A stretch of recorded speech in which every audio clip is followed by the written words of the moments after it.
Usually, before I go shaking my tits for the press, I like to go see how the professionals do it.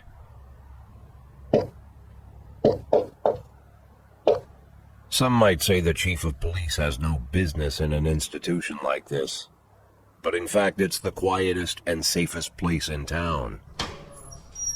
You won't run into any reporters, nobody gets into any fights, nobody drinks too much, nobody even raises their voice. The place is owned by an elderly gentleman who knows how to keep things under control. That's why I never invite my friends here.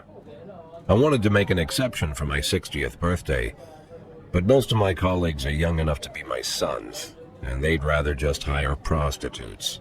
Why stare at some boobs when you can take the whole package for yourself? But there's none of that in our club. Even looking too long is considered indecent.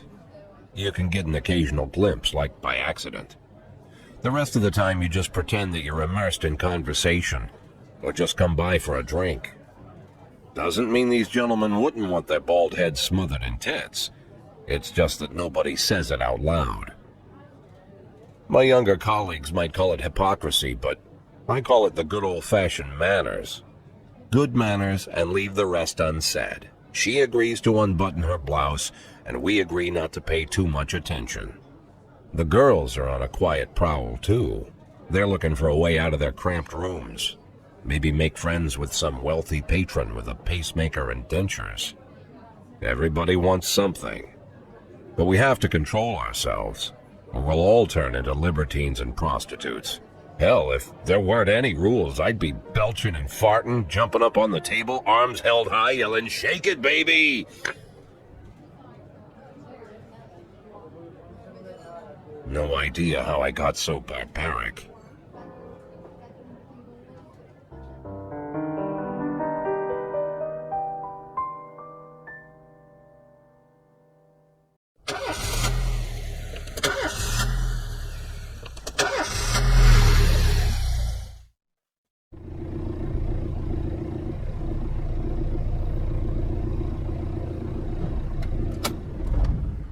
When I was a kid, my father sometimes told me at bedtime that if I closed my eyes and didn't open them for a long time, all the demons would blow away. Yesterday I turned 60, but I still take his advice. Not because I'm sentimental or want to keep the memory of my father alive. I just can't think of a better solution.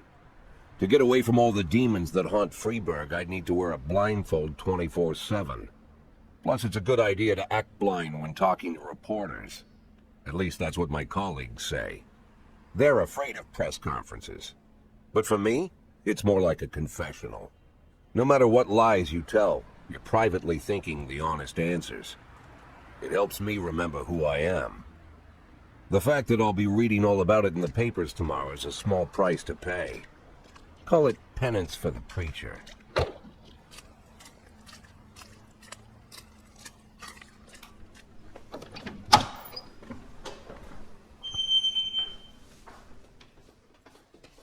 This is the first time I'm afraid of those answers my mind has given me. Not because I'm mad I'm losing my job. Though it's true, I'm mad as hell. Not because I subconsciously blame everyone else. Though I damn sure do blame them. And don't even ask me what my next move is. I can't imagine. But even that doesn't scare me. The worst thing is, I know I'm gonna have to do something. And I'll be damned if I know how far I'll go. I may have a lot of vices, but predictability isn't one of them.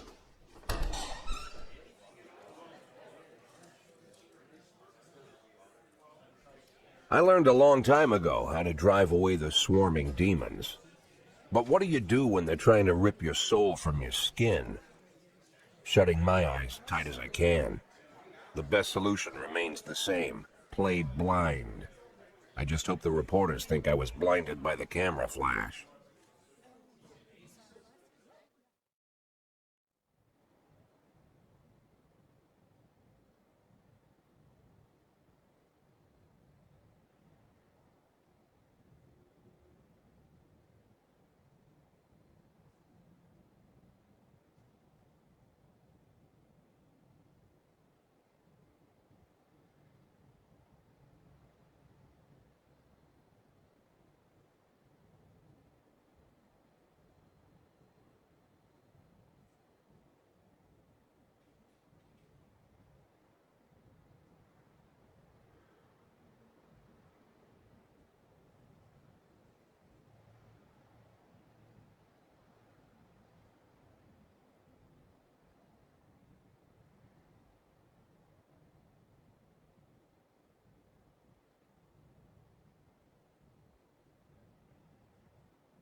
How's the back today, Mr. Boyd? Same as usual. How did the press conference go? You can read about it in the newspapers tomorrow. Don't let anyone in. Even Mr. Kendrick? Especially Mr. Kendrick.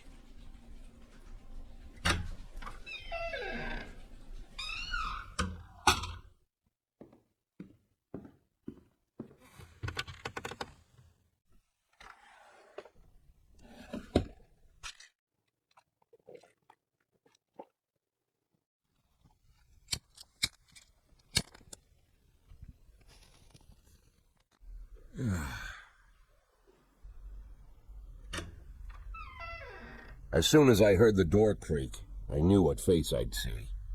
When I tell Emma not to let anyone in, there's only one man it could be. Rude, arrogant, no warning.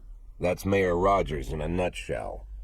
White summer shoes, white socks, white shorts, white polo shirt, and the white smile of a hungry shark. Mayor Rogers enters every room like he owns the place.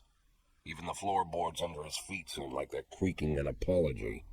He never shied away from the odd corruption scheme. It's like the devil walks behind him. In the movies, the villains controlling the city play golf with the judges. Rogers plays tennis with them instead. That's about the only difference. Jack, I was hoping to catch you after the press conference. You ran away so quick. There's no smoking at City Hall. No reason for me to hang around. Well, this morning I signed a ban on smoking in all public buildings. Soon you won't be able to smoke here either. Soon enough I won't be here at all. That's what I wanted to talk to you about. The people of the city like you, Jack. The police chief of all people. Don't betray that, Jack. Don't get wrapped up in any schemes. Sit nice and quiet for the next 180 days, and you'll be remembered as a hero. That's the only thing that you still have left. Be the hero. Then how am I supposed to scrape together a retirement fund? You had a million chances to secure a luxury pension, one that even I would have envied, although I've never set aside any money for myself. I'm not planning to retire anytime soon.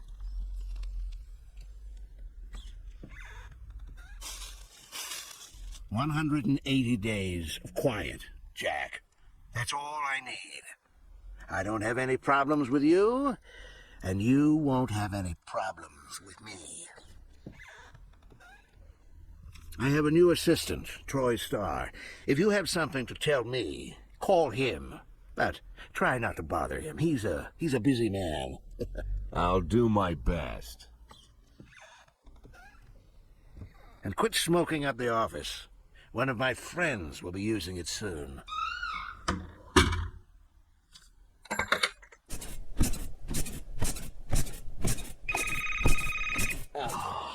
I'm sorry, babe. Only the mayor has this number. Mr. Mayor? Yeah, is this Troy Starr? Yes?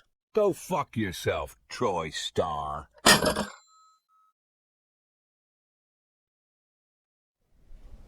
Cops don't use the police station cafeteria anymore.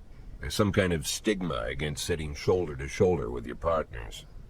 Everybody just takes snacks from the machines or grabs a meal and hammers it down in the corner like a vulture on a corpse. The main thing? Don't look into anyone's eyes. Could be construed as an invitation to sit together. The only people eating here are ghosts.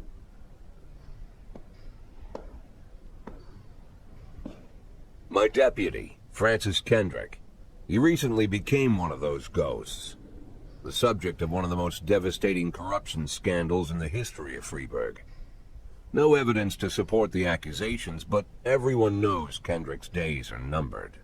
I need that file I asked for. Needs to be ready tonight. Francis didn't say anything, but I understood. Ghosts aren't supposed to talk. Besides, I got a feeling he was already finished.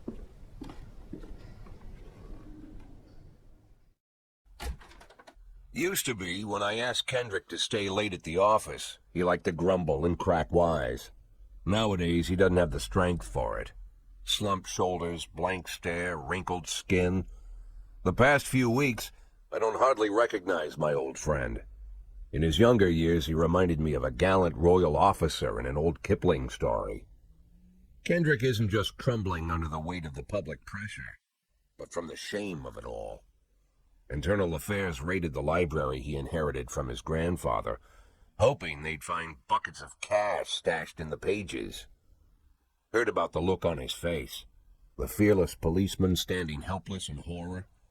I've known Francis for 30 years.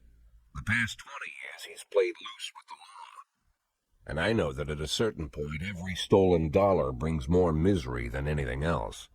Probably sounds crazy, but I sympathize with the guy. What can I do? Your friends are your friends, and these are the waters we swim in. Called all of the people on that list today. Now they know you're in business, so you could get a call from any of them. You don't need to worry about any of them. I've cleared them all. And what kind of business are we talking here? It's nothing too serious, just like you asked. Should be just a few small favors. Payments will vary depending on the situation and who you're dealing with. How much are you looking to earn? $500,000. $500,000? Why not a whole million? Because everybody wants to take $1 million. Figured I'd try something different. $500,000 in 180 days?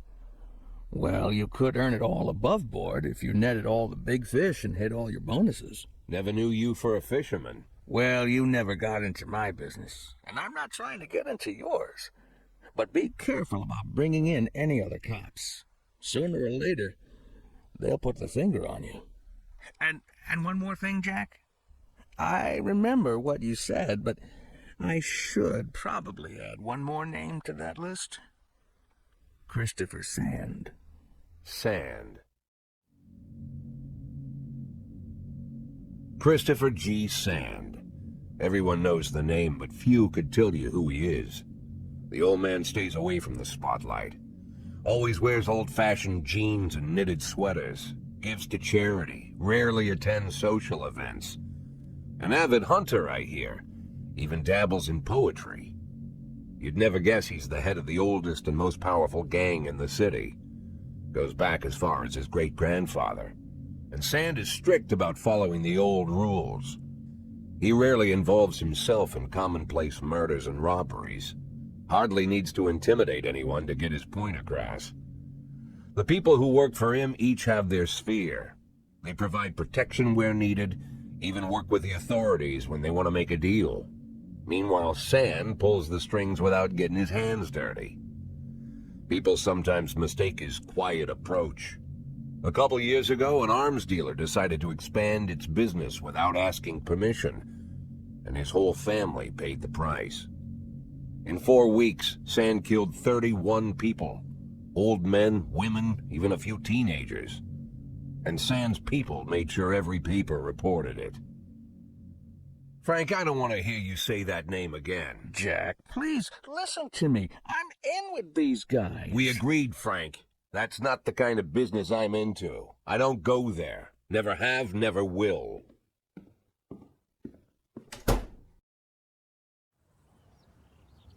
Why would a man need a barn? To store all the stuff you can't bring home.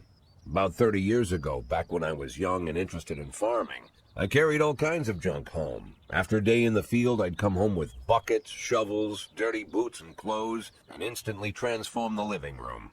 But even back then, there's something I always kept in the barn.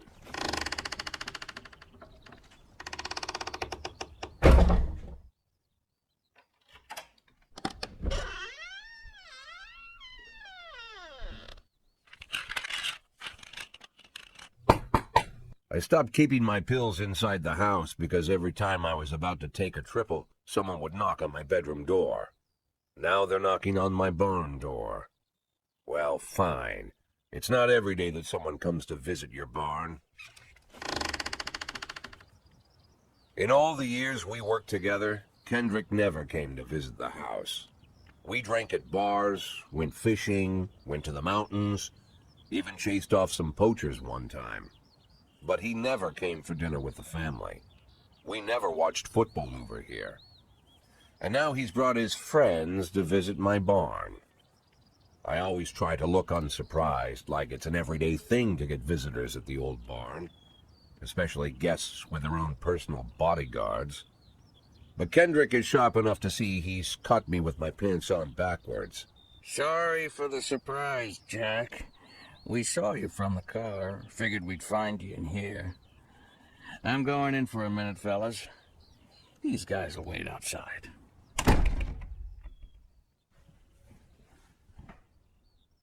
How long you been dating the lover boys?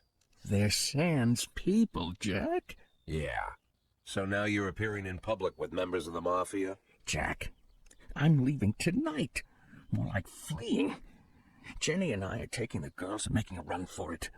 Probably won't be seeing each other again. I've got new documents, a new name, a new life, everything new. The papers say you're still working your last week for the department. I've got to get out today. I won't be getting another chance. Don't know if you noticed, but the whole city is against me. You told your Mafia friends about your plans. Jack, if I don't fix everything with them in the next few hours, they're going to kill me. And not just me, my family, my relatives, God, Jack, I don't know who else.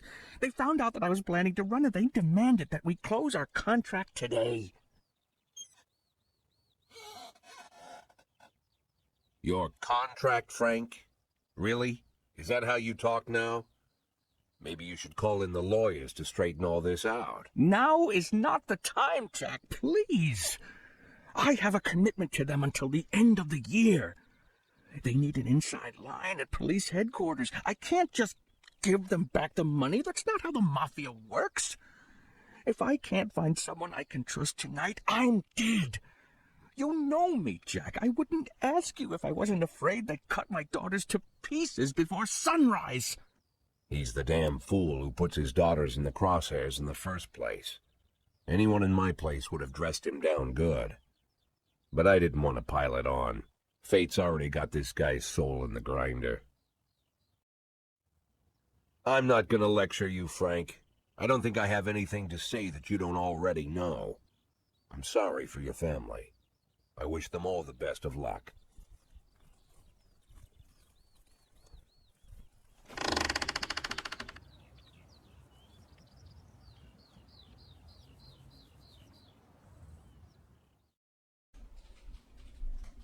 Mr. Boyd, there was a man here earlier. He left you this. A man? What man? Who let him on this floor? I don't know. I've never seen him before. I asked him his name, but he just ignored me. He was talking on a big telephone, you know, one of those portables. He gave me this envelope and left. Damn. Okay, let's see about this.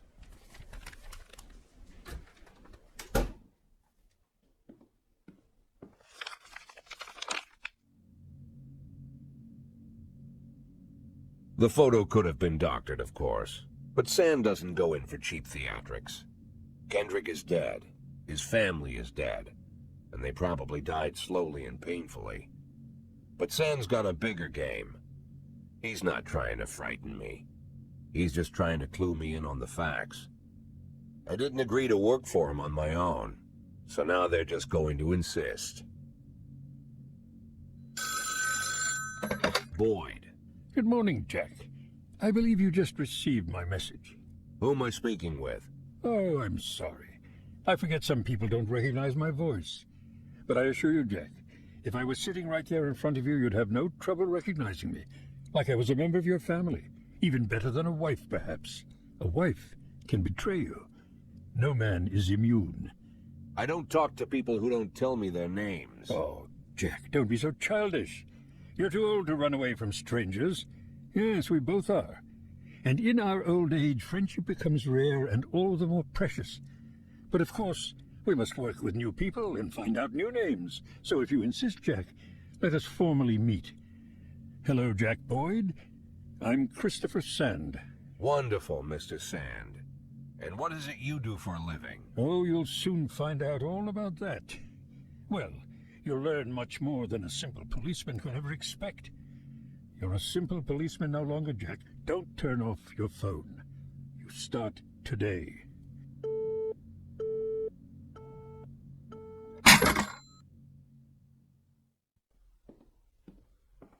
8 in 10.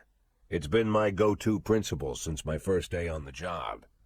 I've got to let my colleagues hush up what they need to, 2 out of 10 times, so that they'll help me with the remaining 8. 80 out of 100, 800 out of 1,000. I'm proud of those statistics. It's not so bad for Freeburg, right? But now I just officially became a mafia whore. I'm supposed to be fearing for my life, for the lives of my wife and children. But the only thing I can think, what's going to happen to 8 and 10?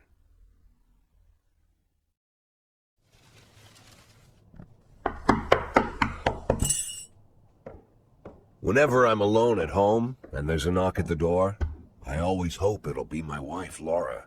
She's always forgetting her keys. Hello, my name is Steve, and you're Jack Boyd, is that right? To get to my front door, the Bible boys walked about a mile from the local bus stop, jumping over mud puddles and skirting a couple of landfills. Laura doesn't go in for religion either, but according to her, these brave lunatics with their fake smiles deserve at least a minute of attention. She patiently listens to them, asks them questions, regales them with pastries, and never once dropping a hint of condescension. When I watch her do it, I've got to admit it gets me. I'd have hugged those boys, sat with them on the porch and lit up a cigar. But a month after Laura left, all I could do was quietly ask them not to bother me. Today I'm a little rougher still. Shut the door in his nose this time. Another couple weeks at this rate and I'll be greeting anyone who comes close with my service pistol pointed towards the sky, ready to fire my warning shots. In my life, even the basic stuff never goes like it's supposed to. Normally, when a wife is going to leave home, she'll make a scene, or at least sit everyone down for a serious conversation. But Laura just disappeared. The children in the stories always stand on the side of the mother, but all 3 of our sons supported me. The in-laws always blame the husband for making their daughter unhappy. But now Sally, Laura's mother, well, we sort of have a pact. The fellow Laura ran off with is young enough to be her son. I hear he's 30 years old. Of all the possible information a man can know about his wife's lover, I get hit with that. Fortunately, Laura's mother doesn't like the way it sounds either. Sally figures this guy just thought he'd have some fun with a mature woman, but he'll be back chasing college girls before the year is out. So we have an agreement. Sally's going to track down Laura and try to reason with her, and we'll arrange a meeting. Meanwhile, I'm supposed to not do anything stupid, which of course means anything at all. It's a crazy situation. I'm the police chief, and the person I'm trusting to find my wife is an old woman armed with a phone book. But I can't afford to lose Sally as an ally. So for the moment, I had to swallow my pride.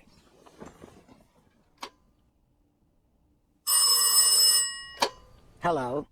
Mrs. Markham, this is Boyd. Oh, is there any news? That's what I wanted to ask you. Have you found anything? An address, phone number? Have you spoken to her? Don't worry, Jack. I've narrowed the range to 2 suspects, or whatever you like to say at your police building. At my police building, we find people faster than a funny old woman chirping on the phone with my wife's girlfriends. Oh, you're an old man, Jack. Come to your senses. They give us straight odds on the street. But I've got more energy, Jack. Maybe you think I'm a foolish old woman, but I go to my book club, argue with the girls about Byron, and it gives me energy. I talk to my dogs, and it gives me energy. And you have nothing, Jack. You don't even have a hobby. You got no passion. It's why Laura left you. Let's not go back into that, Sally. Find my wife, and we can discuss my hobbies later. I'm waiting for your call, and my patience is running thin. Laura, if you've stopped loving me, I'll let you go. I can't expect the impossible from you. Just don't let me die out here, okay?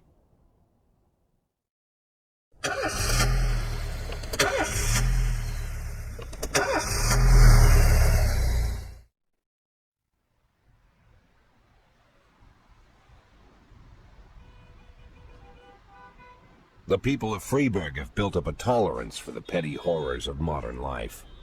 You'll never see crowds gathering around a beaten passerby. Folks rarely even slow to gawk at a car accident. And street theft doesn't turn heads anymore. Been a long time since people got worked up about stuff like that. So when I ran into a troubled crowd on the way to work, I knew there was something serious going on. Something bad enough to knock these people out of their daily rhythm. And we're talking about people who would step over a corpse if it was blocking the door to the coffee shop. But apparently all it takes is a bunch of leaflets, or spreading broken glass across Main Street, or releasing a couple of hundred rats in the ice arena. The mysterious figure taking responsibility for these strange acts goes by the alias Robespierre.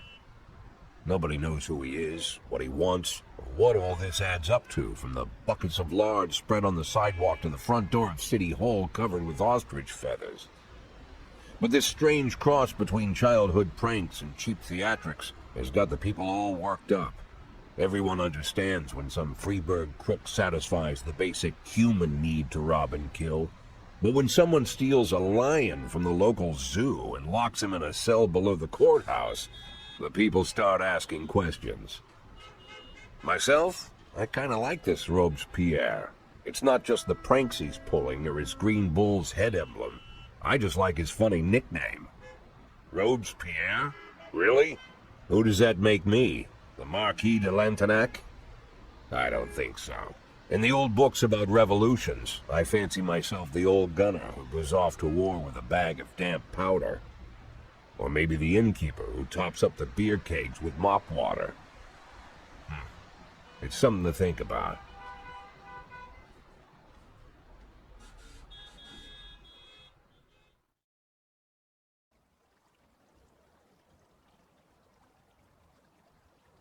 In my new role as corrupt official, I had to give up some of my favorite habits. I couldn't turn off my phone when my head ached. Couldn't sleep till noon on Saturday and let the rest of HQ take up the slack. No more days off to go fishing. But my weekly visit to the old colony club was more like tradition. One night a week, I absorbed cigar smoke, the vague smell of alcohol, the stench of urine, all mixed with toxic levels of old drunken belches. Same picture it was 30 years ago. Tradition's gotta be honored. And to stay faithful to the tradition, you've got to respect the standard rituals. When you're about to roll out of the club, you need to take a deep breath and count to 100. If your stomach doesn't do a backflip, you should be good to make it home. This time I only got up to 60. I was interrupted. Why? You look even better than you do on TV. There's nothing more impolite than approaching people in the alley at the old colony. This is the most private place in the city. All who enter here dirty their shoes with the most elite stream of vomit in Freeburg. This asphalt has been blessed by judges, lawyers, artists, businessmen, and all our politicians. Takes a lot of balls to crash the party. My head was a drunken haze, but I knew who he was. A cartoon gangster suit straight out of Dick Tracy. Fancy voice, fruit cologne, sassy strut. That's how the newspapers described Vikas Varga, rising star in Freeburg's criminal underworld. He appeared out of nowhere, and with the support of the local punks, Varga broke all the old rules of organized crime. He killed those who could not be killed, traded what could not be traded, and robbed those who could not be robbed. In just a single month, this man had gathered an incredible amount of power. He's been called everything from a clown to a madman to a criminal genius, and more often than not, he's called a low-class upstart short on ideas. But if Vargas was one of the old crime bosses, he'd have been cut into pieces and fed to the river. Look past this guy's arrogance, and there's something about him. The city is still deciding what to do with him. Meanwhile, he's burning down the houses of old city mobsters. Not the best time to talk, Mr. Varga. Well, you know my name. I'm flattered, although not very surprised, to be honest. I might be a little short on manners. Like they say in your fair city, with the right manners, you can go anywhere.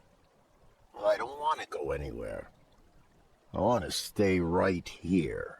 Even the criminal world needs manners, Mr. Varga. And one of them is this: don't interfere with a drunken cop who's trying to take a shit and puke at the same time. Oh, you exaggerate.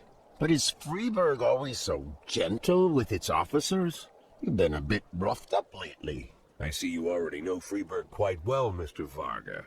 Well, I love to learn and look around, but I do know that the inhabitants of this fair city should be friends, Jack. Maybe it's true I don't have the best manners.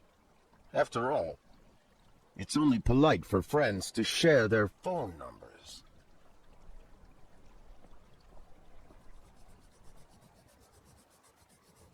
This city of yours moves so fast. I feel like I'm hooked on amphetamines all over again.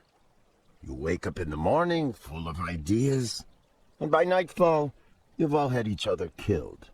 So don't wait too long to call. I don't mind if you're drunk. It's all the more fun. I'll be stoned myself, most likely. Hell, I'm a little stoned right now. It's the only way to live in this place. I like your city, Jack. I'm here to stay. If it weren't for the phone number written on my arm, I probably wouldn't have remembered the conversation in the morning. But there was no reason to worry. I'd be getting a reminder soon.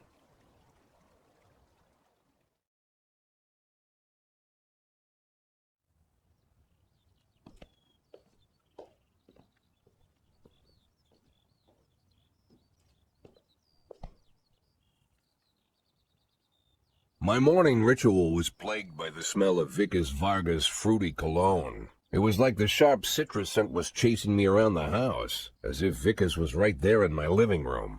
When I finally realized the smell was coming from a big basket of oranges, it didn't put me any more at ease. I'd opened my door to lots of threatening mail, evidence of criminal wrongdoing, even a dead ferret or two.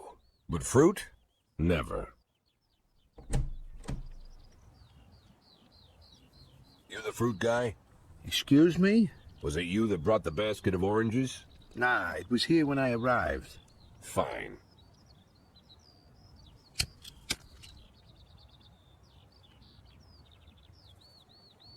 So who are you? Today, I'm your driver. And where are we driving? To work. That's it? Yeah, we have to make an important stop along the way. Where? The ranch. What ranch? Just the ranch. Fine. The morning seemed surreal, and I took in the magic. Why wreck it with meaningless chatter? As my tight-lipped chauffeur drove an hour through God knows where, I started to feel like I was in the middle of a bad dream, probably lying bloody and concussed in the alley behind the old Colony Club, my nose buried in a rotten orange peel. But no, this was no dream. The silence was real. The sound of the engine was real. The dust was real enough, too. And there was the ranch over the horizon. It all seemed familiar. The Sand family's overbearing mansion has been the talk of the headlines for decades, but few have managed to get closer than a few miles. I guess I'm just lucky.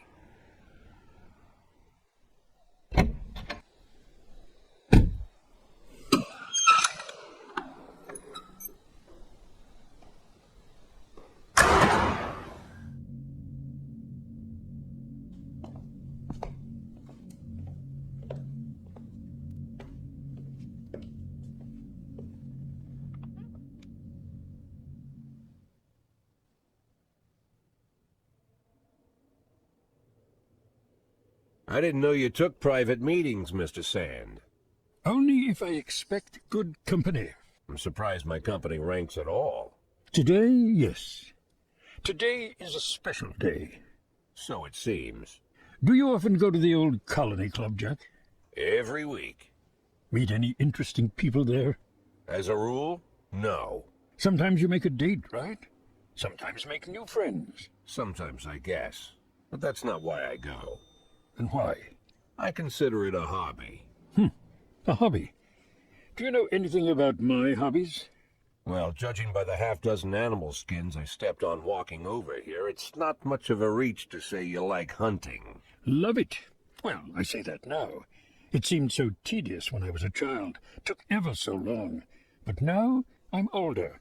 I've developed a new talent. What talent is that? Patience. The will to wait for the right moment. Let's say you want a deer. You know, you deserve it. You've even decided what dishes its meat will go to and where you'll mount its horns. But to get that deer, you've got to wait. to sit in the bushes and stay nice and quiet. Professional hunters will tell you that the hunt is a rare craft. There are many rules. It's shrouded in mystery and ancient skill. Well, that's all complete nonsense. To get a deer, you just sit on the sidelines for a long enough time, pinpoint the moment when it's finally time to shoot. I learned the talent, Jack, but not like you. Oh, Jack, you truly are the master. I don't understand. Oh, come on, Jack. I know about the 500,000. I know your plan. Kendrick told me everything. Needless to say, I'm impressed. While some people learn to hold their breath for minutes on end and not to rustle the leaves too loudly, why you decided to just become the foliage. You turned yourself into a bush, surrounded by deer who've been so fruitfully multiplying for decades. But all this time you've held your rifle at the ready. Forgive an old man his imagery, Jack. I've the heart of a poet, I confess. Look, I don't know what was said between you and Kendrick, but it sounds like you got it wrong. Oh, I think I understand everything just fine. And I think we understand each other quite well. Jack, in the coming war, we'll make excellent partners. What war? One war falls upon every generation. My grandfather drove out the Ambersons back when he was 27. My father destroyed that psychopath gangster, Maurice Bell, when he was a sprightly 30. At 69, I'd begun to think my war had passed me over. But my time has come at last. Tomorrow Vikas Varga declares war, and I'm obliged to answer. So, we're talking about Varga now. I don't know how he thinks. I don't even know whether he plans his actions or not. I can't divine his purpose. Hell, I don't even know where he comes from. He's a man not of our breed, wouldn't you say? But when he arrived here, I invited him in, told him we could work together. An official invitation penned in my own hand and written on some very expensive paper. And can you imagine his reply? A fruit basket. What sense can be made of such a message? I guess it means whatever you want it to. Precisely. I'm late for work, Mr. Sand. You know, Jack, I could just give you 500,000 right now, cash, whatever denominations you like. But I would never insult you so. If I went stalking my prey for so many years, I wouldn't want someone else to shoot it for me. I understand you, Jack, and I'll never ask you for anything that's contrary to your nature. Just think about our conversation. Think about it, and call me.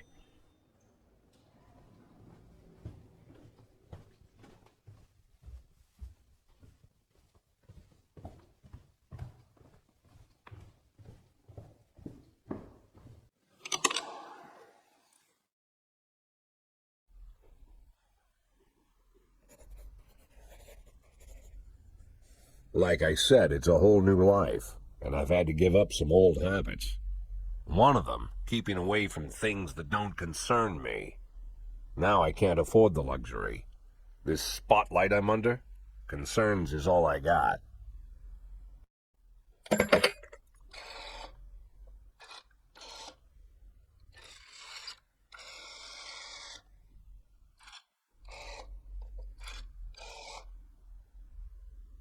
Tell him it's Boyd.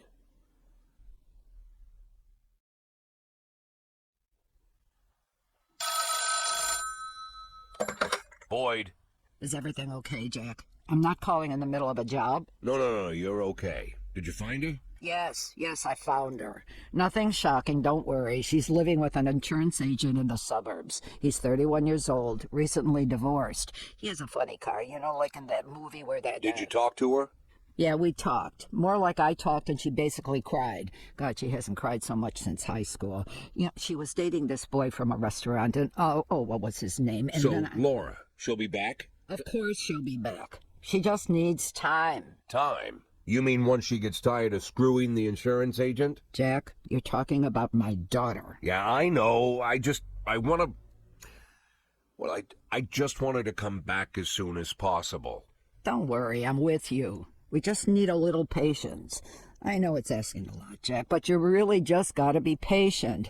Wait for my call. All right. Again, I'll wait for the call. Yes, understood. I know the situation is asking a lot from you too, Mrs. Markham. Thank you. And please, call me anytime.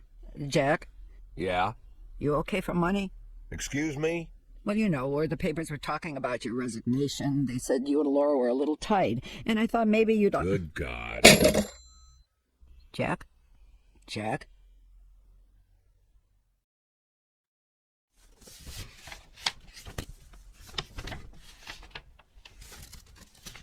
You know when a police chief really feels his power? When he hires and fires people? When he throws folks in jail? When he's bossing everyone around all morning? No, there's no power there. Just bureaucratic red tape. Like directing traffic. Not that it's all bad. No, I feel it the most when people come to me with accusations. Accusations happen outside the law. They don't need to be rational or supported by evidence. They don't petition justice in the careful words of legal formality. No, an accusation is a personal cry, full of resentment or envy, a defeated moan, or an angry howl. The accuser rarely imagines you'll share their resentment, their envy, their hatred. No, but they do imagine that your love of power is so strong that you'll leap to decide the fates of others, happy just to take someone's word for the facts. Businessmen accuse the gangsters blame our public figures denounce politicians, the politicians point to the businessmen. When it comes to accusation, there's only one rule.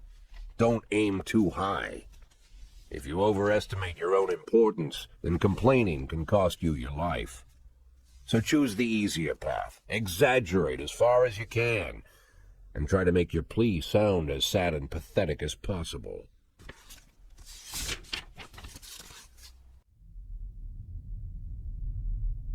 The accusation I received today sure didn't fit the normal mold. After killing Vikas Varga and routing his supporters, Sand further strengthened his already powerful authority. Even a month ago, anyone coming out against Sand would sound like a lunatic with a death wish. Today, it's the same thing as suicide. But the letter I'm holding in my hands directly connects Henry Sand, lieutenant of the Sand Mafia family, to the reported death of successful banker John Pazzi. Henry has a daughter, Marianne, a dancer, and apparently it all started with her. One day, Marianne danced in the title role of a production of Giselle, and Henry, proud father that he is, brought the whole family to the premiere, along with some of the family's business partners. Among their guests was the young banker John Pazzi. He couldn't keep his eyes off Marianne, but she ended up brushing him off. In response, Pazzi ambushed her one night after rehearsal, pulled her into his limousine, and had his way with the poor girl. After that, gentleman that he was, he drove the girl home and threatened that if she told anyone what happened, her mother would get the same treatment. But her father still managed to shake the truth out of Marianne, and he decided to take his revenge. Of course, Henry knew he couldn't just go with his instincts and put a bullet in Pazzi in broad daylight. The rich bastard was too important for business, and Henry is neck-deep in the family business, overseeing transportations for the Sand Mafia. He knew about every delivery delay, every car, and every shop. It was mostly thanks to Henry that the whole Sand operation rolls so smoothly. Henry has free access to all their off-book cars, and a tar-black motive. Yeah, he could easily arrange the death of John Pazzi as a drunken, late-night hit-and-run. But Henry Sand is smarter than that. If this story about Pazzi is true, he'd more likely go to the boss and ask permission. I'd have figured this letter the ramblings of a retired gangster looking to spice up his life with little excitement. The way the letter started, "My dear little old cupcake," I had every mind to toss it in the trash. But something else got my attention. They're rarely ever signed, but this one ended Robespierre, and I doubt it's an imposter. No one would go against the most powerful group in the city, hoping to hide behind the name of some prankster clown. Like everyone else, I had no idea who Robespierre was or what he wanted. But there was no doubt that this guy was more than a little crazy. An arrogant psychopath. Could be dangerous. Definitely worth looking into.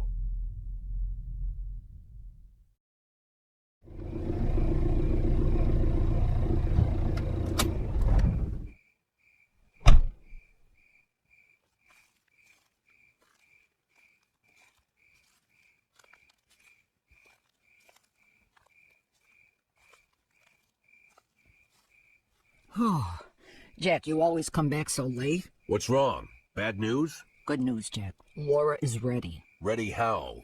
She's coming back? When? Not that fast, Jack. Laura's ready to talk. But if she's ready to talk, she's getting ready to come back. You just need to find the right words.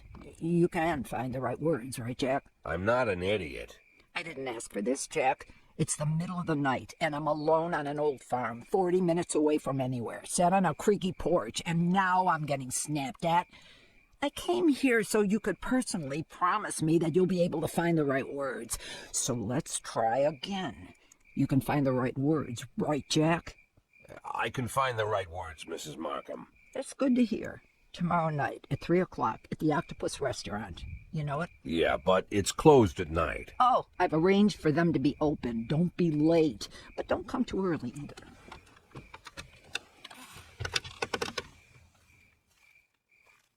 Mrs. Markham? Yeah?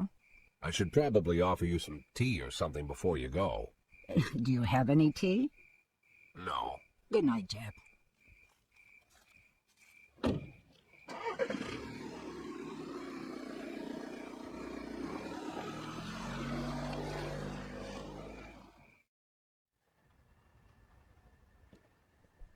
According to Mrs. Markham, I was supposed to spend all day thinking up the right words.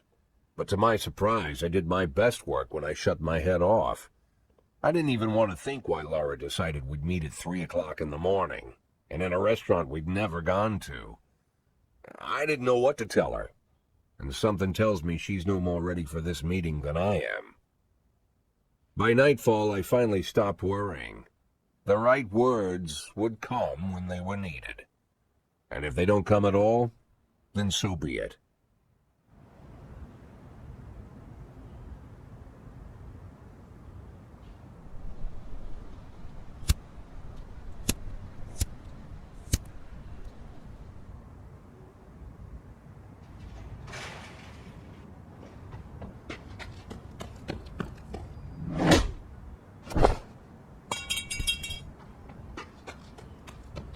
I've heard said, when you're knocked out by a single blow, you don't have time to feel any pain.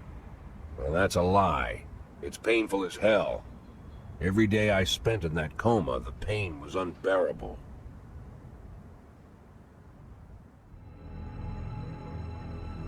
"180 days quietly, Jack. That's all I need.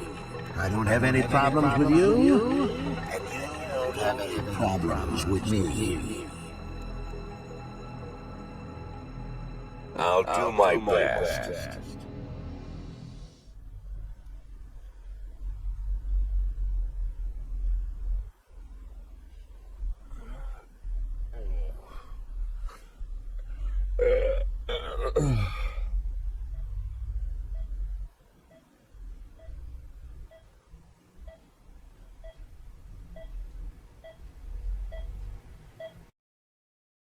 Yeah, I heard about that already. But what if they decide to spill it to the papers? We need to start thinking now about covering our asses. I know people who can deal with this, but they'll need at least a week. Plus, if we want to... Lieutenant Stat, I'm sorry to interrupt you, but I have Jack Boyd on the line. Who? Jack Boyd, sir. He's calling from the hospital. Gibson, I'll call you back. Don't do anything without my team. Jack, well, wow. I didn't know you were awake. Doctor said you could be in that coma for months, even years. How are you feeling? Tell me who's in control, Martin. I don't think I follow you. For God's sake, Martin, tell me it's you running the department and not some stooge from the mayor's office. Yes, Jack. I am performing the duties of the police chief, but the new man's coming on Saturday, Kevin Paulson. Kevin Paulson? Yes, it's the guy from I know who Kevin Paulson is. Now listen carefully, Martin. I'm coming back to work. I'm Freeburg's police chief, and it's going to stay that way for another 4 months. Now you get on the phone and do whatever needs to be done. You run into any problems, threaten them with the media, court, or blackmail. But I don't think they'll give you any trouble. The mayor knows it's easier to just wait until the winter than deal with a scandal. Oh, and assemble a press conference. Listen, Jack, I know the truth is on your side, but you have to take into account... Martin, how long since you transferred to my department? Coming up on 5 years now. How many times in the last 5 years have you come to my birthday party? How many times have you come to the farm when I had the boys over? Never had the pleasure, but... Never. Because you couldn't care less. And I don't care for you either, Stet. It wasn't me who appointed you deputy, and you wouldn't have been my first choice. But if you do ever come over to my house, you won't miss the big hole in my backyard. Garbage pit. You know, for old rubbish. A smelly hole filled with rotten furniture and other crap. So, Stet, if I even for a moment doubt your devotion, you'll go straight into that pile of trash. Maybe you'll get to catch up with some old friends. You remember Kendrick, don't you? I'll schedule the press conference for tomorrow, all right, Jack? The day after tomorrow. Tomorrow I'm going shopping. No, that would be too much.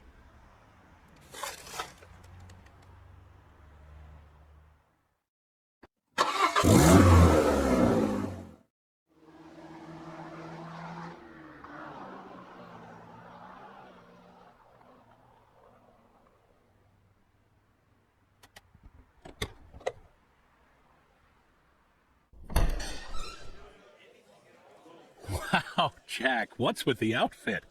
You planning on... The pit in the backyard, Martin. Always remember about the pit in the backyard. Don't talk to anyone before the press conference starts. I'll try to get you on stage quickly. Kevin Paulson is here. He wanted to... Jack, I hardly recognize you. That's quite an image for a man like you. An old dog with a new trick, right? We should see each other more often. How long has it been? Last time I saw you, I fired you, Kevin. Ha! You mean the day I resigned in protest over the corruption and lawlessness at your police department, right? Yeah, repeat that shit often enough. Someday you might start believing it. You know, Jack, I'm glad that everything turned out so well. Unlike you, I've made good use of the past 7 years. My new construction company keeps getting jobs from the city, and we're doing really well. I have a new house, new hobbies, even a new wife. Maybe you've met her, Shelley Rogers. Oh, Shelley Rogers. So you really are in bed with the mayor. It's a dream come true. All my dreams have come true. Only one thing remains. To bring order to the Freeburg Police Department. You being serious, Kevin? I'm serious as ever, Jack. I'm the most serious man you know. It's not often you see the past and the future Freeburg police chiefs at the same press conference. I hope you have time to talk, Kevin. There's something we need to discuss. Jack, the reporters are waiting for you.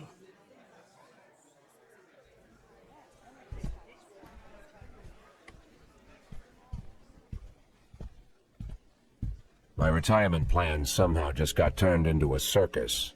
Fortunately, I'm pretty good at swallowing swords and jumping through burning hoops. They all seem to like it.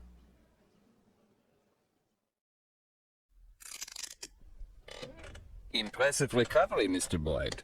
I'm still not happy about how soon you're back to work. Well, not happy as your doctor. As a resident of Freiburg, I'm immensely grateful for it. Really? Just don't tell anyone, or they'll pull my license. Well, thank you again for coming to see me at night. Oh, well, whatever you need, Mr. Boyd. Any doctor in this town would come running any hour, day or night, you can believe me. You're not suffering from headaches. It says here that you are taking painkillers after a back injury. But a prescribed dose is enough to... Dr. Kraczynski, you trust me? And, sorry? Do you trust me? In what way, Mr. Boyd?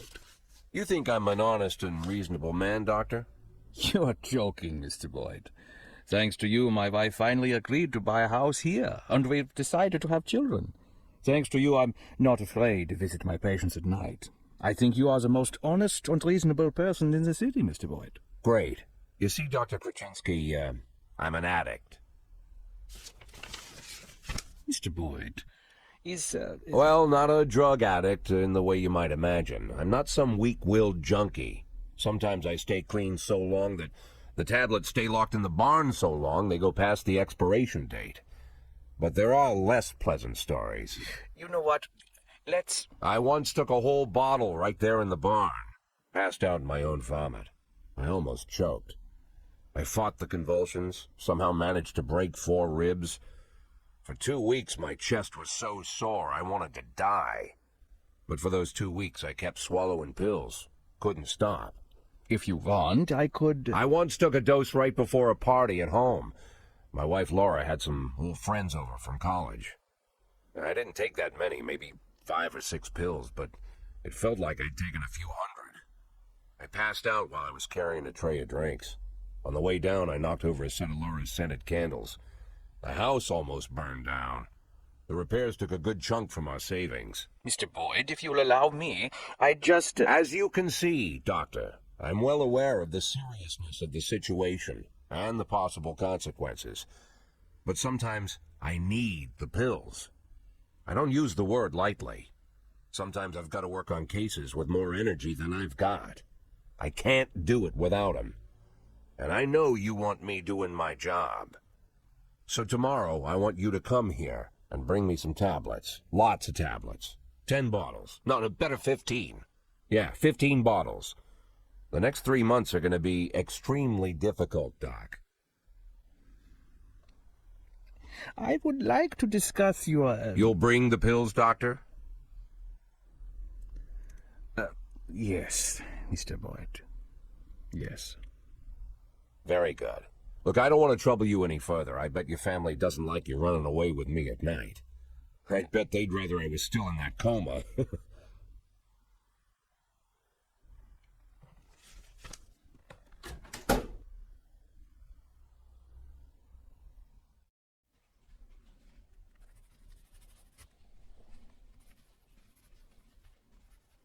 Mr. Boyd, I'm going home. Do you need anything? Oh, no, don't go. I need to talk to you. I won't keep you long. I just need to make one phone call and I'll be right out, okay? Of course, Mr. Boyd.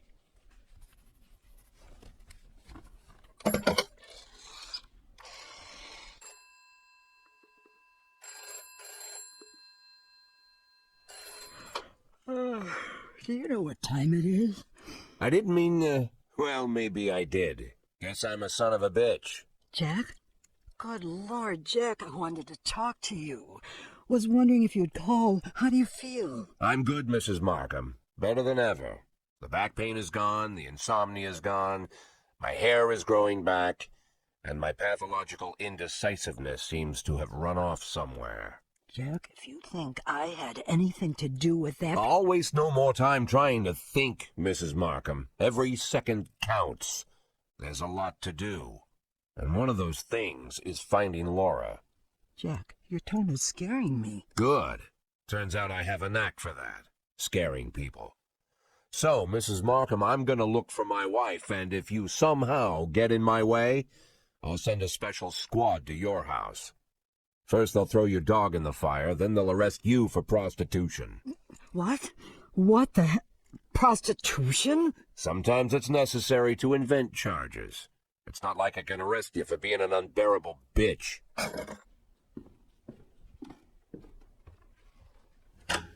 Emma, I need a detective. Oh, of course, Mr. Boyd. What shift? No, not one of ours. A private detective. I know that when your father stole your mother's jewelry and left her, you hired a private investigator. You didn't go to the police. You know, Mr. Boyd, it was a family problem, and we felt that it would... I understand perfectly, Emma. You don't need to explain anything. I'm in a similar situation. As you might have heard, my wife left the house. She's missing, you could say. I'm not sure what you're... I know you've heard all about it.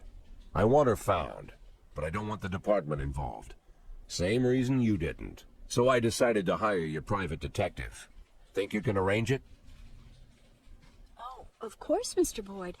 I'll call him and arrange everything. And don't worry, he'll keep it a secret. Fine. What do you need from me? Well, just gather all the information that might be useful and put it in an envelope, bring it to me, and I'll take it to him. Good. Okay, take the day off tomorrow and get a good night's sleep. The day after tomorrow, I'll have that envelope for you.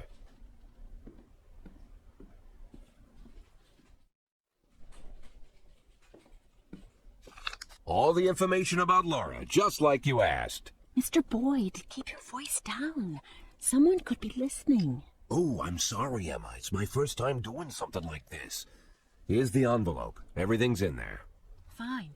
Mr. Boyd, Please write for Mr. Fry on this envelope and drop it in the mailbox across the street. What? I don't want this handled like it's some kind of game. Mr. Boyd, those are the rules. Now please, lower your voice. Fine. Okay, Emma. I'll put this envelope in the mailbox across the street, just like you said. Wonder how that damn Mr. Fry is gonna get an envelope out of the mailbox. Talking to yourself, Mr. Boyd? And we thought we'd have to catch you at the police station. But it turns out Jack Boyd has come down to meet us personally. Do you know why we're here, Mr. Boyd? I don't even know who you are. My name is Eugene Chaffee. I'm a businessman. Rather, a restaurateur. Although I usually tell everyone I'm a businessman. Which sounds better? Businessman or restaurateur? Oh, I think I've heard of you. You have a restaurant and a slaughterhouse. And you serve refried veal steaks. Well, refried veal steaks isn't my only business, but perhaps it's what I'm best known for. I thought it was time we meet, Mr. Boyd, and my friend here. I believe you're already acquainted. His name is Troy Starr. Never heard of him. So what do you want, Mr. Chaffee? Looking for a spokesman for your beef products? I recently changed my image and my hair. Eugene and I really want to help you, Mr. Boyd. Although after our phone call, I've had my doubts. I was making love to my wife, and you called me and told me to fuck myself. That kind of behavior is rude and inappropriate, Mr. Boyd. I didn't mean to offend you, Mr. Starr. Just thumbing my nose at that prick mayor of ours. You keep making love to your wife, or did I ruin the mood? There's a nice cafe around the corner. Spare us a couple of minutes of your time, Mr. Boyd. Lately, I've been so busy that I rarely get to sit and relax in such a nice place. And with such interesting company. Get to the point, Mr. Chaffee. I'm busy, too. In fact, I think I hear some teenagers next door robbing and raping an old woman. Maybe she's your aunt. You see, Mr. Boyd. Good morning. What do you want? A big mug of beer. We don't serve big mugs of beer. Then a small mug of beer. We don't have beer in any size glasses. This is a family restaurant. Moms and dads come with small children. I can bring you a lollipop to suck on. Monica, where's your famous charm? Bring the gentleman a beer. I'm sure you've got a bottle under the counter. Check between the dead cats and the dried heads of your ex-boyfriends. This man, by the way, is your police chief. Don't be silly. The police chief has a bald spot the size of a toilet seat. So, as I was... Oh, I'm sorry, Eugene. It's Rogers. Probably forgot how to wipe his ass. When you're 82, Troy, you'll probably forget you need to wipe your ass at all. But very well, run along. We can continue without you. So, Mr. Boyd, as you may already know, the official job of my old friend Mr. Starr is to cause trouble for you. But believe me, it's not out of malice. It's to maintain his cover at City Hall. But to somewhat balance out this trouble, I've decided to help you out. Every day, pay close attention to your morning newspaper, Mr. Boyd. You'll find messages hidden among the pages. Simple notes, but make no mistake, the information you'll find there is extremely useful. You see, Troy Starr isn't my only spy. That's it, Mr. Boyd. I told you it would only take a couple of minutes. I wouldn't want to disturb you while you're enjoying your drink. Keep in touch, my dear little cupcake. Oh, yes, I'm quite good at puns.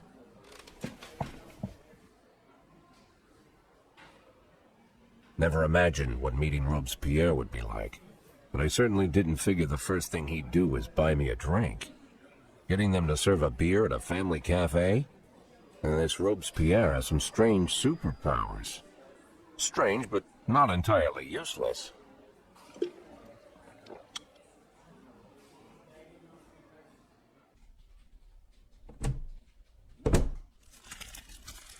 What's this, Martin? Think that'll cover breakfast? Good Lord, Jack. You should knock. Don't worry, Martin. I don't care what kind of business you're up to. Although on second thought, scratch that. I'm very interested in your business.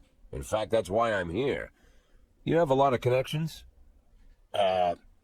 depends on what you need. I want to keep my job. I've got another 5 years in me at least. I want to prove my dismissal is illegal. You know someone who can help? Jack, are you sure you want to get involved in this fight? Martin, let's not, Got yourself a new toy? Oh, you noticed, Martin. Just like a teenager, always on the move. Yeah. Hello. Is this Mr. Boyd? Last I checked, who's this? And where did you get my personal number? When you work at the prosecutor's office, it's not too hard to find someone's phone number. The prosecutor's office? Just a second. Martin, out. I need to take this. But Jack, it's my office. Okay, I understand. I'll go grab an ice cream. As for your little problem, Jack, I think we can work something out. Give me a couple of weeks. Weeks? Jack, what you're asking is... Yeah, okay, I get it. Now get out already.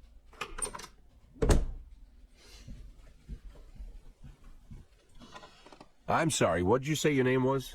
My name is Lana Berman. I'm the deputy prosecutor of Freeburg. Well, one of the deputies. Not even the first deputy, to tell you the truth. How can I help you, Miss Berman? I don't know how to say this, Mr. Boyd. You see, Mr. Boyd, I'm in line to be the next prosecutor of Freeburg, and apparently that's happening quite soon. Soon? Shia Broom was just re-elected for a new term. Yes, but she'll be resigning in February. She's suffering from a heart condition, so she's chosen a replacement to carry out her term, and she chose me. You have no idea of the scandal, Mr. Boyd. I've only been at the prosecutor's office for half a year, and she chose me. It's incredible. That really is unbelievable, Miss Berman. But what's it got to do with me? Well, I understand how this call would seem strange to you, Mr. Boyd, but Mrs. Broom said she said that you have a lot going on, but you're the most honest official in the city. And if I really want to change the city for the better, and I swear that's what I want, then I should meet you. I'm afraid Mrs. Broom was exaggerating. Oh, believe me, Mr. Boyd, Mrs. Broom is not one to exaggerate. I'm sorry, Mr. Boyd, I need to run. Do you mind if I call you later? Do I mind? Let me think. No, I don't mind, Miss Berman. Thank you, Mr. Boyd.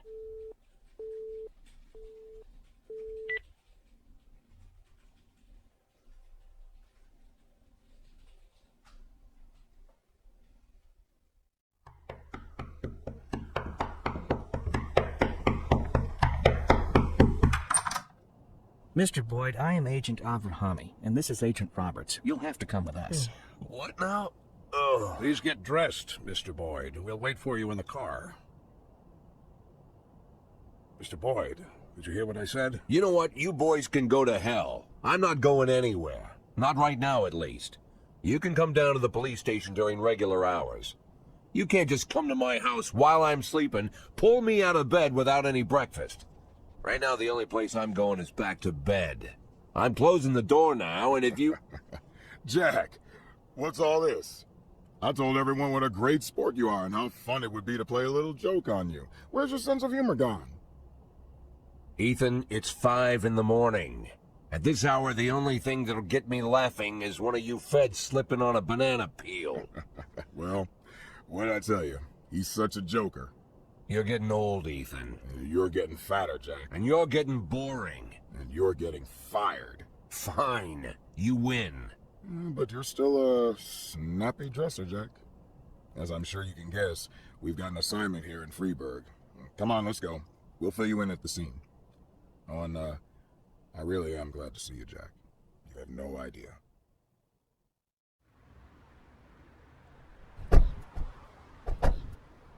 Meet Jack. And this is Agent Suresh, Agent Camaro, Agent Ellis, and Agent Dixon. Jeez, how many men did you bring? 11 people on my team, plus 2 heads, but they're still asleep at the hotel. We got to Freeburg a couple hours ago.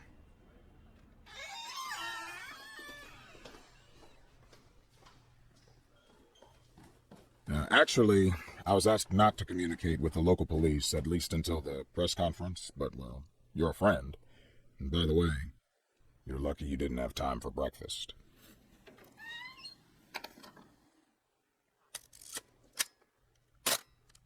Now, the press are calling him the dentist. Just like every other fucking maniac, he's got his own stupid nickname. We spent 19 years chasing this guy.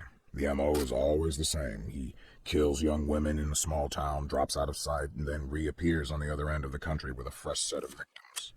He kills without hesitation, stuns the victim, then strangles her while she's unconscious.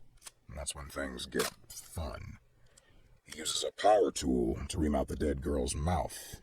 For 5 years, we've heard nothing. That's the longest break he's ever taken. Then 6 hours ago, we got a crazy anonymous tip that the dentist was at Friedberg, and he'd already committed his first murder. They even told us the address of the house. Looks like our anonymous tip came from the dentist himself, but that hasn't been verified yet. Oh, Dixon, don't go anywhere. So, Jack, listen. Dixon will take you to the station. You can bring your people up to speed. I'm looking forward to full cooperation. It would be great if you could bag a criminal like this before you retire. A nice farewell. You know what I'm saying, Jack?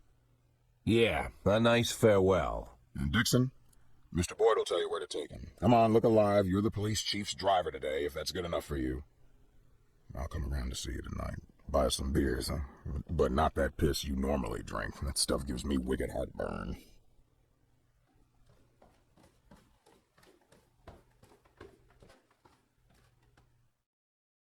So I went downstairs figuring I'd find some mercenary or an escaped serial killer or some other lowlife I'd put away, right? But when I hit the lights, I saw a young kid. Couldn't have been 20. Skinny, dirty. Didn't even have a real weapon, just a rusty shiv. He just stood there, didn't say anything. My whole career, I've been staring down the most dangerous people in the country, and the only one to get into my house and scare my family to death was just some kid about to crap his pants. And I pointed my gun at him, and he just stood there with his mouth open. Bad luck for him. He was pretty lucky to still be alive. And you know what? It was you that saved him. I think you have me confused with somebody else, Ethan. No. Listen. All these years, me and Marla joked about how dangerous my job is. We figured that sooner or later someone would sneak into our house and cut us to pieces, yeah? Pretty dark jokes, but innocent enough. And Marla asks me not to jump into gunfights when she kisses me on the cheek before I leave for work. It's like we figured that if we joke about stuff like that, then it'll never actually happen. But while I trained my gun at the kid's nose, I finally realized someone really can get into our house. Someone really can cut us to pieces. Now that it finally happened, I can't make any more jokes like that. Marla won't laugh anymore. She'll burst into tears and stay in bed all day crying, hating me more and more every second.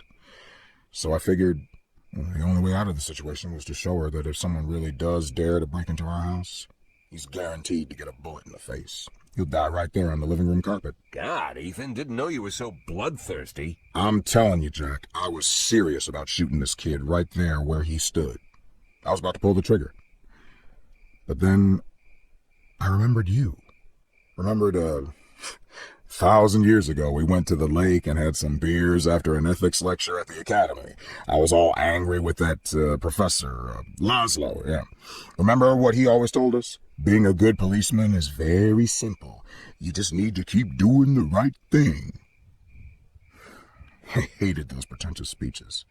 I cussed Laszlo up and down and said, if you always do what's right, you've turned yourself into a robot. And you just sat there, drunk eyes staring into the distance. And you were all calm and said, no, Ethan, it's the other way around. To do the right thing takes everything you got as a human. I said that. Oh, what an idiot I was. Come on, Jack, it's not funny. When things get bad, it's those moments you gotta be hopeful and stay human. And I did just like you said. I stayed human. And then I slapped the cuffs on the kid in one quick move, just like Bobby Flash. Bobby Flash? What? You don't remember Evening Freeburg, the old news column? Stories about the cop hero Bobby Flash? I heard they even published a book a few years ago. Oh, that Bobby Flash. Oh, that Bobby Flash. How can you not remember Bobby Flash? We all argued at junior high about which one of us would be Bobby Flash when he grows up. Oh, I'm no Bobby Flash. Hero cop would never think about shooting a terrified teenager.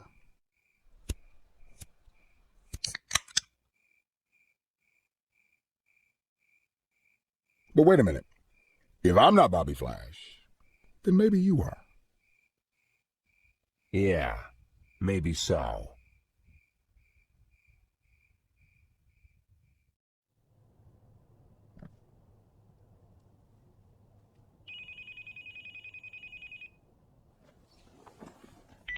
Boyd here, and I hope you have a hell of a good reason for calling me in the middle of the night. I'm sorry, Mr. Boyd. I'll call you back later. No, wait, you're the girl from the prosecutor's office. Lana, right? Yes, exactly. Oh, I'm so embarrassed, Mr. Boyd. The first thing Mrs. Broom told me about you is that you almost never sleep. I don't sleep too much either, so I thought I'd call you and apologize for last time. But it wasn't the last time, was it? Well, I've been going over our conversation in my mind, and I realized how stupid I sounded. You're the chief of police, and there's a strange girl calling you, saying she'll be the next city prosecutor, just to share the news, I guess. I must have sounded crazy. Not so crazy as you imagine, Lana. When I learned I was going to be police chief, my parents were already dead, and my only friend was working 1,000 miles away from Freeburg. Wife and kids were relaxing on a distant island in the middle of the ocean. It took me 6 hours to get a hold of him. But I had to share the news with someone, or I would have gone mad. All the more because I was surrounded by half a dozen cops who figured they were ahead of me for the job. I figured you were feeling about the same. It's like you're reading my mind. Now I'm like an outcast here. Most of them still think that Mrs. Broom was joking or trying to show her deputies that she's in charge of appointing her successor. But I know it's no joke. Well, for some reason, I didn't doubt it, Lana. That's probably why I'm calling you. I know it's selfish. I'm sure your wife isn't too keen on girls calling you at night. My wife and I, well, we're not living together. Maybe I'm the loneliest man in town, and that's why you called, to talk to someone even lonelier than you, huh?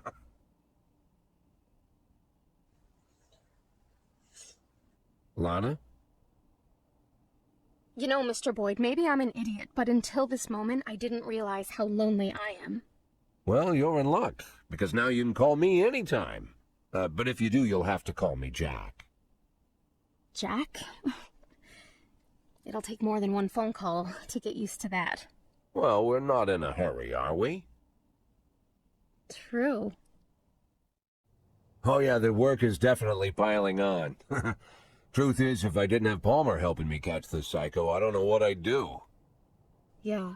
You know, when he got here, The stuff the newspapers are saying, is it true? What are the newspapers saying? The girl who was killed.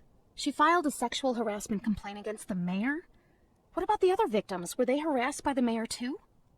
Well, it's hard to say. Is it true? So far, the mayor's the only thing we have connecting the victims, but only one of them filed a complaint against him, and she withdrew it a few days later. Someone must have pressured her, but it's hard to say anything for sure. But is it true? Do you think it's true?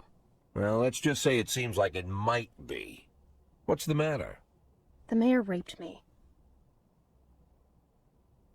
Can you repeat that? The mayor of Freeburg, Stuart Rogers, he raped me. You heard me right. When did this happen? 4.5 years ago when I was just out of college. They gave a reception for us at City Hall. Rogers gave a speech, and there were a few other speakers, then dinner. I drank the champagne, it was hot out, the music was loud. I was feeling dizzy, so I went to take a breath in a quiet corner. I found a conference room, then a few minutes later the mayor came in with his guard. Rogers whispered something to the guard, and the guard left. I didn't have time to figure out what was going on. Rogers just walked up to me, grabbed me by the throat and squeezed, and then he began to rape me. This went on. It lasted about 10 minutes. Look, Lana, it would be very difficult to prove anything at this point, but You wouldn't have to prove anything. I have a videotape. A video? A recording from a surveillance camera, a cassette. The raping mayor, sitting in my closet next to Kramer versus Kramer. But how... 6 months after it happened, someone slipped the cassette under my door. This was the same time the city administrator, Mary Simmons, was dismissed. Quite a scandal, if you recall. I think that must have to do with it. Lana, don't worry about a thing. We'll use this tape and ambush the bastard. No, we're not going to do that. Lana, listen to me. You need to... It's been 4 years. Don't you think I've had time to think things through? I already decided I'm not pressing charges. Lana, whatever you've been thinking, I promise you, it would be better if you... No, it wouldn't be better. For the past few years, I've worked hard so that people would take me seriously, so they'd respect me as a professional. If I step forward now, I ruin all my efforts, my whole future, and I'll destroy my one chance to make this city better. I'll be a sympathy case, I'll be humiliated, and then I'll be attacked. And the one thing I won't ever get again is respect. Lana, you're talking about covering up a crime. I'm doing it because I know it's the right thing to do. Then you're a fool. Oh my God, I made a mistake. Just forget everything I said. Lana, Lana! Shit. Shit!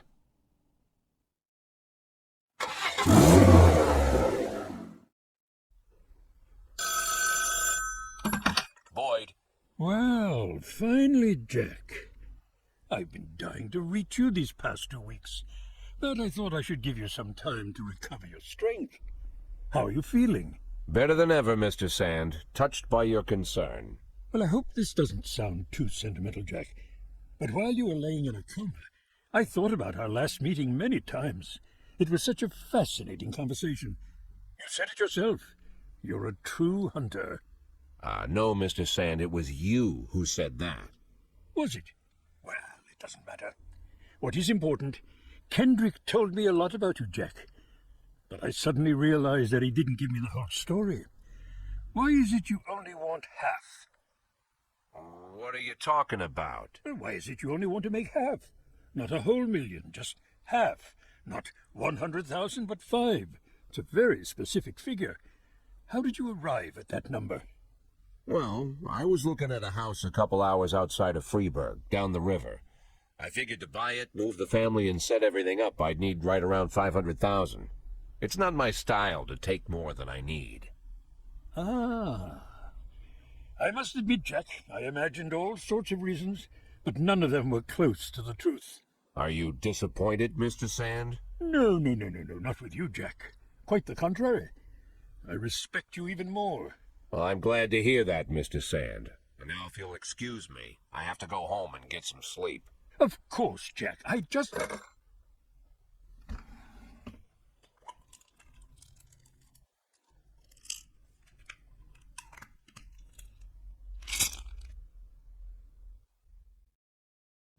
Yeah, understood. Thank you very much, Walt. Sorry again for waking you up. Give my regards to Jean. Okay, gotta run.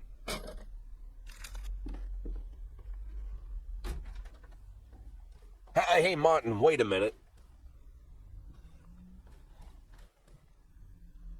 Martin, you still hang around with Bo Berenger? Of course.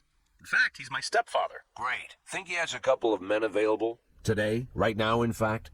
There's something important I need taken care of. Sure. Something you need help moving? Not exactly. Here's the address. I need this house watched. All day and all night until I say stop. If anyone suspicious goes poking around, tie him up and bring him here. I'll pay double the usual rate. Or triple, whatever he needs. And nobody else knows about this, right? Jack, they're more into looking after valuables, not houses. What's the difference? Well, these guys probably wouldn't care either way. Okay, Jack, no problem. I'll make the call. As for your retirement, I've been... Let's focus on today, Martin. Now keep that house secure, all right? Okay. I have a phone in the car. I'll call Bo right away. I appreciate it, Martin. Believe me, I do. Hey, Jack. Yeah? Anything else I need to know about this? No. Better you don't.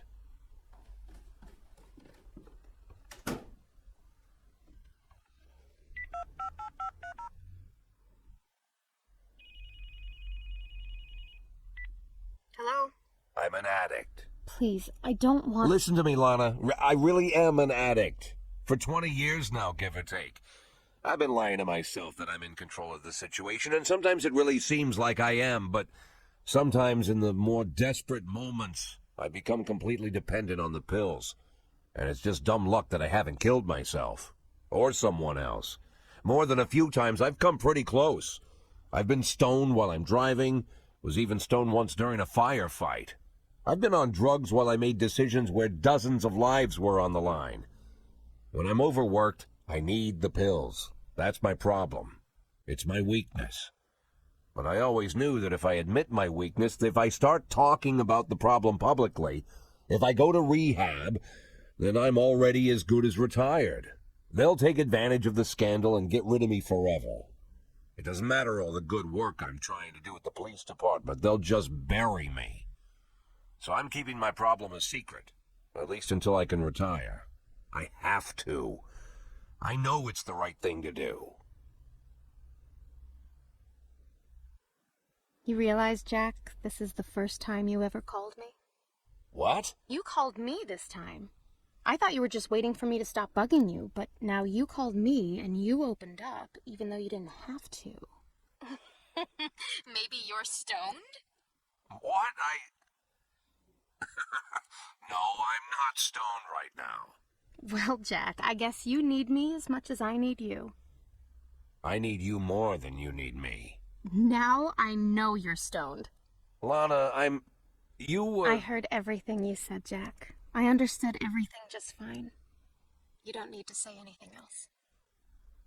Right, exactly. Say no more.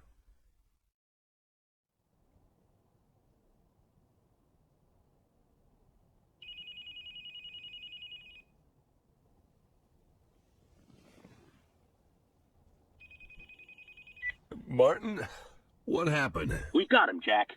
We got our guy. I'm on my way.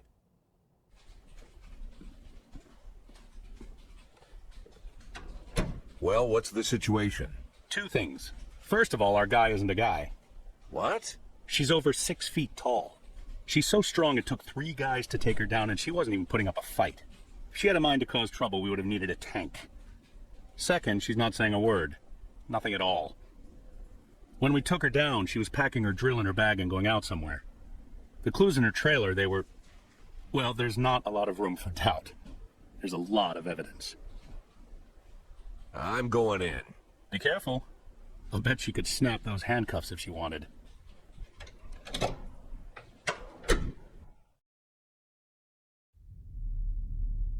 There's no doubt this is the woman who's been killing women across Freeburg. But it's not the dentist sitting in front of me.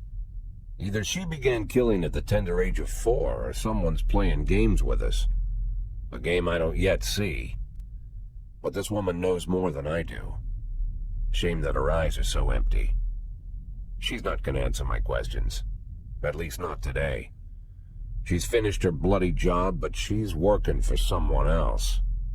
Not hard to guess who's behind this. So fast? She say something? She's not going to tell us anything, Martin. I'm going home. Get a couple more hours sleep. One of the nice things about the world going to hell, everyone's secrets are quickly revealed. Who has time for secrets these days?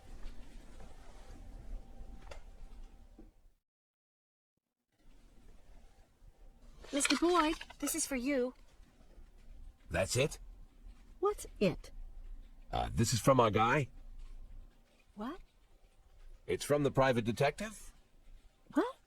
Oh, no. No, Mr. Boyd. It's from an Agent Dixon. Fine.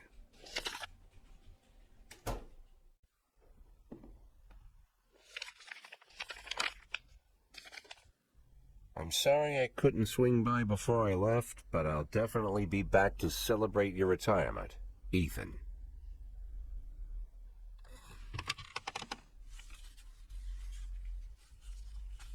Bobby Flash, Diamonds and Thieves. Bobby Flash and the Card Shop. Bobby Flash and the Cats Club. Bobby Flash and the Temptations. Ah, that's what I need.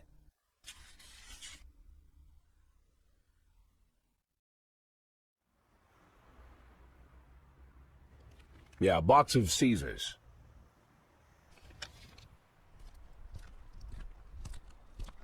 With that outfit, I could see you're coming a mile away, Mr. Boyd. Ah, Mr. Chaffee. Knowing your love of theatrics, I was afraid you'd keep the mystery surrounding the dentist going for at least another day or two. What could you mean, Mr. Boyd?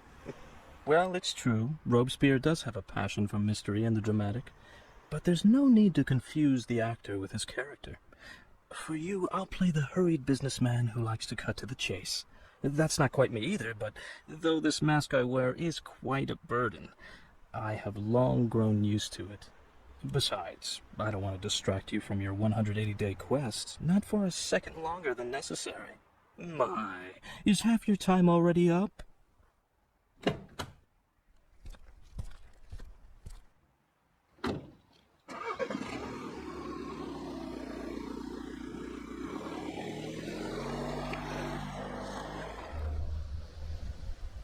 You simply cannot imagine, Mr. Boyd, the painstaking work I've done to cultivate this maniac image. I turn to such literature the likes of which I wish I never knew.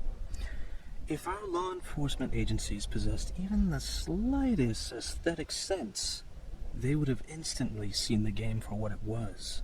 And the postcards, what can I say? And if the real dentist turned up again at the wrong moment, I don't imagine lunatics take kindly to imposters. The dentist died of a heart attack last spring while he was sunbathing on the beach. I discovered this quite by accident, from a university friend, a therapist. It was he who convinced the dentist to stop killing, by the way. Why the murders? Obviously they'd all been raped by Rogers. It would have been much easier to just get them to talk. Mr. Boyd, the last thing I want is to appear a brutish butcher. I spent enough time on these women to know they were no use to me alive. Not sure if I should be ashamed to say it, but Stuart Rogers far surpasses me in his ability to intimidate people. Apparently, such things only come with experience. But murder? For that I truly do feel ashamed. It's a burden I shall have to bear for the rest of my days. But sadly, it's not my greatest shame. What could be more shameful? To frame an innocent woman for such terrible crimes? What? Are you unhappy with a woman cast as the serial killer? Firstly, I'd say dear Jordan adds a certain grace to the whole sordid story. Second, of all the people I hold in my debt, she's the strongest. And not just physically. Third, she had good reason to settle her debt with me as quickly as possible. Without going into details, I'll just say that she's a very, very caring mother. Do these taste good? Had we met earlier, Mr. Boyd, I would have shown you a far more refined pleasure, one without such an unpleasant smell. I'm afraid to even imagine what you count as pleasures, Mr. Chaffee. Fountains of blood in the city square? Mr. Boyd, you're not listening to me at all. I didn't take any enjoyment from the killings. Everything I've done was of strict necessity. I couldn't make Jordan kill all the women that Rogers raped. That would have been excessive. If I had made her kill them all, you'd be rather upset, no? I can't say I fully understand your plan, Mr. Chaffee, but you've given me more than enough reasons to arrest you. Yes, but allow me to counter them with one good reason not to.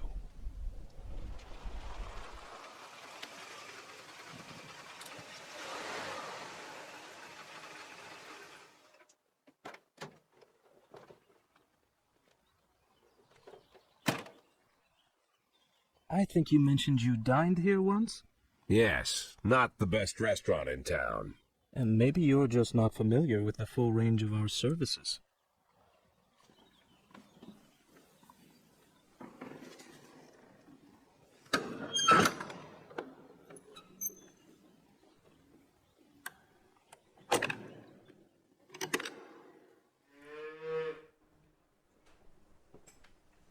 When I inherited this tasteless place from my father, I knew I could never make it into an exquisite restaurant. Instead, I accentuated the atrocity of it all, an aesthetic of a different kind. Now I even live here. To me, this complex is like a microcosm of Freiburg.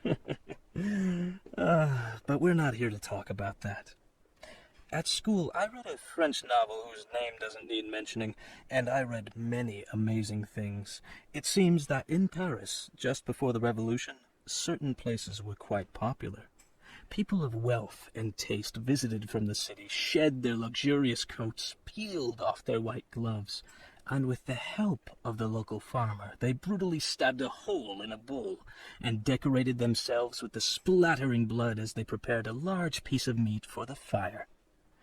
In the bull's suffering, these effeminate aristocrats found a perverse sort of pleasure. Now I make these pleasures available to the people of Freiburg. I will be honest with you. People who pursue such cruelty truly are crazy. But what is interesting? The best steaks are cut from the tender meat of young bulls. 11 months is just right. Beautiful, healthy, full of strength. But these wealthy degenerates who pay $7,000, so our experts will show them where to plunge the blade for maximum effect. Even they don't have the spirit to slaughter the young bull. The thought never enters their minds. They look into the eyes of the healthy animal bursting with energy, and they quickly shuffle past. As if by instinct, they are drawn to the old, weary, fading bulls. And then, with terrible smiles on their faces, they chew through tough steaks that taste of burning rubber. They feel that they're doing something real with their own hands, a sort of natural selection, as if they're agents in the natural process. But nature also teaches us that the old beast, unable to fend off any threat, might yet survive if it cowers in a dark corner and pretends it doesn't exist. Then, perhaps, the young predator will pass. Mr. Scott will drive you back. I'm late for an appointment.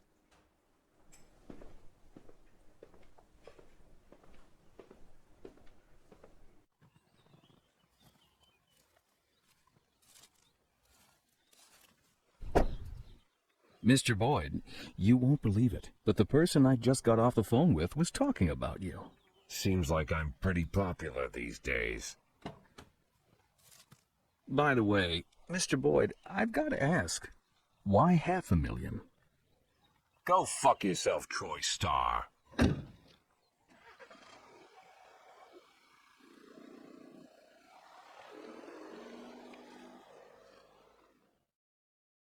Needless to say, I really miss them a lot. I can't wait for the moment when I'll see them again. Wouldn't you like to see me? Oh, Lana, but we, Let me guess. You've thought about it, but then you realized this can only bring us more suffering. Besides, it's dangerous given the kind of work we do, and why ruin things when everything is going so well, right? Well, if you know what I think, then you must be thinking the same thing. Yeah, Jack, because it's true. But is it fair? You know what wouldn't be fair? If your friends caught you in a karaoke bar with an old man. With an old man? Maybe you imagine you've been talking to a young Greek god with long golden hair, but I'm a 60-year-old man, Lana. Listen to me, Jack. Ever since high school, I've been surrounded by old men. At university, half my classmates were old men. They might have been 18 years old, but they were already half in the grave. No goals, no ideas, just endless burned-out looks on their faces, exhausted and empty. At work, even my younger colleagues act like old men. They don't have the stomach for a fight. They're already dreaming of retirement. And then there's you, Jack. The only man for a long time who felt the same age as me. Because you fight. Because there's life inside you.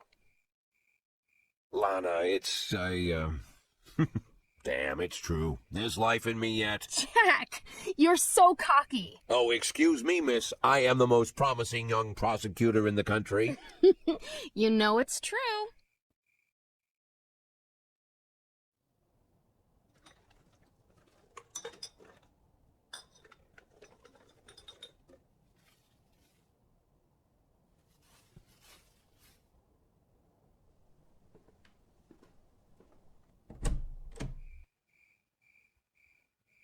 Who's there?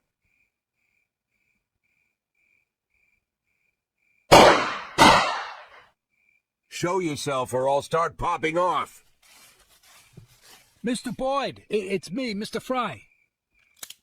I don't know any Mr. Fry, and if I did, I wouldn't want him coming around in the middle of the night. Mr. Boyd, I'm a private detective. I was looking for your wife, Laura. Right, my wife, Laura. I'm looking for my wife, Laura. Laura Markham Boyd. Right.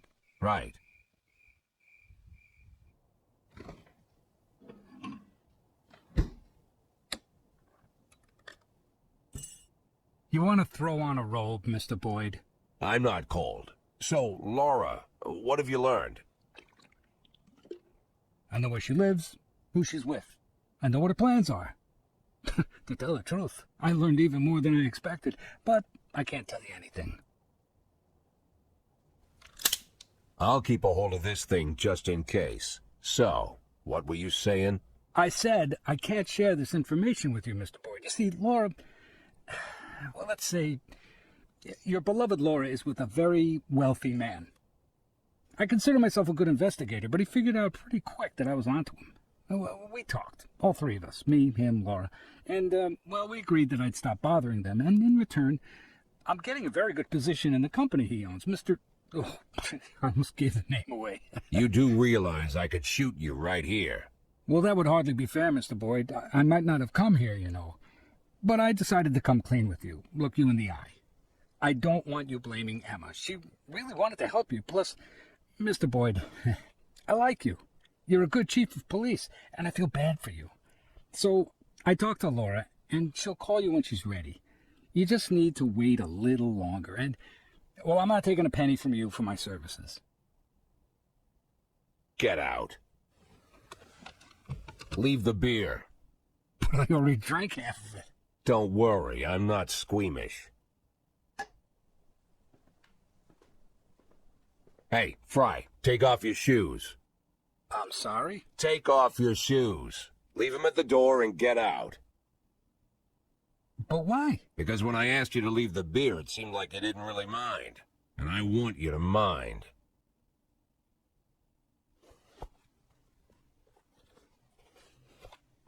And the socks. Fine. Good night.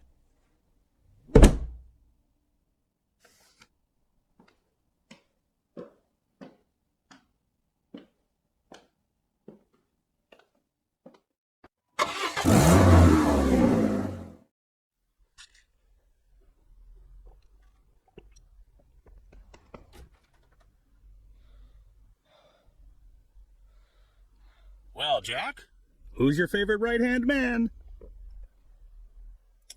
Francis Kendrick. But go on. A very good lawyer. Very good. Invented a way for you to keep your job. Though invented is hardly the word. He has a whole scheme. A big plan. I just had him on the phone. He's so full of ideas I could hardly get off. Believe me, Jack, this guy knows his stuff.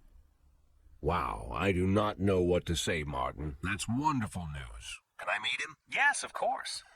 He's not a local. Right now he's in court on the other end of the country, but he'll be with us in 8 or 10 days. When he gets to Freeburg, we'll sit down, the three of us, and we'll work through the details. Sounds great. And now you want something from me? Not at all. Yes. No. Well, I mean, part of his plan is a big public campaign for your support. Talk to the press, lots of interviews, maybe even a few street demonstrations. And it would be nice if your family was there with you. I know you're not talking with your wife, but maybe your children could... No. Listen. My oldest son and his fiancée have arranged some sort of a trip around the world. A big 7-month tour. His girl's from a wealthy family, so they're taking him with them, along with my younger kids and a few of their friends. They're out there roaming the world, and I'm glad they're away from, well, you know, all of this. They don't even know that I'm getting fired, and I'd like it to stay that way. Okay, Jack, I thought you might say that. No problem. Oh, it's been a rough day. I think I'll go home and sleep it off. Martin, wait. Look, you mentioned that you know Laura and me aren't talking, and, well, you think you could help find her? Jack, I understand that's been hard on you, but I think we should focus on your retirement problem. We finish this, then we'll figure something out, okay? One thing at a time. I hear what you're saying, Martin, but... Jack Boyd. Well, Jack, you ready to listen to me ramble for an hour or two? I've had a very busy day. Almost ready. Bear with me 1 second. Yes, Martin, you're right. One thing at a time. Thanks again. Go home and get some rest. We need your strength. Now I'm ready.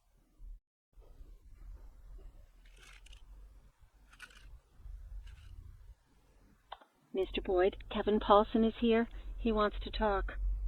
Kevin Paulson. Tell him to fuck off. Jack Boyd, Super Cop. Why the $500,000, Jack? Why? Lana, what happened? Does this sum have some kind of special meaning? Lana, I don't know who told you about the $500,000, but it's much more complicated than you think. Oh, it's complicated, all right.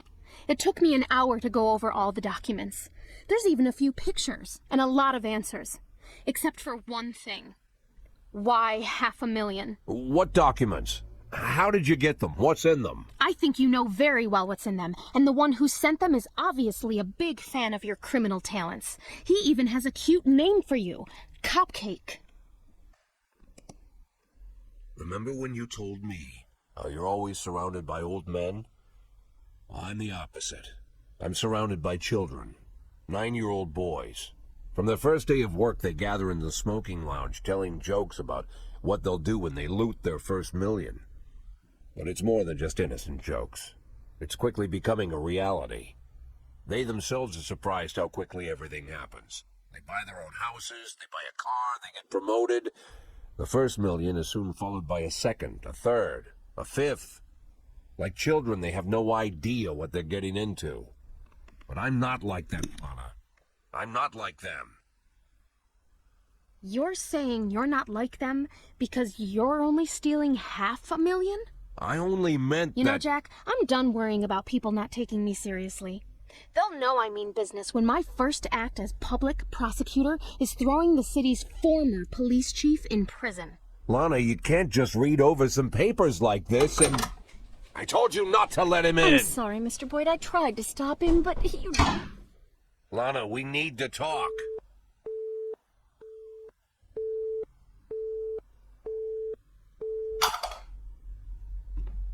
Jack, you're so amazingly patient with people. After all the confusion over the past months, all the humiliations, it's really quite admirable. I wouldn't want to be in your shoes. I gotta admit, I'm not nearly so patient. Send someone in here, now! I've been thinking, Jack.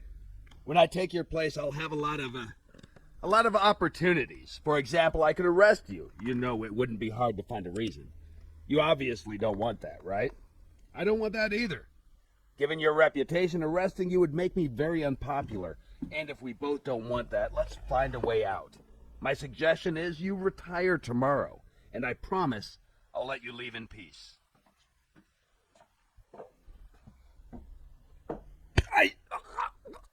I swear, Jack, if you... Mr.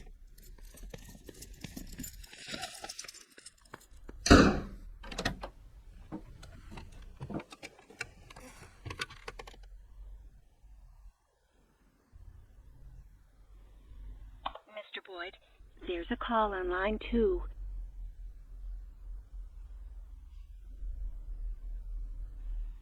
Mr. Boyd, you really have to take this call. Boyd!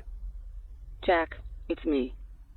Laura, Jack, I don't know what you wanted to say to me, but please, just say it.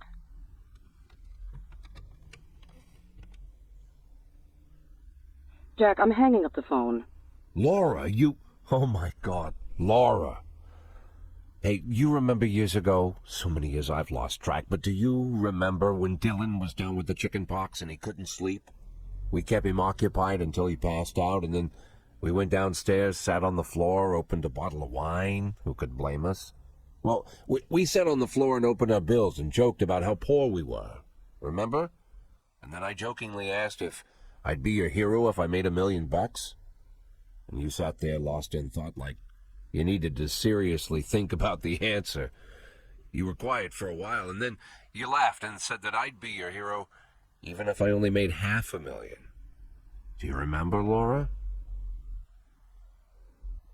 Jack, Do you remember? honestly, Jack, no, I don't remember. You don't remember? But that was... Jack, you've been chasing me down for so long to talk with me. For this? That's all you wanted to tell me? How can you not remember? It's important, Laura. It's important. Goodbye, Jack.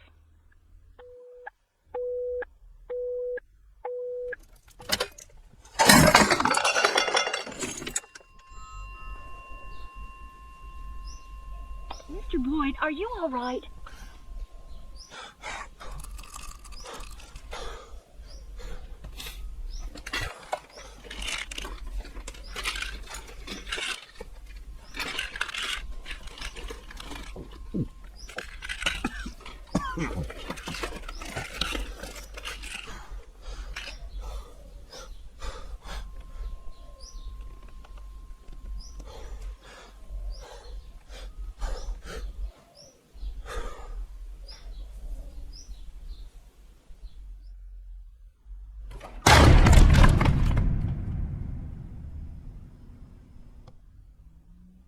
Mr. Boyd?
Yes, you caught me again.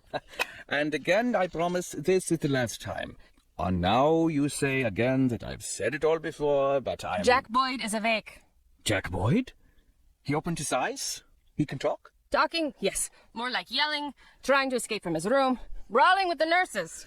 Good heavens, he's a tough son of a bitch.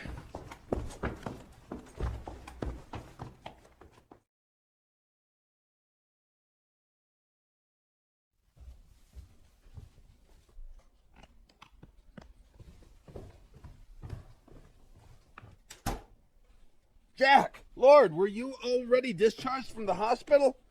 I thought you might be down a couple of days, or even... Emma, get me the mayor. Emma, please call the mayor of Freeburg, Stuart Rogers.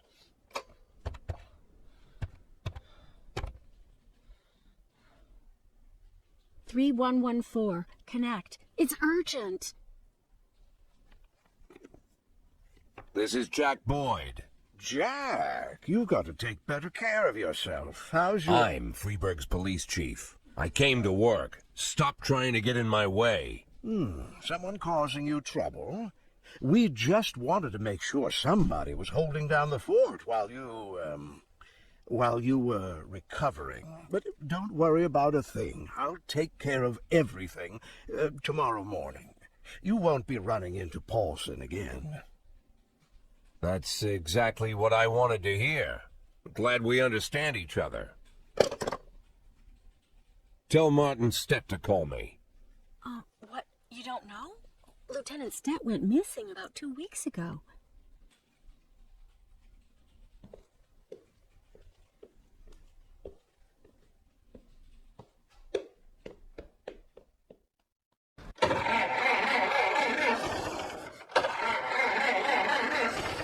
Oh, fuck my life.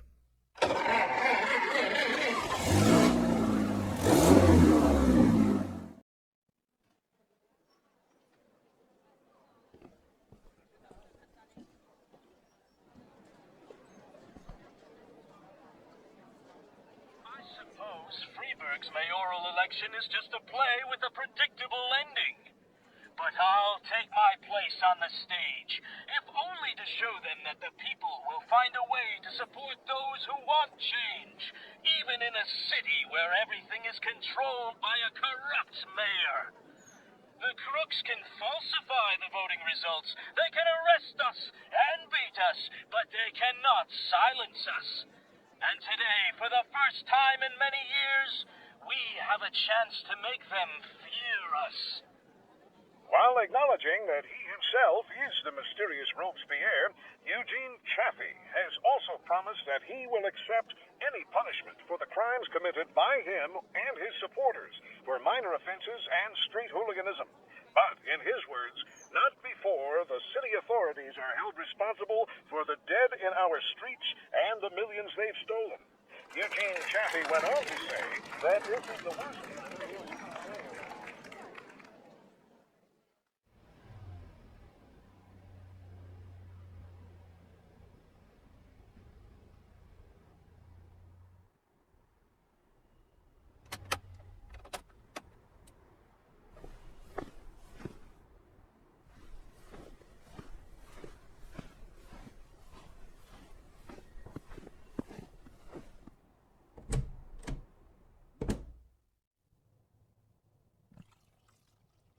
My God, Mr. Boyd, there's no tea in the whole house. We've looked everywhere. I could bring you a nice box of Japanese tea. I think you'd fall in love.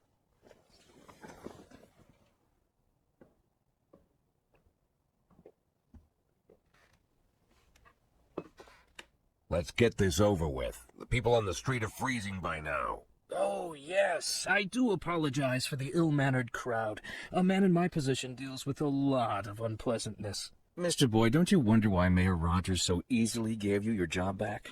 I promised the doctors I'd think less. Funny.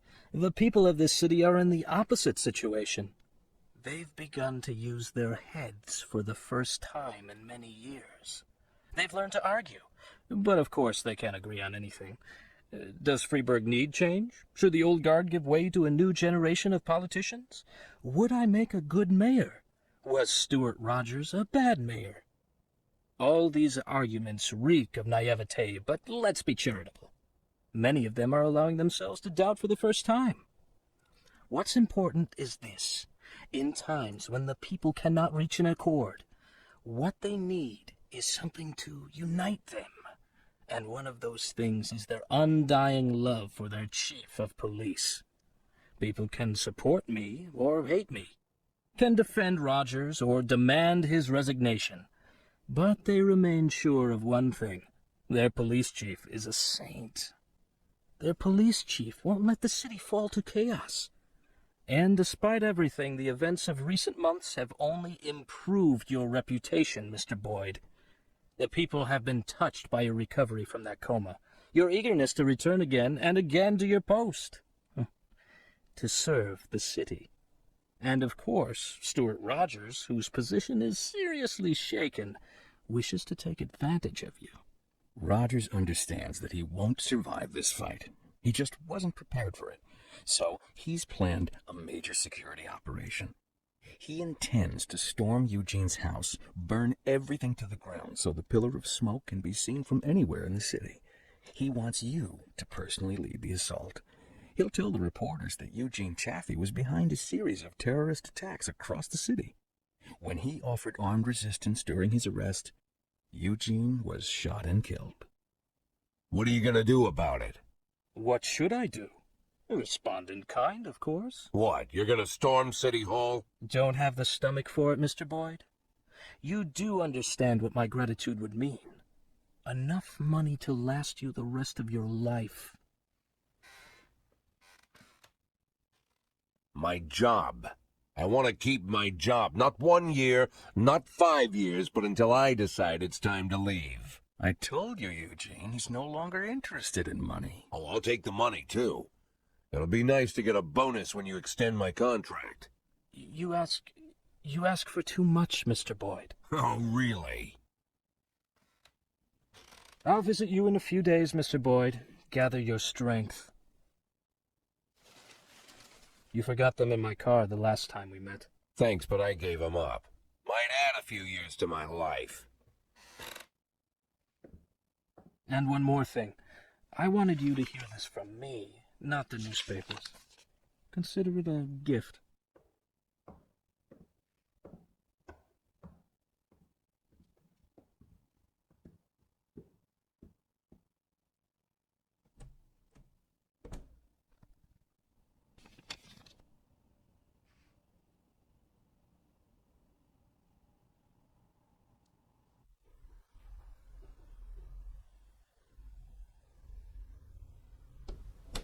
He's here. Well, what are you waiting for?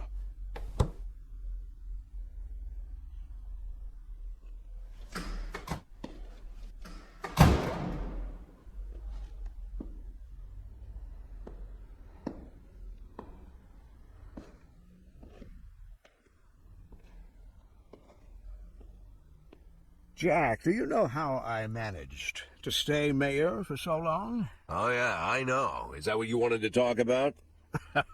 No, Jack, it's not that. I've stayed in my position because at the very beginning of my career, I learned an important rule. If someone, anyone, friend or enemy, if they want something bad enough, you can hook them with it. I know just what you mean. What does Jack Boyd want? A good pension? Doubtful. $500,000. I think that whole nonsense is a myth. The others might think that you just want a paltry sum of money and you'll walk away. I think. No, I'm sure of it. You want what you've always wanted. To remain the chief of police. And only I can give that to you. You are to lead a special operation against Chaffee. I want your team to come down like a hammer on his stinking restaurant. I want you to personally be there and stand in front of the cameras. And I want this fairy shot during his arrest. 12 bullets at least. I want to see his mutilated body all over the airwaves.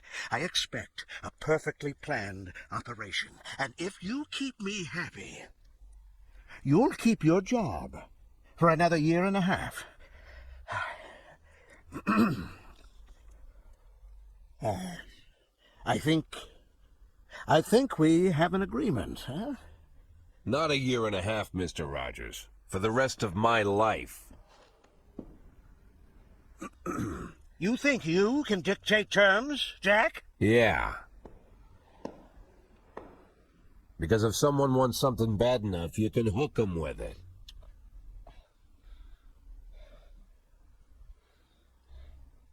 I think we have an agreement.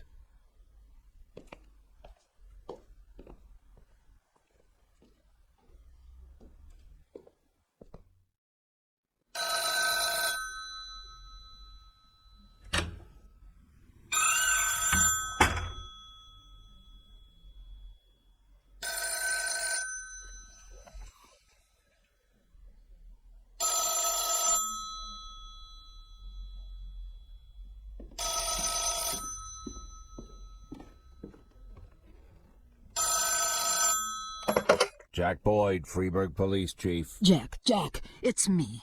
I'm so glad you're alive. Jack, look, I wanted to... Well, the situation is Laura left, Jack. She went out of town and she's not coming back. She said she didn't want to see the children. She says she doesn't want to hurt them. Well, I just thought that you needed to know. It doesn't matter. It's too late. But thank you for calling, Mrs. Markham. Look, Jack, I can't let things drop like that. I swear, I didn't have anything to do with that terrible attack. That day, Laura came to the restaurant, waited for you about an hour, and I was with her the whole time. You do believe me, right, Jack? Frankly, I don't care, Mrs. Markham. I really don't. Take care of yourself.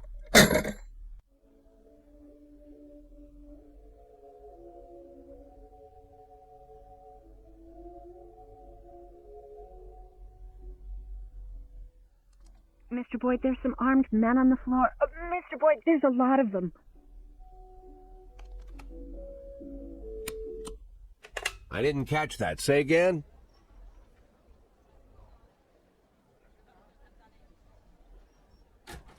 Excuse me, Mr. Boyd. It seems I accidentally frightened your secretary.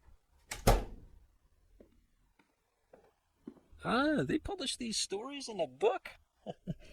My grandfather read me these stories from the old newspapers whenever I was ill.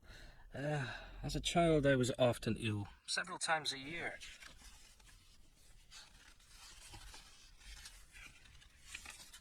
And you know what, Mr. Boyd? You're no Bobby Flash. I am aware of that. No.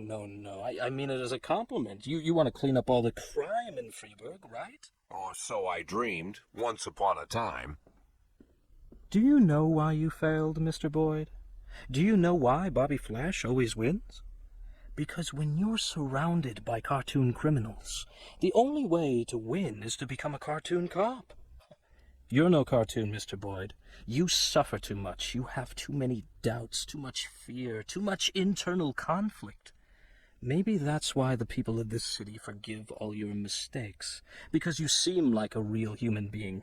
If Bobby Flash made a mistake, we'd never forgive him. From Bobby Flash, we want cold, calculated perfection, and this is why I've decided that I don't mind if you keep your job. What, have you abandoned your insane plan to storm the city hall? You think it insane? To solve all my problems in a single stroke? Assuming, of course, that we're properly prepared. Let's say we do burn City Hall to the ground. And kill Rogers. What next? You simply walk into the smoke-filled room and take a seat in his smoldering chair? No, Mr. Boyd. I've been preparing for a year for what happens next. I'll give the prosecutor's office an impressive folder with compromising evidence against Rogers. Information about how he suppressed his political adversaries, finally lost his mind, and plotted to rain blood on the streets of Freeburg.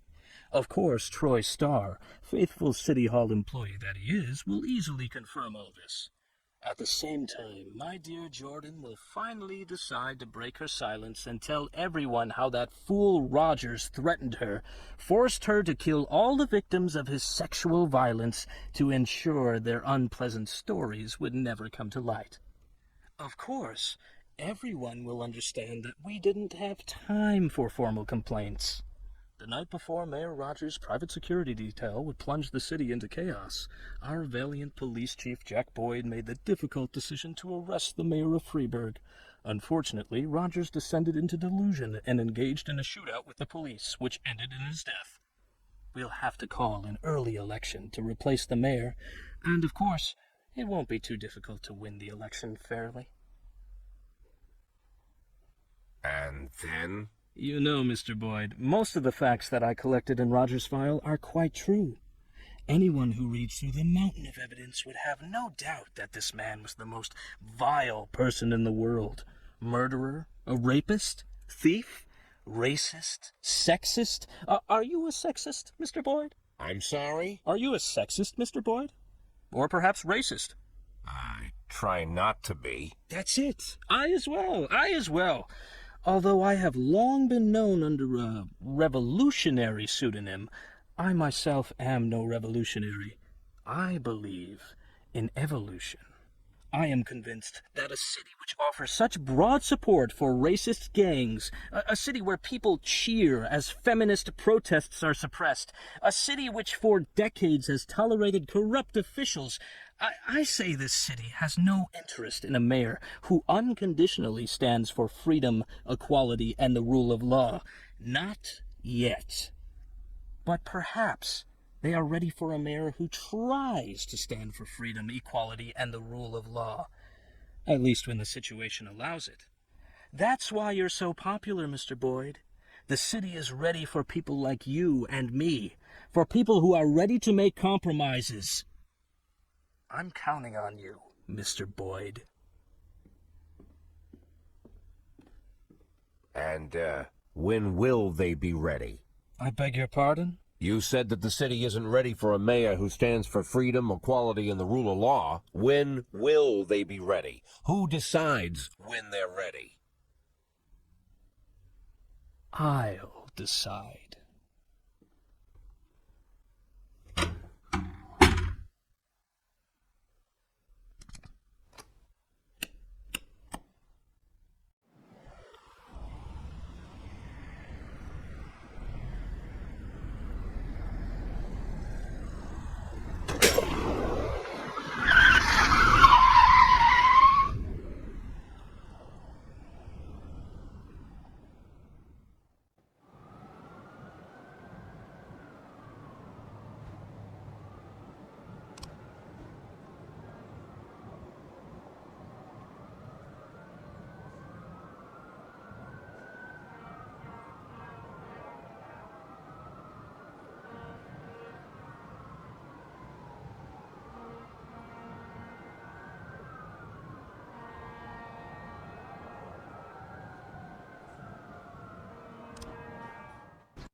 Hey, Jack! You mind if I take Stet's office? Your office seemed a little ratty.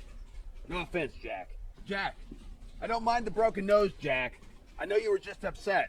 Hey, Jack, talk to me. Jack! Jack!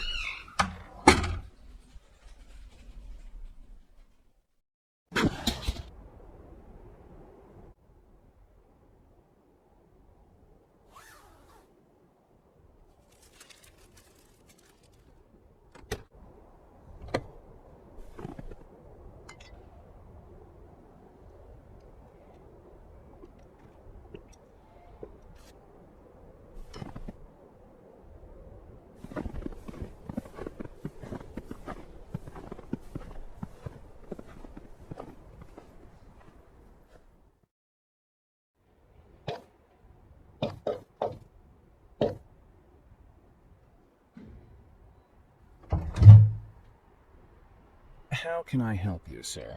I just want to go in. Excuse me, sir. Only members are allowed into the club. Don't I look like a member of the club? I'm sorry, sir, but the club is not accepting new members at this time. What are you, brand new here? I'm an old member of the club. I've been a member for 30 fucking years. I'm sorry, sir, but I think you've made a mistake. Have a good evening.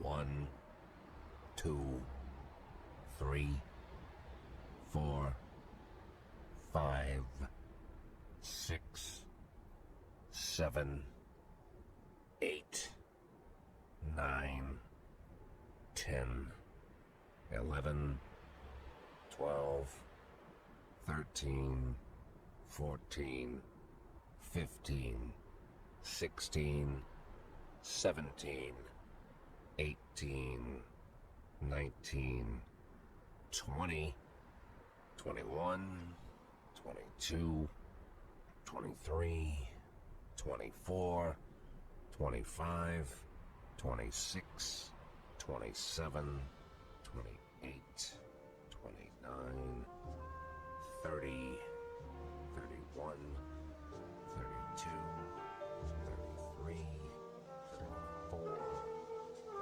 35, 36,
But today, I wasn't so lucky.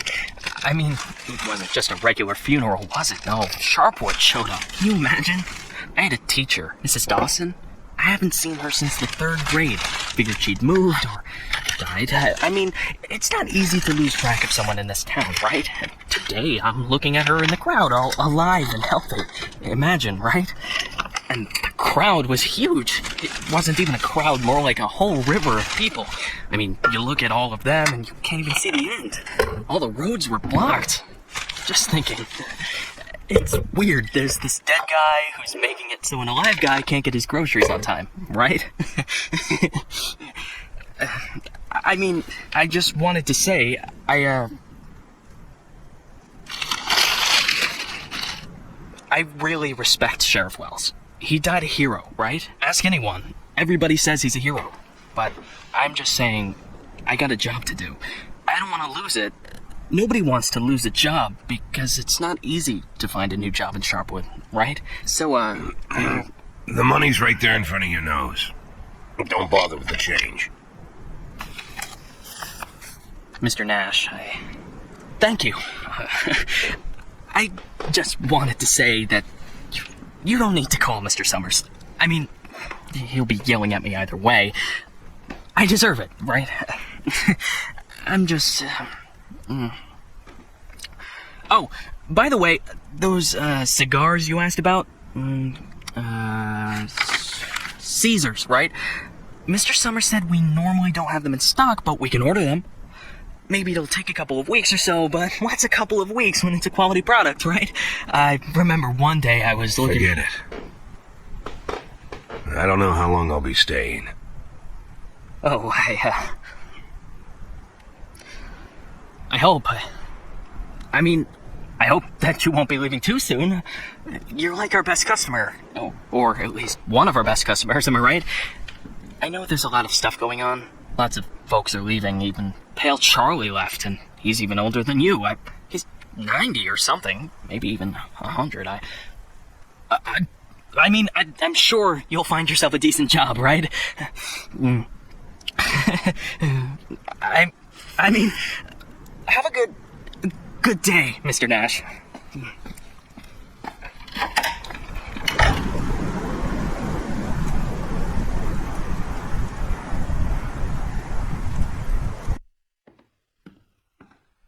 Hey, Lily.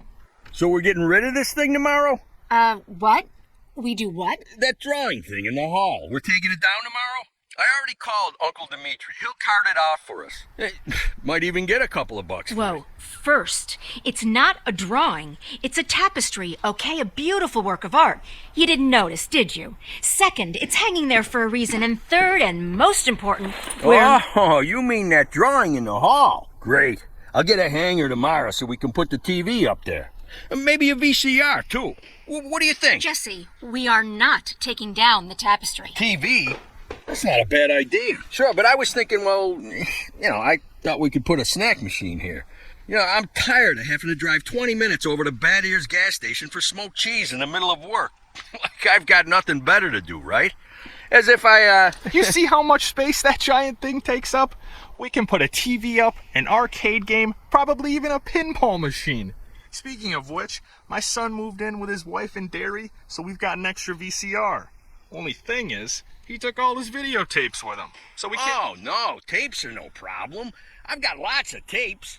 Plus, if we tell the guys that everyone's bringing in a couple of movies, then we... Look, I just need you to... Hey, what kind of movies you got? All sorts. Bloody Shirt 2, Bloody Shirt 3, Bloody Shirt 4, Hard-Boiled Women, Demons on Fifth Avenue. And you've got that movie where this pilot is flying around the earth, but he's running out of fuel over the ocean, so he makes a deal with Satan, and Satan sends him to fight an army of skeletons, and the skeleton general, you can't fuck with him. Yeah, that's The Wind Blows Into Hell. One of my favorites. Goes without saying, that's every man's favorite movie. Am I right or am I right? When I saw him at the end, when the girl throws the sword into the fire, my heart jumped out of my chest. Betty almost needed to call the ambulance. I swear to God. You need to take better care of yourself, old man. I've also got this movie. It's actually a cartoon, but it's for adults, This guy gets the ability to undress people with his mind. So he goes into work, and he works in a bank, and his boss is a real bitch. But the bitch has some great boobs, and she calls him over to her. Tomorrow. We'll just discuss it tomorrow. And she says there's some problem with this quarterly report. Some kind of paper got filed in wrong, and he asked, like you should. What the hell, Gail? Sit down and get ready to type. We agreed. Lily, we'll finish that damn letter of yours tomorrow. And if we're lucky, we'll even... Gail, take off your stupid hat and get back to your desk. I'm the sheriff and you'll do what I say. I'm the sheriff. Lily, you do know you don't have to be such a bitch, right? Bad Ears gas station closes in half an hour, so if we don't finish this stupid letter in the next 10 minutes, I'll be out of smokes until the morning. And if that happens, I'll be coming into work in a bad mood tomorrow. And if I come into work in a bad mood, Just shut up and type. Okay. I'm ready. And for God's sake, let's stop taking half an hour on every sentence, okay? First, read what you've got so far. Of course, we won't be able to pay you serious money. It's like we won't be able to pay you anything at all. But I hope that you feel the same as me, that the safety of our native town of Sharpwood is a question of duty and honor, and not of material gain. No, not just the last sentence. Read everything from the beginning. Lily, come on. Read it from the top. Dear Captain Carter, I imagine you've already heard the sad news that has prompted me to write you. I'll be frank. This letter you're holding is a plea for help. The police department of Sharpwood All right, was depressed. that's enough. I can't take it anymore. We'll just pick up where we left off. Do you think Captain Carter will even read this?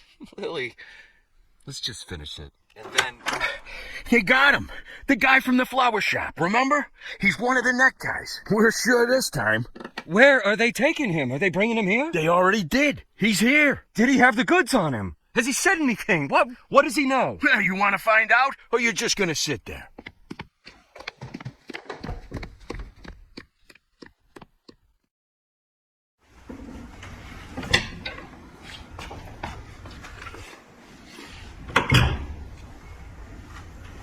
What happened to him? Well, as far as I understand, he had a hard time getting into the car. Right. Didn't like getting out of the car either. And he really didn't like the stairs. And when we handcuffed him, wow, that was no fun at all. And then when he sat down on a chair, he accidentally... Cut the shit, Charlie. What? The sheriff asked a direct question, and I'm trying... Get out! All of you! Lily, I think it'd be best if you just... What's the problem, Gail? Isn't it best if the sheriff interrogates important suspects? Isn't it great when the commander takes a personal interest in the work? Don't you think? Okay, guys, you hear that? Let's get out of here.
Could at least hide the suitcase. What? Oh, this? It's just... Charlie, shut your trap and get ready to question the suspect.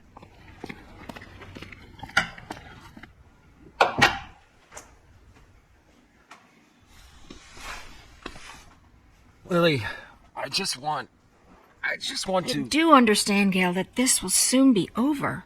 All of this. You understand that, right? I know, Lily. I know. I need to finish writing that letter to Captain Carter.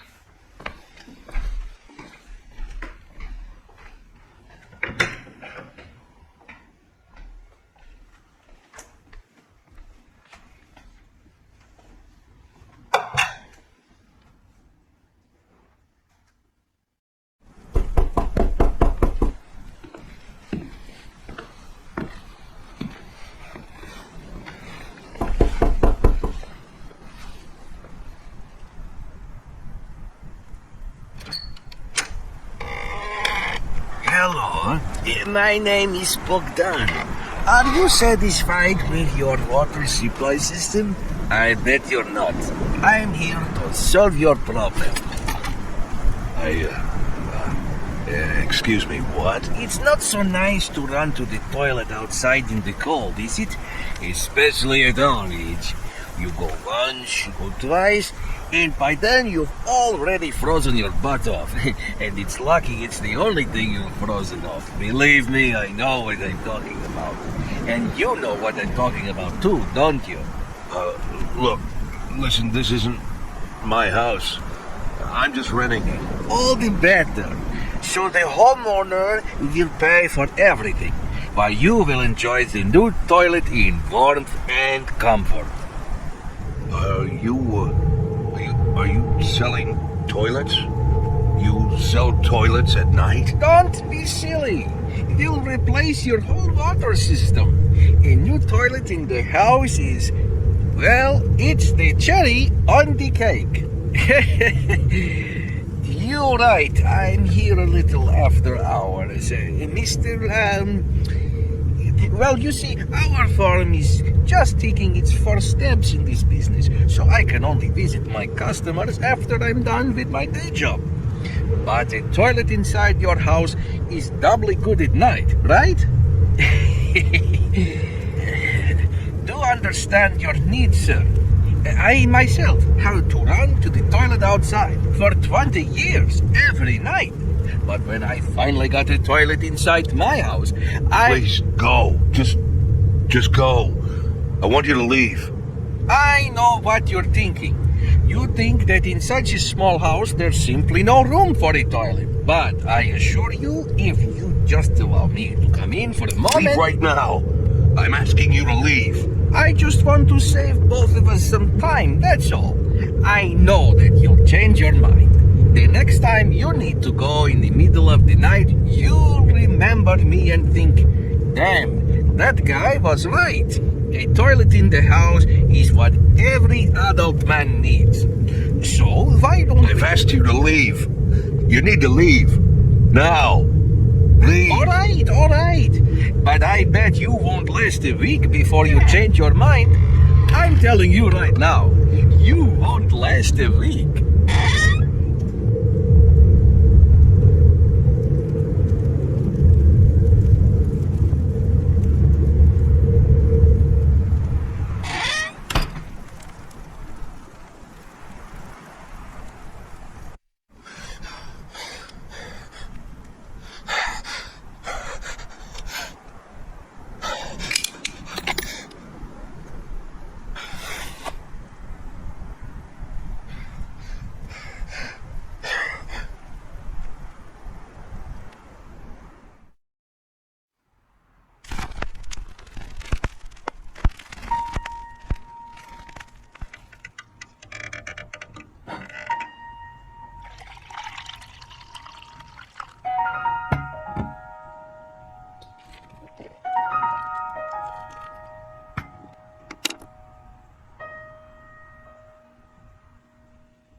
could hardly shut the guy up.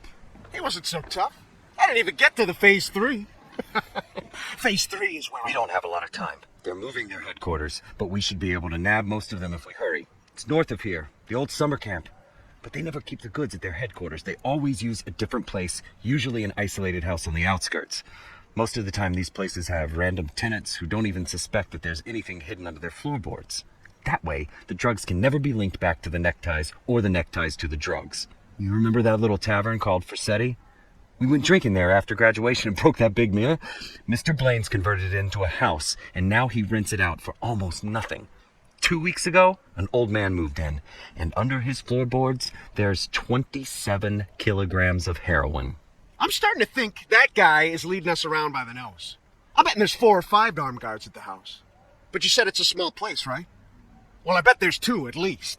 I don't believe they just left the stuff under some old man's floorboards. Even if there is an old man living there, I bet he's in on it. Hey, maybe old man is just a nickname. What do you think? I bet he's a right cutthroat, hunkered down there, ready to ambush us. Maybe he already... Well, you and Corey, go check it out. Take 2 cars in case it's not just an old man living in the house. Whoever you find there, bring them in. And don't forget about the heroin. Rest of you will come with me to storm their headquarters. Sound good to you, Lily?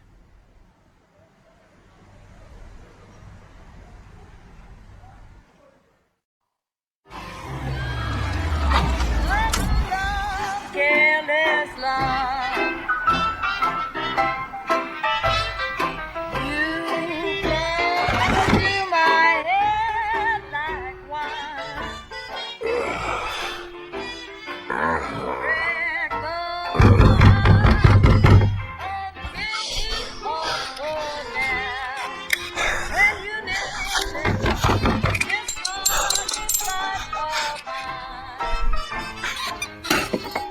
Sheriff's Department.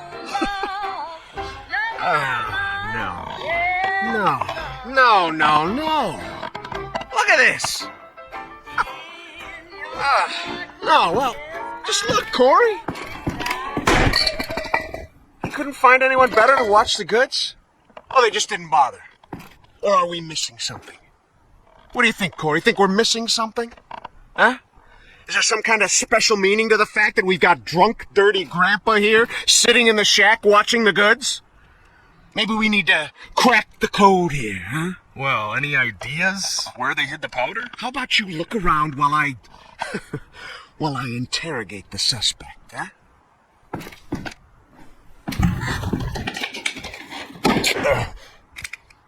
You. What's your name, old man? Boy. What did you say, old man? You need to answer nice and clear when a police officer speaks to you. My name is Nash. Warren Nash. I'll tell you something, Warren Nash. 15 years on the force. I've seen all sorts of dirty shits. This town isn't exactly upscale, in case you haven't noticed. I've caught thieves, caught rapists, murderers, and drug traffickers. All part of the job, you know? I'm doing my job. Nice and easy, like a professional. But here you are. This filth. You don't make it easy to be easy. Filth like you drives me up the wall. With scum like you, I just can't keep up the cold-blooded professional attitude. I just can't. You know why, Warren? Because... Oh, I'm sorry, Warren. I'll be just a second, all right? Shit, Charlie. What the hell? Do you want... Corey, just look for the fucking drugs while I'm busy with the fucking suspect, okay? So, Warren, filthy things like you drive me nuts. Because you think that we'll never catch up with you. You think the police can't do anything. You think we just rescue cats from trees and help old ladies carry their bags up to the porch. You think, you believe, you really believe that we'll never get to you. So you don't even have to try. You taking good care of the goods here, Warren? You ready for us here, Warren? Just waiting in ambush, Warren? You did fucking nothing, Warren! Fucking nothing! Because you thought we'd never come. But here I am, Warren. Here I am. What are you gonna do now, Warren? What's the big plan, Warren? Hey, I think I found something. You hear that, Warren? He found something. Next time, hide it better.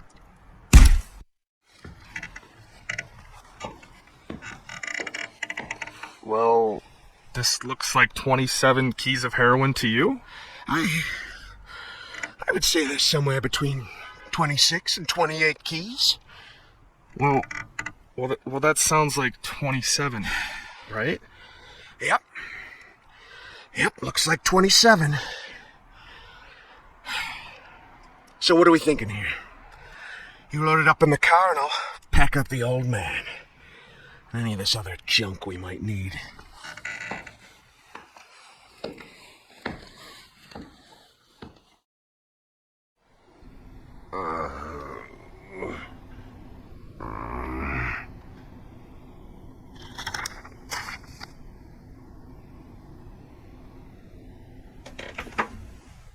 I'd like, I really need to talk to the sheriff as soon as possible. I'm Sheriff Reed. You can talk all you like, but if I were you, I'd wait for my lawyer, Mr. Nash. I don't, you said you're the sheriff? That's what I said. No, I'm just, are you Sharpwood, Sheriff? I'm the sheriff. Do you have the authority to... Look, I'm wearing a shiny star on my chest. I'm sitting here in the middle of the night, and even though I'm exhausted, I'm poring over murder files that no one else wants to bother with. So yeah, I'm the sheriff. I may not be used to all this, and I'm not sure I ever will be, but I don't have another sheriff for you, Mr. Nash. You might as well accept it. Listen, Sheriff. Sheriff Reed, right? Great, Sheriff Reed. I need to talk to the sheriff, and you're the sheriff, so it's even better. I mean, older sheriffs sometimes... Well, that doesn't matter. It doesn't matter. I'm not talking about that. I just want to say that there's been a mistake. And I want to help you out here because There was a huge batch of cocaine hiding in your house. You want me to believe you didn't know anything about it? I rent that house. Only lived there a couple of weeks, and you know all that, right? It's easy to check, huh? Yeah, it's... but that's not important. It's not that I'm trying... Listen, Sheriff Reed, you have to listen to me very carefully. I'm a policeman, just like you know? Oh, so you must be undercover. Is that it, Mr. Nash? No, it's much more complicated than that. My name isn't Warren Nash. Yeah, I already knew that. Your fake documents are so bad they practically fell apart in my hands. If you let me explain, Would you like to see my real document, Sheriff? Look, that humidor, you see it? What? That little box, the little wooden box on the table, see? Looks like a jewelry box. It's locked. We'll crack it open in the morning. Wouldn't you rather open it now? Please, Sheriff Reed, let's open it now, and I'll try to explain everything. I'm in a very difficult situation, and I'm asking you to listen to me. Just open the box, and you'll find my passport in there, my real passport. My name's Jack Boyd. The documents that say I'm Warren Nash, I bought them for $90 at the rail station. Please, just open the box, and I'll explain everything, please. You say you were a cop, huh? Yes. I was a cop. I was the chief of police, just like you. Look, it's a very long and complicated story, but I assure you this is all just a huge misunderstanding. And the fact that I've gone into hiding here, the fact that I'm here at all, it's an injustice that I want to correct. And I'm asking you to help me.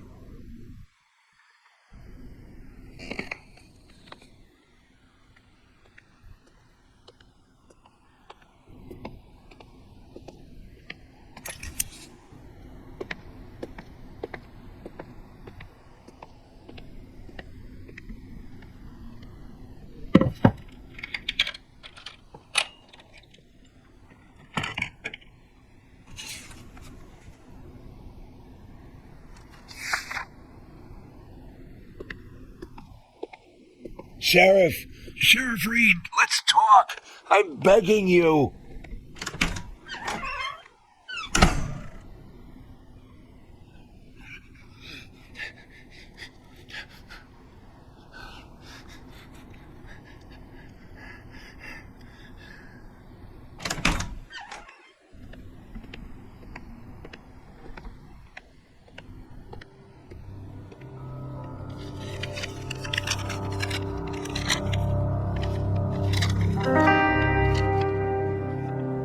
Sheriff Reed, let Do me... you even know what you've been accused of, Mr. Boyd?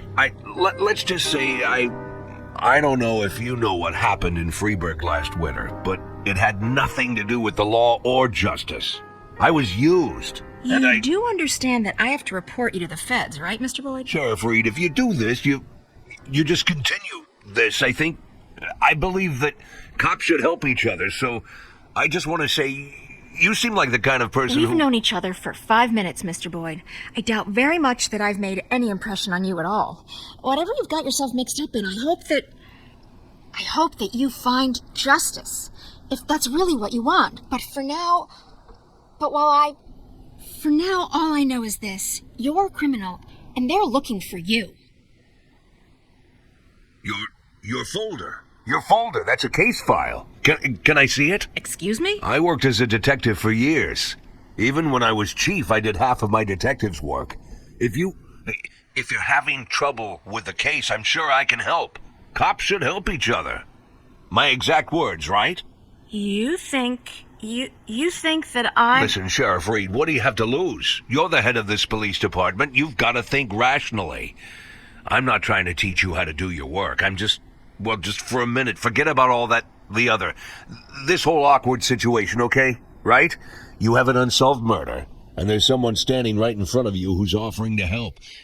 Maybe I'm an imposter, and I can't actually do anything. Maybe I'll even turn out to be a lunatic, scatter the file around the cell and dance around like a wild monkey. But maybe, just maybe, I really am an experienced cop who can help you find your killer.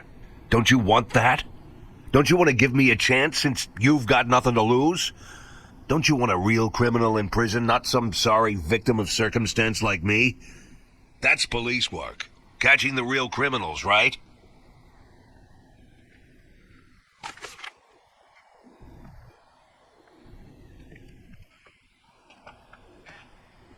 I guess I'm going crazy.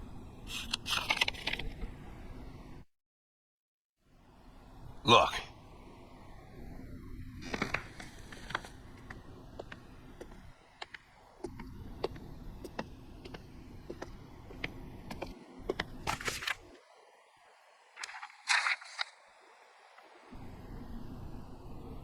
Lily, are you there?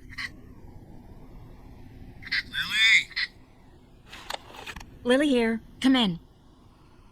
Can you grab the box of flashbang grenades and get over here? There's no time to lose. Lily! Copy. I'm on my way.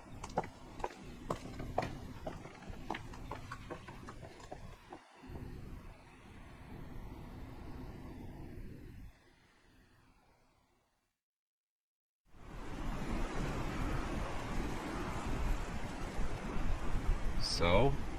I'm not seeing anything. Lily, it's time. Yes, just let me look at the plan. Lily, we've got everything covered. Gail, I need to take a look at the plan. Gail, the plan? Lily, do you want to look at the plan or do you want to change the plan? I need to see the plan before I decide whether I need to change it. Gail?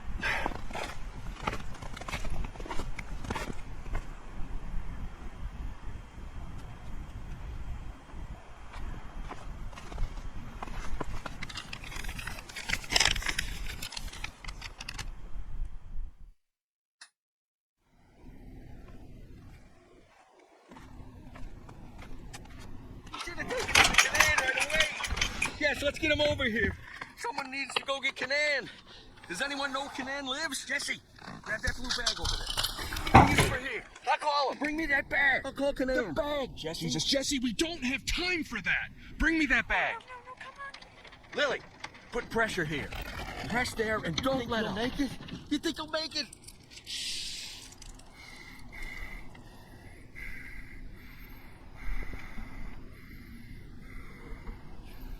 We need to put something under his head. He's dead, Lily. Lily, he's dead. Gail's dead. Now you can call Canadian.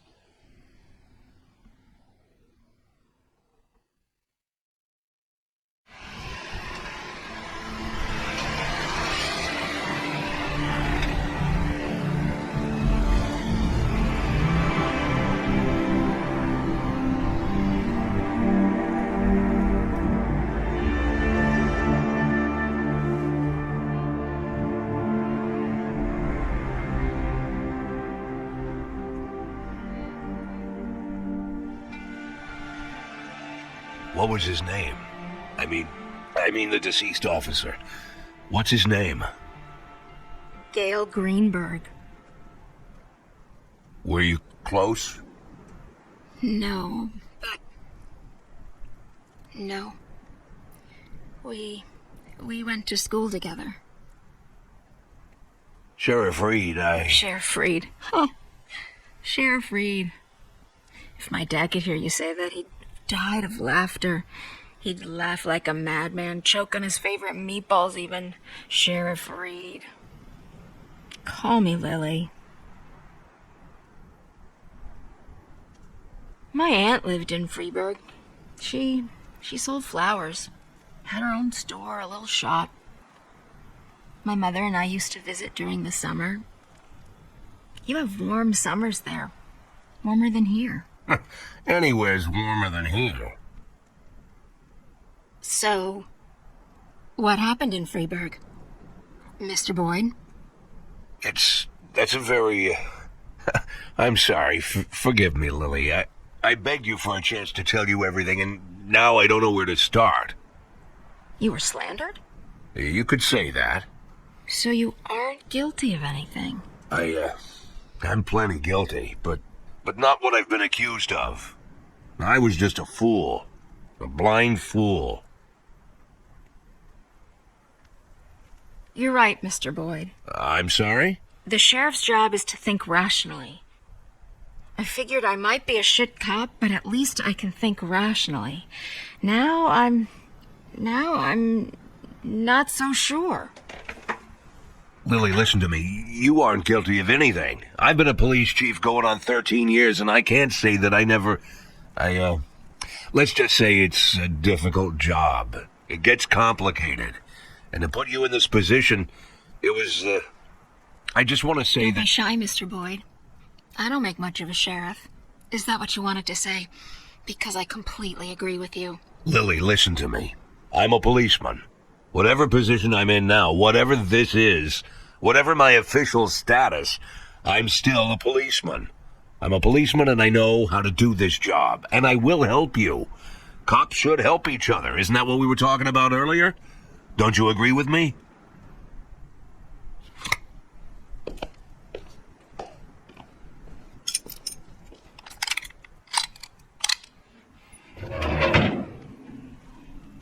What was it you said, Mr. Boyd? Maybe you're an imposter, maybe you're crazy, but maybe you... Honestly, I don't even know if I... Lily, why are you pointing that gun at me?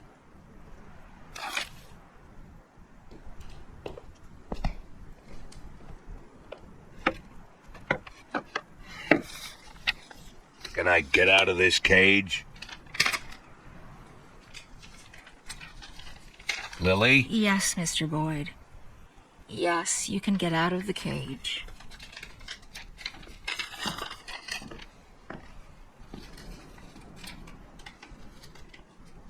You want me to... Well, I guess I'm asking. You want me to get to work? What is it you want me to do exactly? You can get some sleep in the break room. It's over there to the left, the dark green door. I'll still be here in the morning, and in the morning we... Well, we'll figure this out. Tomorrow you can gather up your things, Mr. Boyd.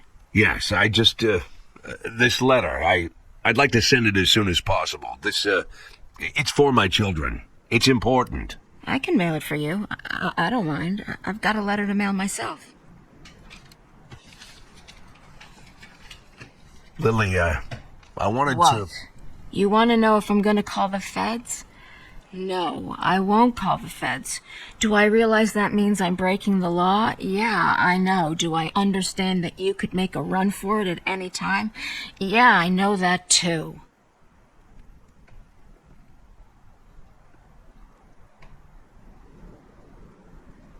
I'll see you in the morning.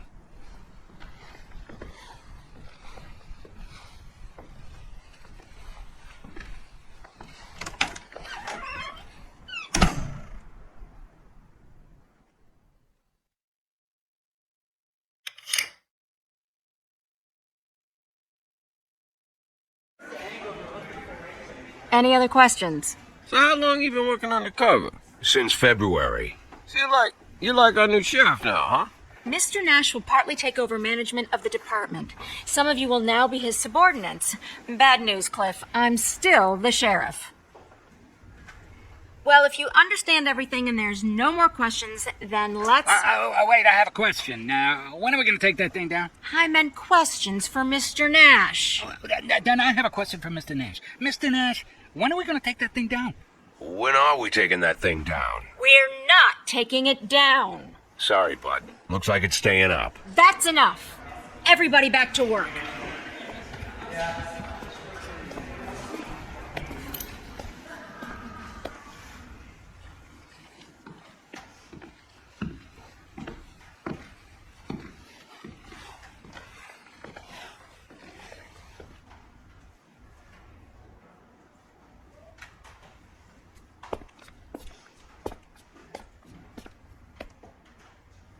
It was Sheriff Wells who hung that tapestry here. He said he made me his first deputy because I was the only one who understood what it says. Well, now there's two of us.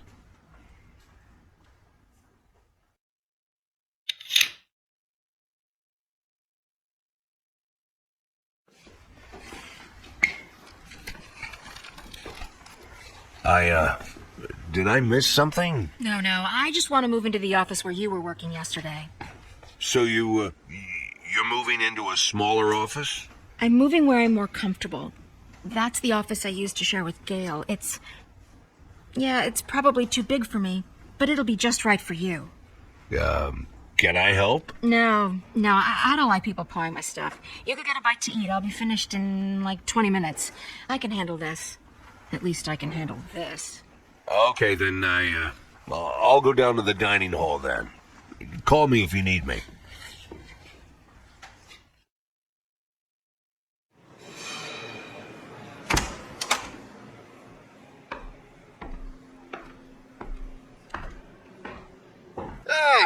Mr. Nash.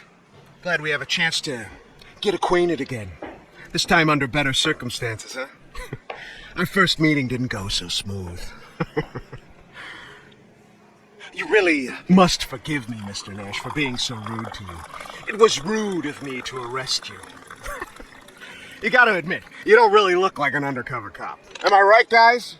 But I didn't hit you too hard. I tried to be delicate with elderly gentlemen.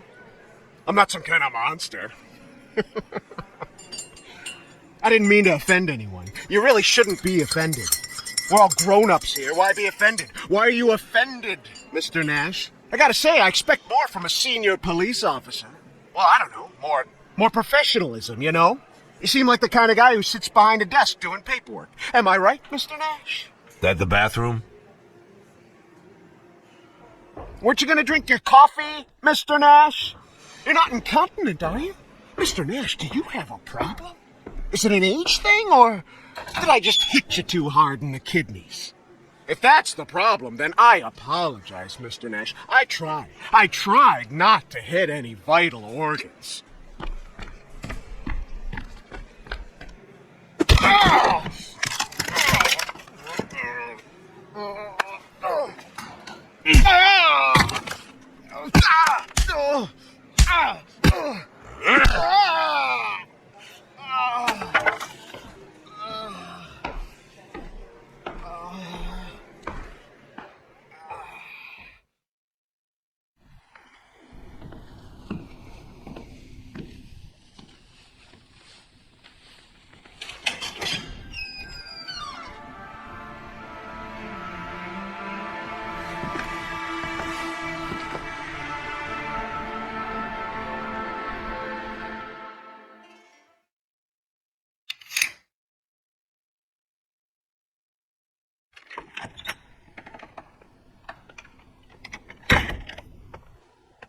Mr. Nash, could you come over here for a second?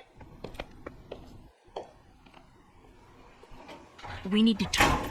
Dr. Kanayan just... Hold on! 1 second. Tip, what the hell? What are you trying to do? Don't you remember what happened to Vic? You want that thing to explode in your hands. You want to lose your fingers. Put it back right now. Until you get some new cartridges, no one touches the shotguns. We agree. Aw, come on. I'm not gonna shoot it. I just wanted to use it to scare old Kleiner. Want to see that stubborn idiot shit himself. Yeah, he's probably going around in diapers. You seen that fossil recently? I am not listening. Just put that thing back. Damn it, Lily, stop acting like you're everybody's mother. I'll stop playing mother when you idiots stop acting like children. Yeah, thanks a bundle. You won't be talking like that after I... What's your name, son? Tip Rami, sir. Why do you need a shotgun, Tip Rami? To frighten an old man named Herman Kleinert, sir. He's a local cobbler. The thing is, sir, the old man's grandson, Matthias Kleinert, recently raped a schoolteacher, and now no one knows where he is. I'm sure, sir, I mean everyone is sure, that old Kleinert is hiding his grandson somewhere. We tried talking to him, but it got us nowhere. To be honest, sir, the grumpy old maniac just stood in his door waving his gun, so talking just isn't going to work. I want to squeeze the old dirtbag, sir. Squeeze him good and get him to talk. Kleinert's gun shoots salt. Salt? That's right, sir. Salt. Well, what's the difference? I'm not saying he was going to shoot me. I just wanted to scare the old goat, you know? It's not like I'm going to shoot him. Probably. When you joined the sheriff's department, they gave you a gun, right? Of course, sir. But who's scared of a tiny little pea shooter? Everybody in Sharpwood has a gun. What else did they give you? I'm sorry, sir? When you entered service, what else did they give you? I was issued a uniform, sir. What else? A radio? And that's it? And a knife. This knife? That's correct, sir. Big, huh? I guess so, sir. What do you think, son? Think you could scare somebody with your big knife? I don't know, sir. Well, think about it. Here you have a big shiny piece of cold steel, nice and sharp, and you're holding it right to some bastard's neck. You bring it so close that one careless movement and you'll open an artery. But let's say you haven't lived such a clean life. You like to drink, so your hands are a little shaky. They shake all the time. If not today, then maybe tomorrow you'll slice someone open by accident. You think that's scary enough, son? Yes, sir. It's very scary, sir. Well, then what do you need a shotgun for, son? I'll put it back, sir. I'll put it back right now. Well, what are you waiting for? I have work to do. Can I go? Yes, I just wanted to... Come to my office in the evening before you go home, okay? Okay.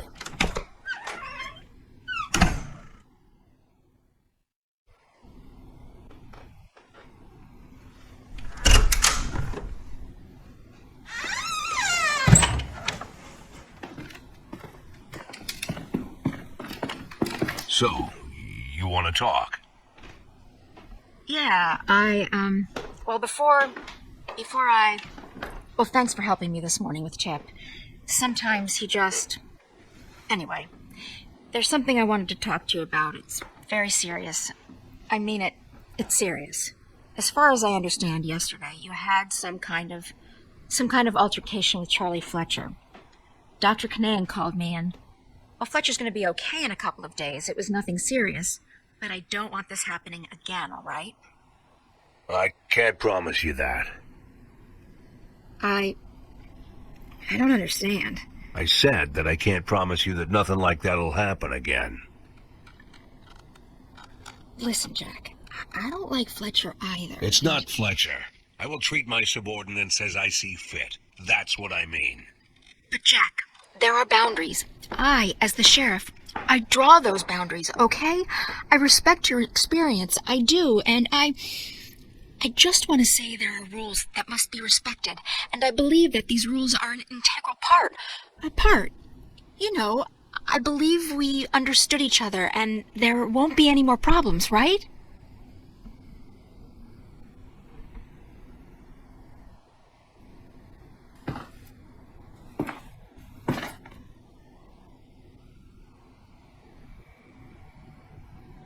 Why am I here? I'm sorry? Why am I here? Well, because I asked you to come and talk, and I... No, not here in your office, but in general. Here. What am I doing here? Why am I here, Lily? Because you got into a difficult situation, and now... I'm helping you steer the department. Look, I could run. I might go to jail, but I'm here. Why am I here, Lily? We could call it a mutually beneficial deal because... Why, Lily? It's a simple question, and the answer is also simple. Why am I here? Jack, I don't know what you... Yeah, it's strange, isn't it? Some bearded old man with fake documents strikes up a conversation with you, and suddenly he's... Jack, please, you know how much this... becoming the sheriff's right hand. Actually doing all the work of the sheriff. How does that happen, Lily? Come on, tell me. Jack, I'm begging you. The answer is already in your head. I just want you to say it, Lily. Say it out loud. Why am I here? I'm begging you. Say it. Let's just... Why am I here? Because I'm a shit cop, right? I'm a shit cop. I can't do anything. Shit cop, shit cop, shit cop. Without you here to help, it would be the end. You wanted me to say that. Is that what you wanted? Are you satisfied now?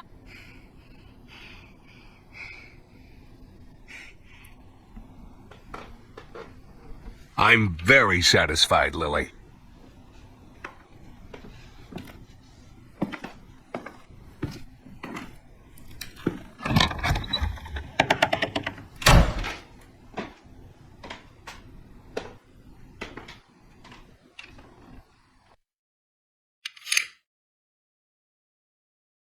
Thank you again for your time, Mr. Kogan.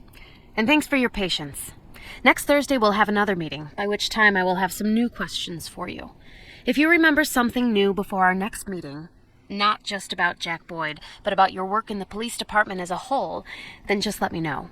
If you change your work schedule, let me know. If you need to leave Freeburg for some reason, well, you understand. Let me know.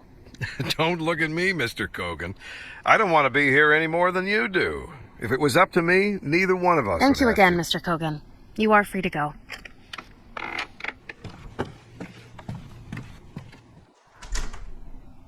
Take it easy on these people, Lana. They don't have to. I'm just doing my job, Wilton. It's your job too, remember? Please invite Miss Emma Weinstein in. Emma Weinstein? Again? What is this already, her sixth? Just the fourth. And you're hoping to learn something new. As far as I recall, she just keeps saying the same thing. I will definitely learn something new, Wilton. Even if she keeps saying the same thing. Even the fact that she always repeats all the answers word for word. That's already very important information just by itself. Well, yes, for you. Because the whole world around you is very important information.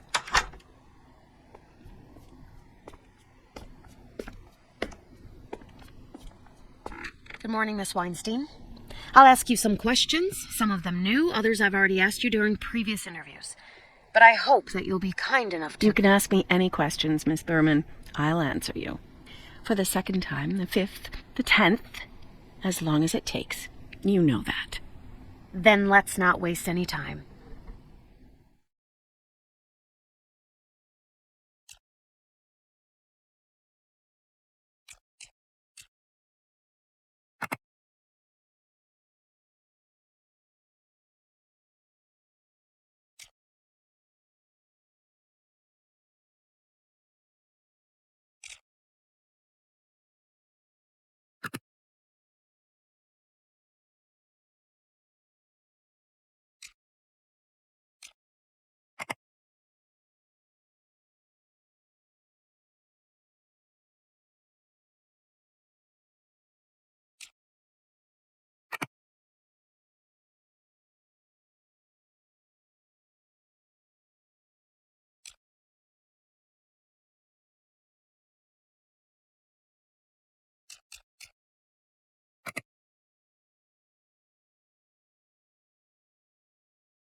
you see him, Pedro? Has he already ordered a drink?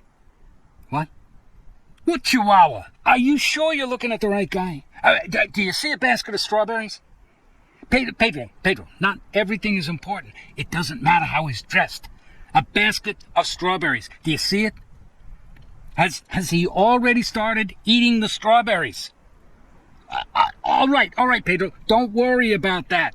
If he's eating strawberries from a basket, then he's the one we need, no doubt. Just wait until he's eaten all the strawberries and then approach him, right? Right, Pedro, right. I'll be waiting for your call. Just stick to the plan, all right?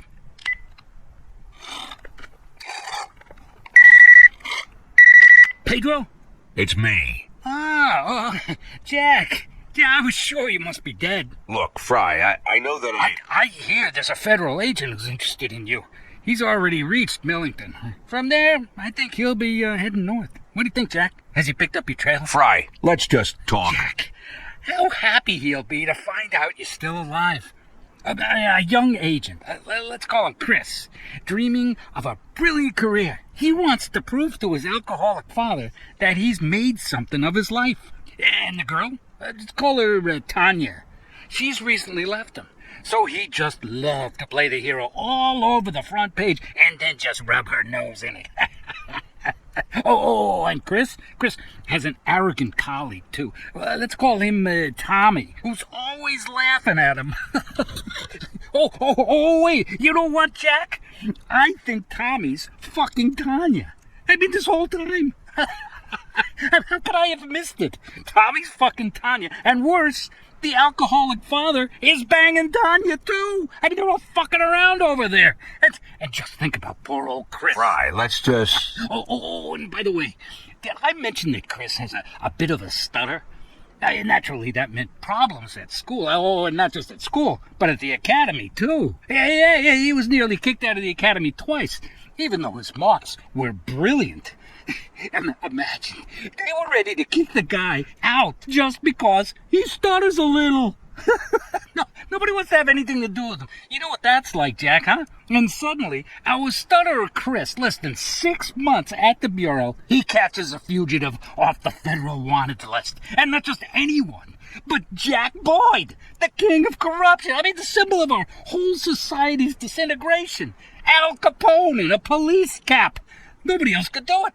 But there's just something about Chris, you know, Jack? Good Lord, Fry, it's just... Now, Tanya wants to fuck him, and the prom queen Sharon wants to fuck him, and even Susie the ballerina, who turned him down on 3 separate occasions, because she didn't want to have anything to do with the fucking stutterer. Well, now Susie is showing off her pirouettes in his bedroom. And it's all thanks to you, Jack. All thanks to the fact that you couldn't stick to our simple arrangement and answer the fucking phone when I called. I couldn't pick up the phone because at the moment when you called, the phone was literally being shot at, and then You're one lucky bastard, Jack. I mean, you are lucky that I have such a cold, black heart, completely incapable of compassion. Without batting an eyelid, I will leave that poor stutterer Chris with nothing. I'll make a couple of calls, and he'll turn right around on that road he's on to Sharpwood, and return to his miserable life of the lonely loser. He's just not the right man for Tanya. I mean, some people just aren't made for each other, you know. It's true, you'll have to pay me twice as much. Twice? 20,000? But I only just... That's not the worst of it, Jack.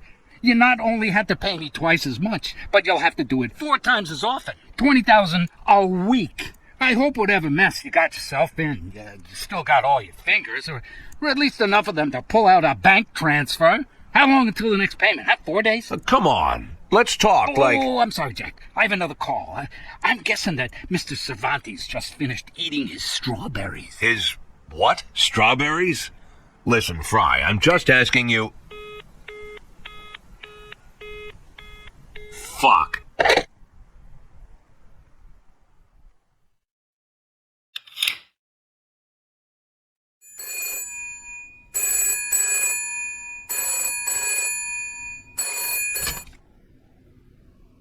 Hello?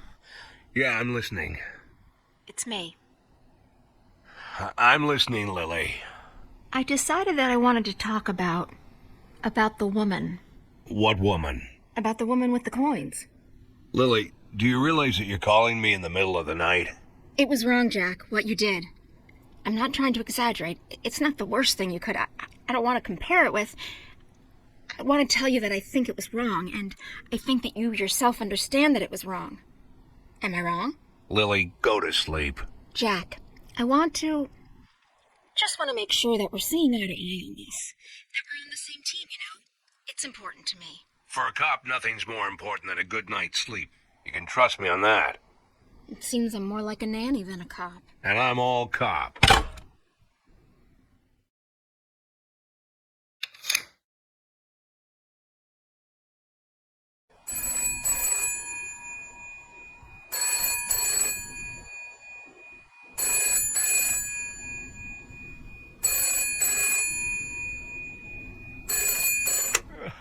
Warren Nash. It's me, Jack.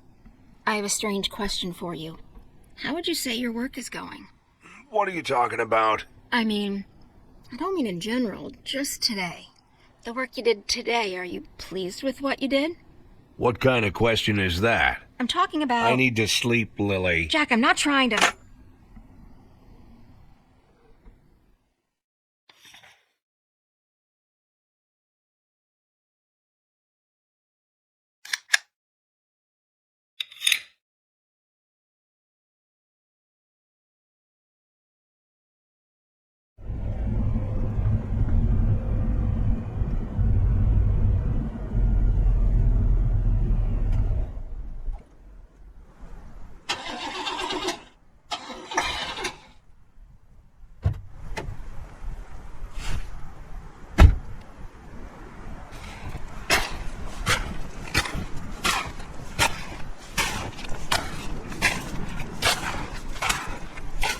Do you live here, old man?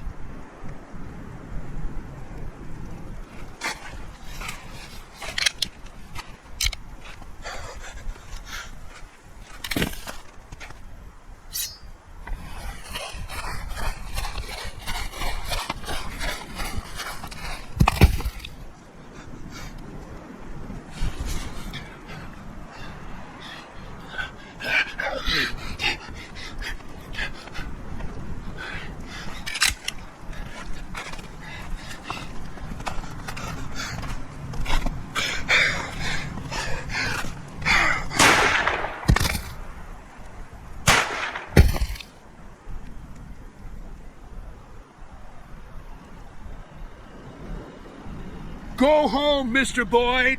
Who am I talking to? My name is Colonel Liam Henderson, but as you can see, we'll have to do this some other time. How do you know my name? I think there are only two of them. Best be safe. Check the area and tell Mark to shut off that engine. Someone will have to stand watch here till morning. Hey, I'm talking to you. Go home, Mr. Boyd. Lock the door. Stay away from the windows. Don't come out till morning. We'll talk another time.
Time for hot chocolate. Don't pay any attention to me. I'll evaporate in a second. Who are you? I'm Sean Moreno, secretary, and dispatcher, office manager, sometimes even the plumber. I have a very wide range of responsibilities. It's easier to say what I don't do. What, and delivering hot chocolate to the offices? Is that one of your duties? No, well, not usually. But I thought that this morning you might need a big mug of something warm. It's easy to catch cold from lying down in the snow at night. We don't need you catching cold, right? No, that was one cold night. No, if you ask me, all nights are cold. What are you talking about? Hot chocolate with maple syrup, red pepper, and herbs. I should think I can manage to make this drink. Can't survive in Sharpwood without it. But I won't give you the exact recipe. Don't even ask. I didn't know what kind of cupcakes you like, so I brought a few. There's more chocolate in this one, less in this one, and there's no chocolate at all in this one. But there's little nuts. Very tasty, but they get stuck in your teeth, so be careful. Oh, yes, and your revolver. I cleaned it up. Shines like new. If you need any bullets for it, Mr. Boyd, just... Who are you? Like I said, Mr. Boyd, I have a wide range of responsibilities. Secretary, dispatcher, manager, plumber, and Colonel Henderson's bitch? That about right, you fuck? That about it for your responsibilities? Think you can come into my office like that and call me Mr. Boyd, you fucking piece of shit? There aren't any bullets in it, Mr. Boyd. Oh, well, you want to see what I can do to you with a pistol with no ammo, you fuck? I'm a man of many talents, just like you. No doubt, Mr. Boyd. Actually, I'm a big fan of your talents. You're a legend, Mr. Boyd. I look up to you. What are you going on about, you dirtbag? It's what you did in Freeburg. The plans, the whole operation. The story about the antique weapons, the Japanese businessman's money, the park construction project. I can't pick a favorite. Well, it's probably that case with the De Vroom painting. That was top class. You're the only man who's ever turned corruption into art. If someone were making a film about you, Mr. Boyd, I would... Listen to me carefully, secretary, dispatcher, manager, plumber. I don't know what you read here in the newspapers, and I've got no idea what your boss could be dreaming, but you got me wrong, okay? I was a scapegoat. I once let motherfuckers like you manipulate me, but I learned my lesson. So if you're gonna threaten me, you better just get it over with. No one's threatening you, Mr. Boyd. It's quite the contrary. Once you get to know Colonel Henderson better, you'll see you have nothing to fear. Like I said, I appreciate your talents, and Colonel Henderson appreciates them too. Believe me. No, it's a lucky thing you arrived in Sharpwood when you did.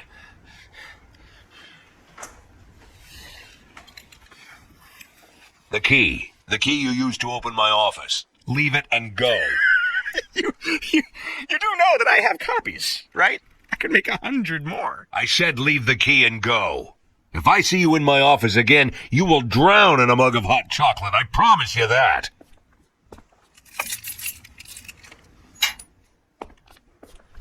You have nothing to fear, Mr. Boyd. You're safe here.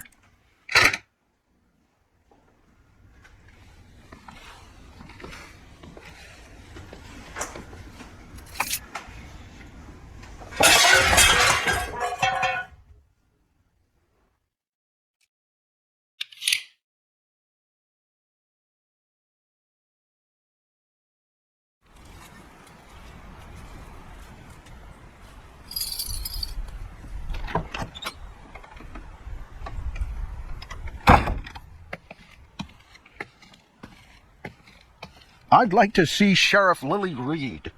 Why do you need Sheriff Reed, Mr. Carter. Captain Britt Carter. That's why the day when you, Captain Carter, step through the threshold of our department will not only be an important day for the whole of Sharpwood, but also a very happy day for me personally. Well, it seems I'm here to make Sheriff Reed very happy, son.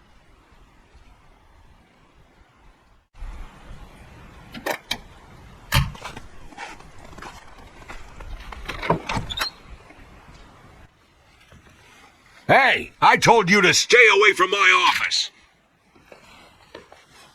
It looks like we've got a problem here. And I need something that will help with these headaches. I get migraines, you know. Or is this a migraine or is just a headache? It's not the same thing, you know. They're different things, and they need different medicines. The cure for one is not the cure for the other, you know. And if something isn't curing you, it's killing you.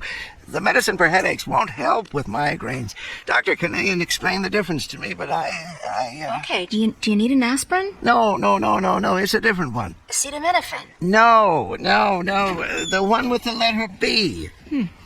Well, let's just write that down. We need to talk. Now. Excuse me, Mr. Nash, but right now I'm... Hey, can't you see? There's a line.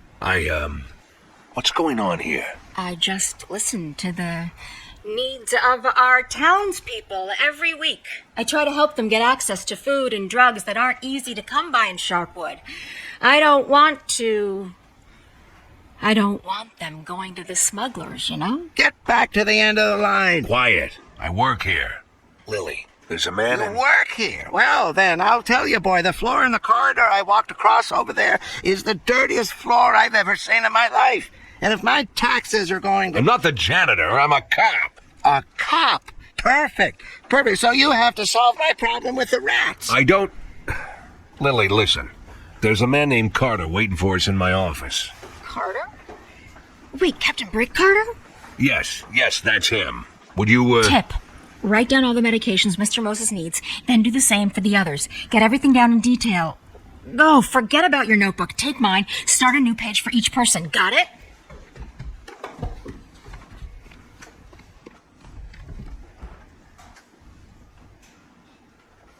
There's still one thing I just can't understand, my dear.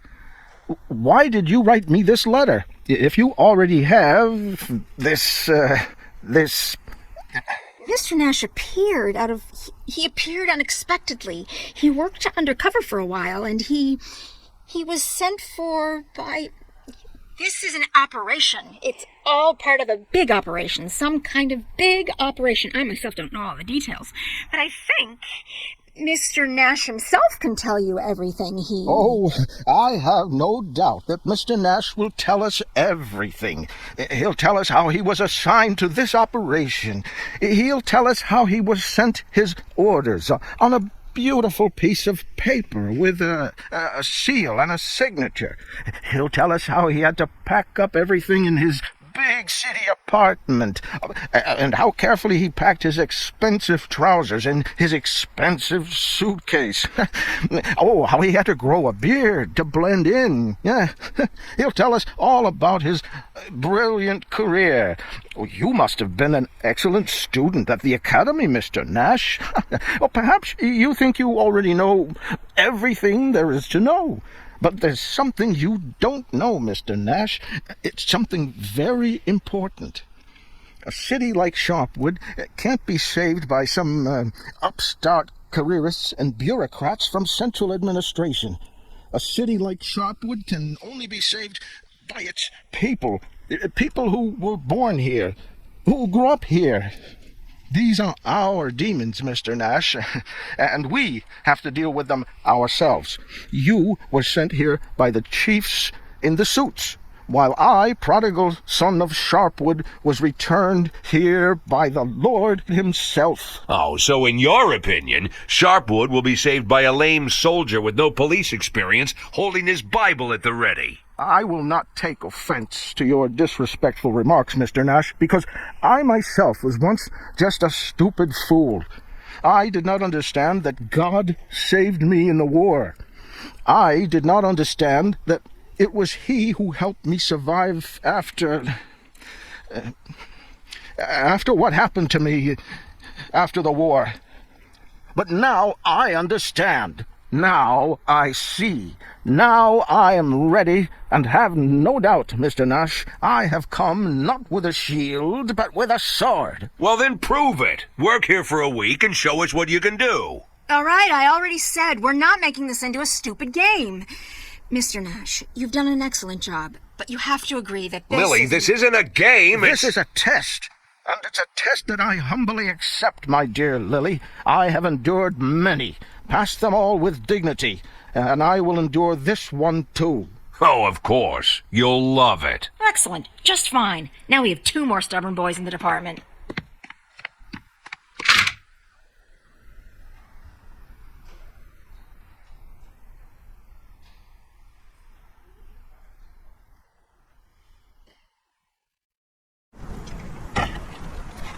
Mr. Boyd, finally. I was starting to wonder if you were going to spend the night. Shut your mouth. Mr. Boyd, listen, I understand you don't talk much. I get it. After all, you would never have... Well, you wouldn't have been able to do what you've done if you were a chatterbox. Yeah, but I'm not asking you for a big speech. I'm not asking you to give me a master class in corruption. No, nothing like that. I'm only asking for one small story about the DeVroom painting. The newspapers never gave out too many details since the investigation was ongoing. What's the difference now? What's left to hide? The painting couldn't be found, right? You made extra sure that it couldn't be found. Let's drink a beer sometime. Not today, no, tomorrow, or the day after, or the day after tomorrow. Just whatever's good for you. You see, I'm really interested in this. How did you pick that job? I mean, what did you want with that picture? I mean, that one in particular. It's a pretty specific choice. You know, it's a controversial artist. The critics don't agree. I've never heard of corrupt officials stealing paintings. I mean, they all take bribes, just bundles of money in paper bags, you know. Of course, I'm not comparing you to those ordinary rotten geezers. Not at all. I just wanted to say that even though I don't know all the details, I see that you've got your own style. Whether you realize it or not, that's why the press called you the Caesar of corruption. And you can find lots of kings of corruption in the newspapers. There's a new one every month, but I've never seen a Caesar. Because Caesar, that's not about the scale, but the style. Style is everything, right?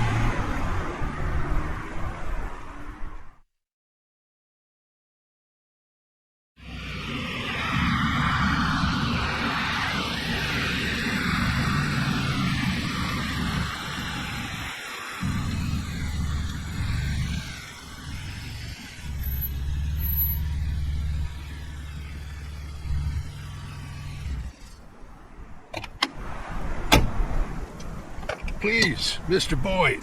Why on earth should I get into the car with a stranger?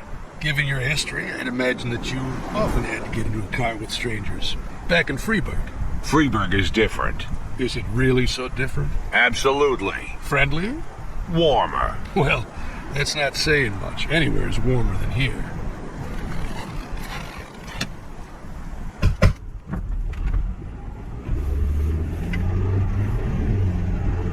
How? Excuse me? How did you know who I was? How many ads were there? Ads? Well, I'd be willing to bet that when you came here, you went looking for housing in the newspaper ads. How many ads did you look at? I don't know. Maybe a dozen. But you chose this house. Why? Because it stands away from everything. Well, that's a reasonable choice. Unfortunately, the neckties choose their houses by the exact same principle. They stash their goods in isolated houses until they can find a big buyer, but they don't settle into the house. They let someone else rent it. It's safer that way. Look, I'm not interested in how these neckties do business. I just want to know how they found out my real name. I'm not a big fan of drug dealers, Mr. Boyd, but I have to give them their due. Many of them are amazingly smart, much smarter than your average drug dealer, you know. And the man who was appointed to watch your house, Arthur Sherman, well, it turns out he's quite the brain. He even went to college. Can you imagine? Arthur is so clever that when he realized that you're Jack Boyd, he didn't report it to his bosses. You see, the Ties are a wandering gang. Yesterday they worked in Ripton, today they're here, tomorrow they'll be somewhere else. They just shoot you to be safe, and that would be the end of it. But Arthur is clever, and he knew how valuable the information was, so he did the clever thing and brought it to me. But how did he know who I was? How exactly? Ask him yourself when you get the chance. Oh, looks like we've arrived.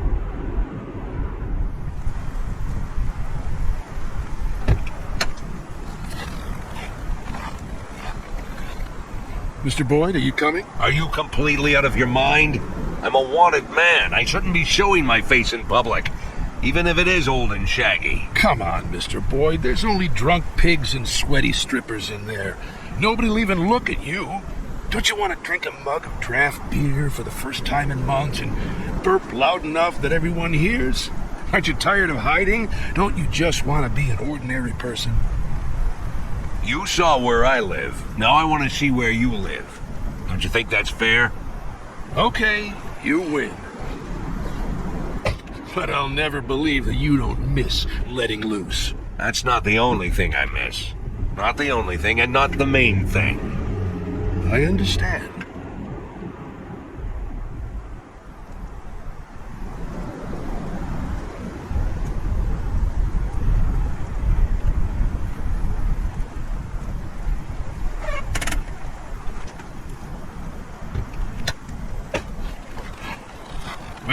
Here's where we live. What? We can't go inside? Well, I didn't go into your house. I stood 100 yards away. Now we're even. Don't you think that's fair? Arthur Sherman. I want to talk to him. Nick, bring Sherman here. I'm sure he must still be awake.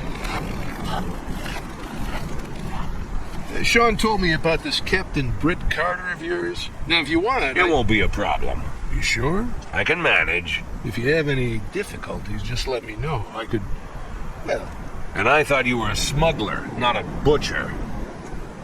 I don't like the word smuggler. Then maybe you shouldn't smuggle. Well, I'll put it this way. I don't like what you mean by the word smuggler. You must be right. Freeburg and Sharpwood are very different. What kind of goods came through Freeburg? Automatic weapons, heroin, people? I'll be honest with you, I can't brag that I never had to trade in the first, second, or third, but my most popular product is canned soup. Mushroom soup comes in a little red jar. Now, this is coming from a man who spent over 30 years eating a tasteless soldier's rations and not complaining. And I can assure you that this soup is the most disgusting meal in the world. When you pop open the jar with a can opener, the smell immediately bolts up your nose. The smell of despair, you know? It's impossible to suck down this vomit without thinking for even a second that your life is going nowhere. Sharpwood kids, when they grow up and leave this place for the rest of their lives, they'll always shudder when they remember this awful soup. But only the lucky ones, the few who manage to get out. The rest will live here for the rest of their days, eating smelly soup and then feeding it to their own children. Because without 12-cent soup, they'd all die. I give them this life, with the smell of despair. Bitter, but life. I don't know what cruel word to call what I'm doing, but I'm definitely not a smuggler. And I want that. There's your college boy, Mr. Boyd. Give me a cigarette. Still alive, Mr. Boyd? Oh, wow. How did you know who I was? Were you really hiding all that well?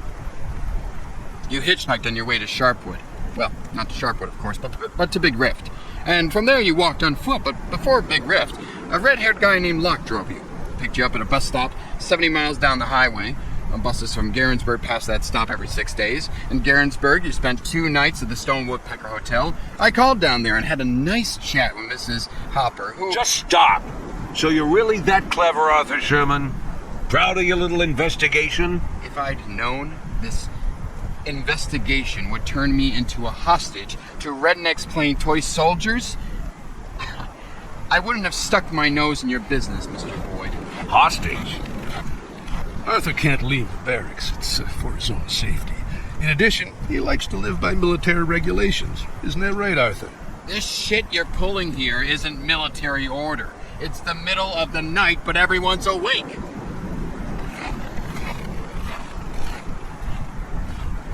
He's right, Mr. Boyd. It's high time for bed.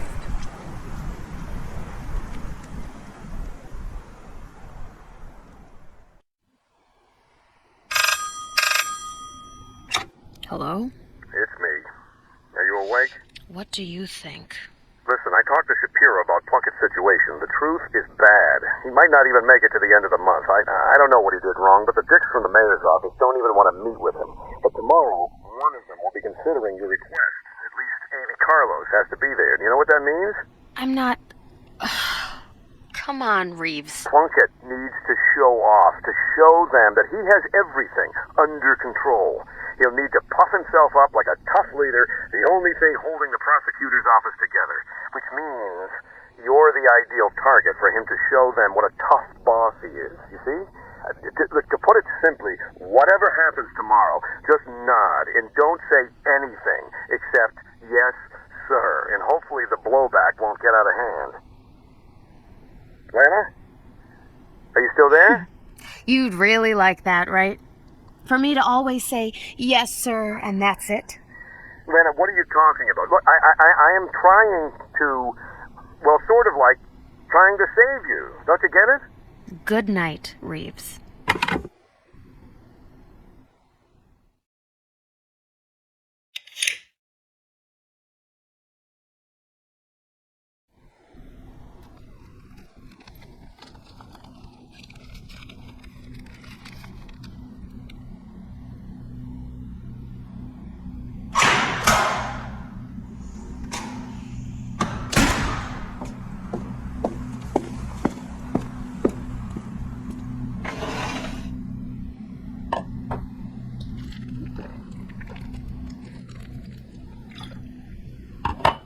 Before we begin, Miss Berman, I should note that Mr. A.B. Carlos and Mr. Ronald Atticus, representing the city administration, have been good enough to join us. And Judge Hawkins has also kindly agreed to attend. The rest of these gentlemen, I believe you already are familiar with. Thank you, Mr. Plunkett. I'd like to start with... If you will allow me, Miss Berman, I will begin. I'm still in charge, aren't I? Yes, Mr. Plunkett. I didn't mean to... I would like you to answer a few background questions that will help us understand your investigation into the case of Jack Boyd. Of course, but I just don't... What's so interesting about him? Sir, you ask me why I want to catch Jack Boyd? In my opinion, it's obvious that... No, Miss Berman, I did not ask you why you want to catch him. I asked why you're interested in him. Sir, I'm not sure I understand the question. Oh, well, in that case, allow me to phrase the question more precisely. You like Jack Boyd because with him, you don't feel lonely, as you said in a telephone conversation on September 19th of last year. Or maybe because you consider him energetic and full of strength, as you said on another call 4 weeks later.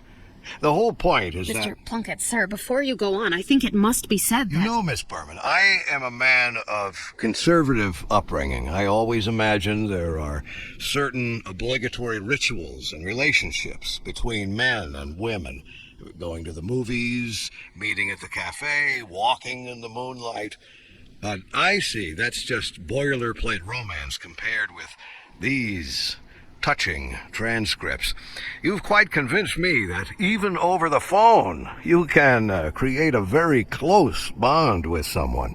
So close, in your case, that it creates an obvious conflict of interest. And although your connection with Mr. Boyd didn't end under the best of circumstances, I don't think I need to explain how grossly you violated professional ethics, and even, perhaps, the law. Sir, I'm not...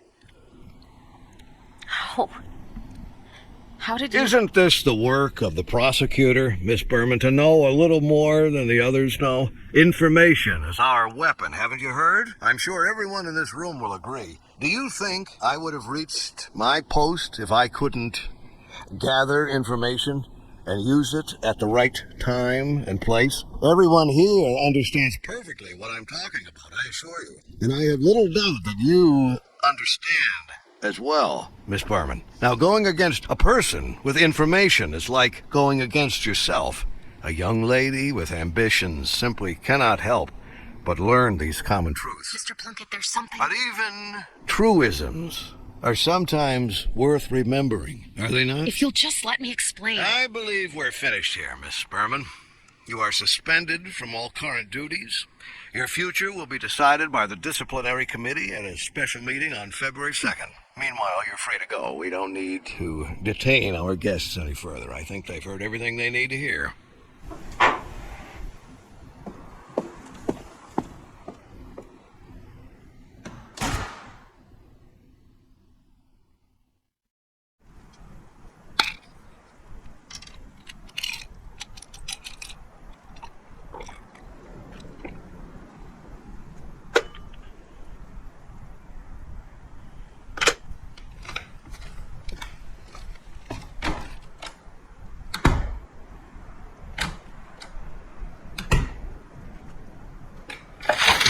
Damn.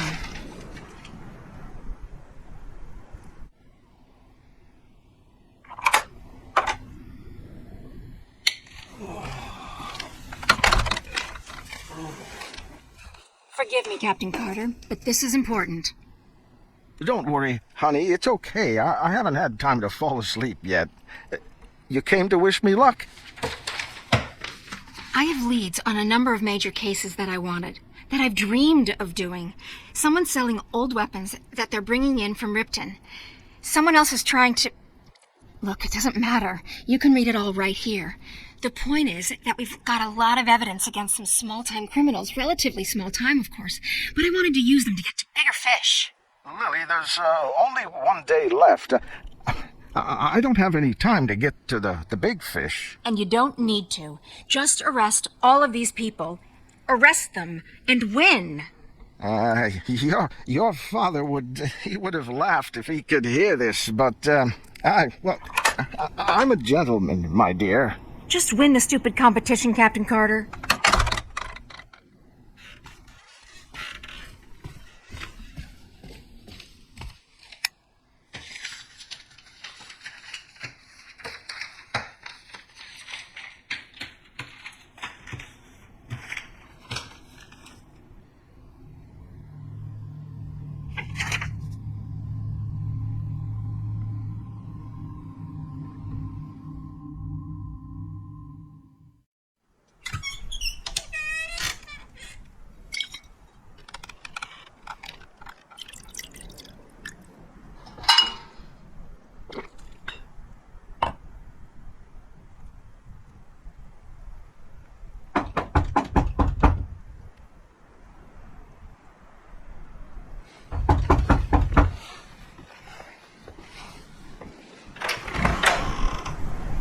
What? I forgot to give you your parking pass?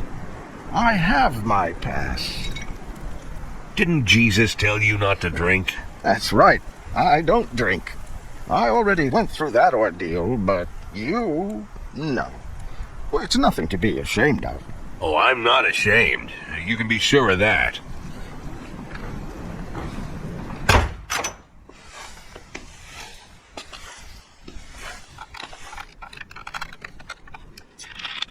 You know, it's hard to handle some things alone. And sometimes help comes from somewhere you wouldn't expect. You can say that again. When I needed help, it was an old man named Tarek Palm, former pastor. They say he was kicked out of the church because he went crazy. I don't know the whole story. Maybe he lost his mind, but he sure didn't lose his instincts. He immediately saw the two things that were ruining my life: lies and stubbornness. So he locked me in the basement. Lost his mind? Must have been a smart guy. He locked me up in the basement with the Bible, the Quran, and the Torah. And he told me that he didn't care what I was going to believe, but every righteous man, whatever he believed, had to go through these 3 steps. And the first step is when you choose principles over honesty. And the second step is when you choose honesty over principles. And the third is when you don't need to choose at all, because honesty is your only principle. Now, old man Palm said that he would bring me water every morning and ask, "What stage are you on, son?" 3 weeks later, I answered, "On the 3rd, Father." And he let me go. I was a changed man, but I lied about the 3rd stage. I was still stuck on the 2nd one. Well, I guess that makes you a cheat. And I'm not going to play cards with you. Don't even ask. The competition between us, maybe it was stupid, but... It was only stupid when you won it. I cheated, Jack. I won because Lily helped me.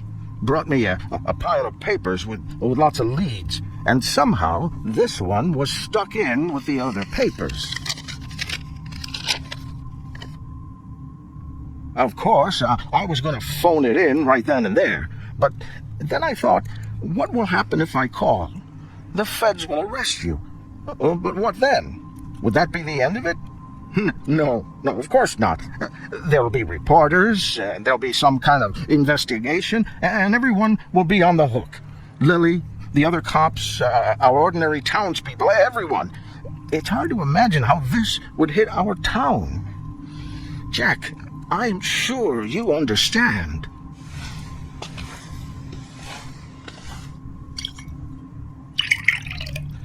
Lily wanted me to take things over gradually, so we could work together for a few days and keep everything calm, right? But you could keep things even calmer. You can leave early in the morning. You can disappear. No one else in Sharpwood will ever hear from you. It'll be like you were never here, Like you got off the bus, you took one breath of icy air and immediately decided you needed to get out of here. I mean, after all, who would hide from justice in a freezer?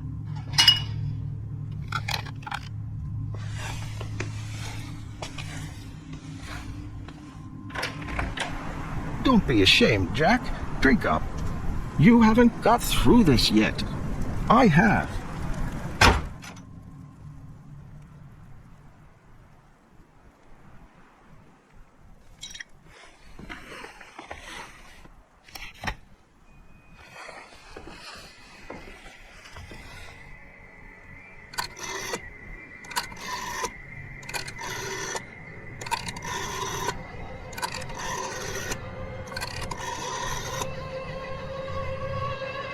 I need to talk to Liam Henderson. I know, but it's important.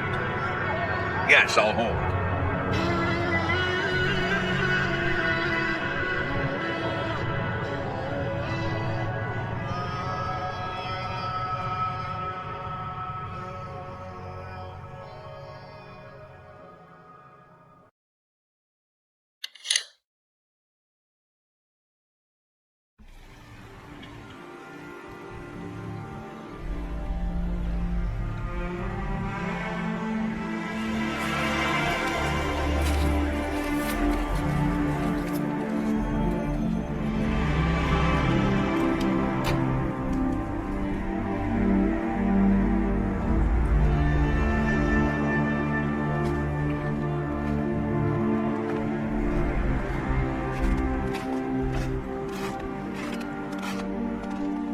How, Jack?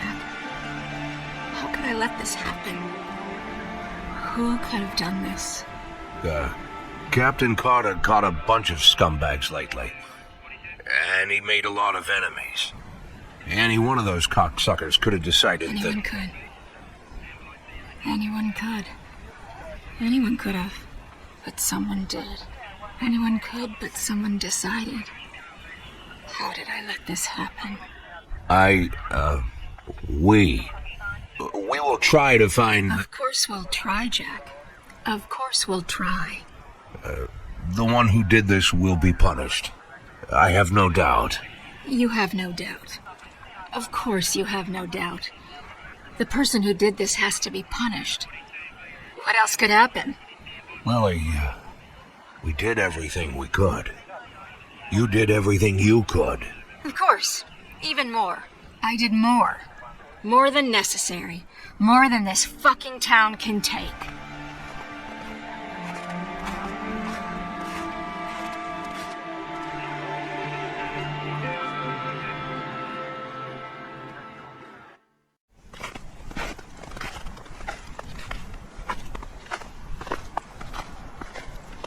Did something happen? I saw the file. Captain Carter's murder. So that's how it was. Everything points to this, Lily. Everything points to this, and we have no reason to doubt that... We have no reason to doubt. I have no reason to doubt. You're a cop, a very experienced cop. Much more experienced than I am. You have captured hundreds of criminals. You are a professional. You conduct an investigation. You've assembled all the facts. You wrote a report. You did a great job. You did a great job. You did everything right. What is there to doubt?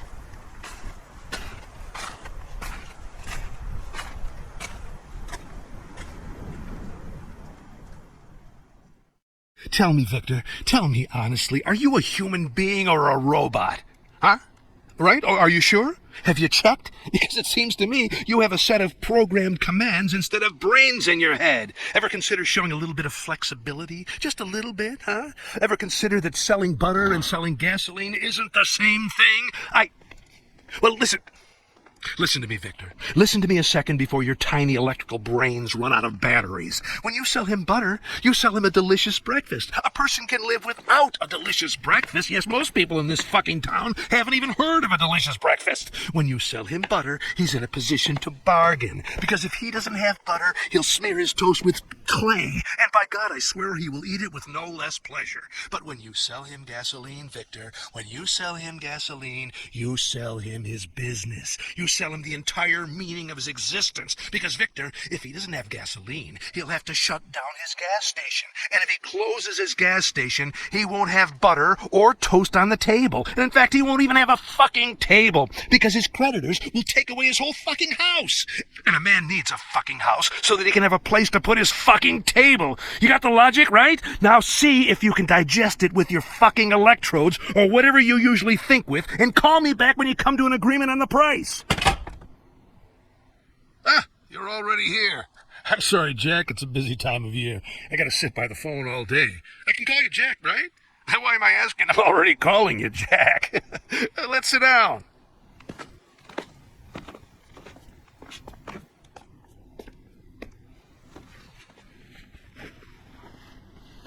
We could go to the bar, by the way. I'm waiting for a call, but I could. It's fine here. You sure? Well, as you like.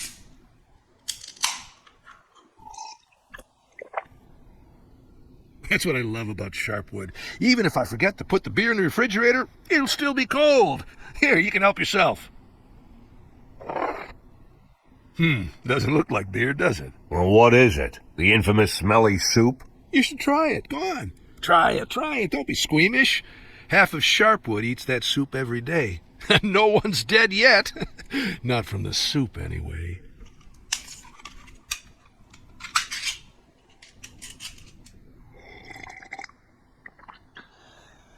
Now I see. Now I see why you'd say that anyone who lives on this soup would try to get out of here. Well, yes, but most of them stay. What do you think keeps them here? Family? Friends? Friends? But there's nothing easier than making friends. When did you arrive in Sharpwood? About 10 weeks ago? Or was it 8? And look, you're already surrounded by friends. No, it's not friends. It's the enemies. Ask anyone in the city. Ask a poor man. Ask a rich man. Of course, if you can find a rich man. They all have them. Every one of them has a neighbor they can't stand. Well, how can you leave Sharpwood and allow your enemy to go on without you? So he could plant a cherry tree in your backyard? So he, not you, could buy drugs on discount? So he could grab a nice plot of land in the cemetery? No one can allow this.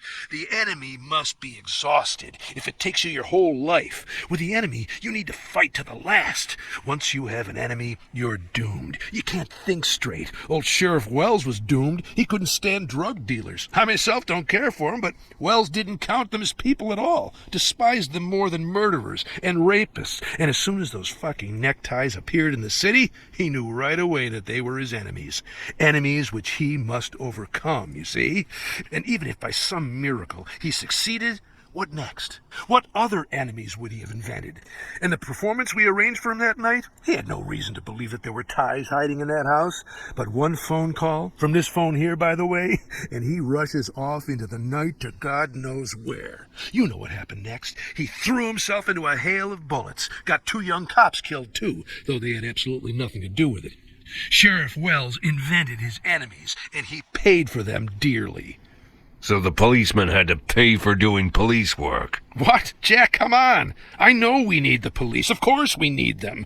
There was a case here recently, a month before you got here, maybe less. A fellow named Rocco, he was a butcher here. His old mother, Bertha, went missing. And Bertha had either Alzheimer's or old age dementia. Or is it the same thing? Anyway, poor Bertha always forgot everything. Couldn't even recognize Rocco half the time. And then suddenly, she disappeared somewhere. So, what did our Rocco decide? Our Rocco decided that his mother was kidnapped by Eves Menke, another local butcher, his competitor, so to speak. No, just think, a man finds his mother missing, his old sick mother who can't remember her way to the toilet, and the first idea that comes into his head, his competitor kidnapped her. He watched too many movies, I guess. So what did Rocco do? Rocco picked up the hammer, went to Eves Menke's house, cracked open his skull, then broke his brother's skull, then broke his father's skull, then went down to their basement shouting, "Mom, I've come to save you!" And the basement was empty. Of course it's fucking empty. And there he is, standing there. Goes back home, covered in blood, hammer in hand, and his mother is there, sitting in her armchair, quietly knitting. Walked around in the woods all day, then came back home. Doesn't even remember a thing about it. Now Rocco will be in prison for the rest of his life. But if he just called the police, if the cops had combed the forest looking for poor Bertha, nothing would have happened. So of course we need the police. Never imagine, Jack, that I think the police is my enemy. I don't invent enemies for myself. I won't repeat the old sheriff's mistakes, unlike the new sheriff. What, you arranging a special performance for her too? I could, of course, but what happens after that? Marino says that after Gail Greenberg's death, there's no first deputy in the department. So if the sheriff suddenly dies, anyone might take her place. And I do not need anyone. I need you. I'm sorry? You're working in the sheriff's department, unofficially, right? I think it's time to formalize your status. First deputy sheriff. It's a good start, eh? Why would Lily formally appoint me as first deputy? You're not listening to me at all, Jack. Lily invented an enemy for herself and will do anything if it means she can get even with her enemy. Believe me, run the ties out of Sharpwood and you'll get your post. She wouldn't think for a second. I'm not sure she... Just think, Jack, just think! The ties didn't just flood the city with drugs. Oh, no, that would not be enough. The ties killed her precious Sheriff Wells. Well, that's what she believes anyway. But would they stop at that? Oh, no. The ties killed Gail Greenberg. And was that enough? Not at all. Now the ties had also killed her champion, Captain Carter. As far as I know, Jack, you made sure poor Lily thought as much. You can be sure, Jack. Hatred for her enemy has all but blinded our sheriff. Like her predecessor, like her predecessor's predecessor. Consider this a Sharpwood tradition. Suppose she agrees. Although I do not really believe she will, then I'll still need to deliver and take out these ties. Is that a problem? I thought you were an experienced cop. I don't even know where their headquarters are. But I do. I learned a lot from our distinguished young student, Arthur Sherman. The scholar couldn't be held in isolation without books. He traded all the valuable secrets of the insidious neckties for the Viscount de Bragelonne. Can you imagine? Even if I can. Oh, that must be Victor. Don't worry, Jack. She'll agree. You'll see. She'll agree without hesitation. Call me when you made the deal. Just don't leave it too long. Here, little souvenir from Freeburg. Hello. What? Why does he need so much? It doesn't matter how much he's willing to pay. It's physically impossible at that time.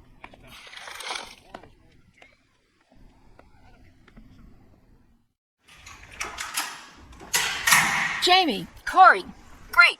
Come help me move some papers from Sheriff Wells's office. A lot of papers and some other stuff, too. Come on, guys, let's get moving. Sheriff Wells' office? I thought we not allowed to enter his office? You don't need to go inside. Just wait in the hall. I'll take it all out and you can help get it downstairs. I'll get some twine or something to tie up the stacks of folders.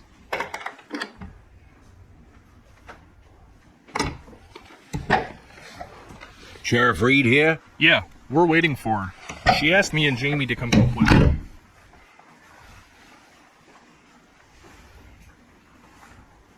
Hey, what's that? Mold? That? Oh yeah, that's black mold. Yeah, I can see it's black. Has it been there for long? You're just noticing that? You better not look at the ceiling in the dining hall. Well, it's all rotten, from one end to the other. I always think the thing is gonna fall on me, like it's a race. Can I finish my sandwich before the ceiling finishes me?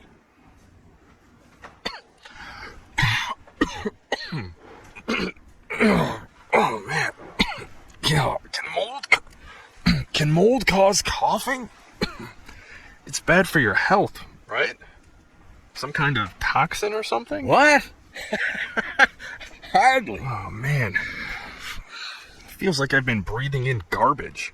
When was the last time we had repairs? Repair? Are you kidding? This place has been falling apart for 40 years. How old is this building? 80 years? 122. That old. Are you sure? You ever read the sign at the entrance? You think I'm the kind of person who reads dumb signs? Well, it's been right in front of your nose every morning for how long you worked here? 11 years? Going on 13. 13 years? And you never looked at the sign? 13 years and you never noticed the black mold on the ceiling. And I heard from your wife that for 13 years you haven't... Look, You want me to look at mold all these years? I don't even think it was there before. It used to be white mold. Now it's black. These are different types of fungus. When the temperature... Yeah, what's the fucking difference? Black or white? I've never seen white mold before, or black mold. And the floor didn't used to creak. Maybe we have termites. I do not want to fall through the floor one day. Hey, you got a cigarette? Got a light? A light? Sheriff Reed isn't going to be happy about smoking in the station. Sheriff Reed doesn't have to know everything, right?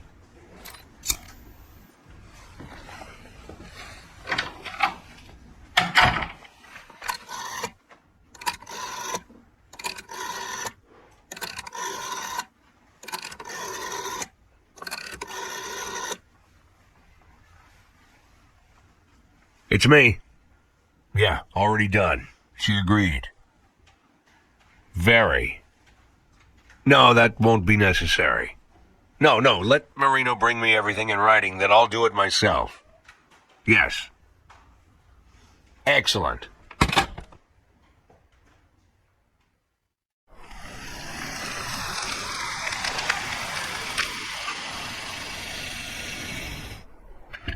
I'll be very, very quick.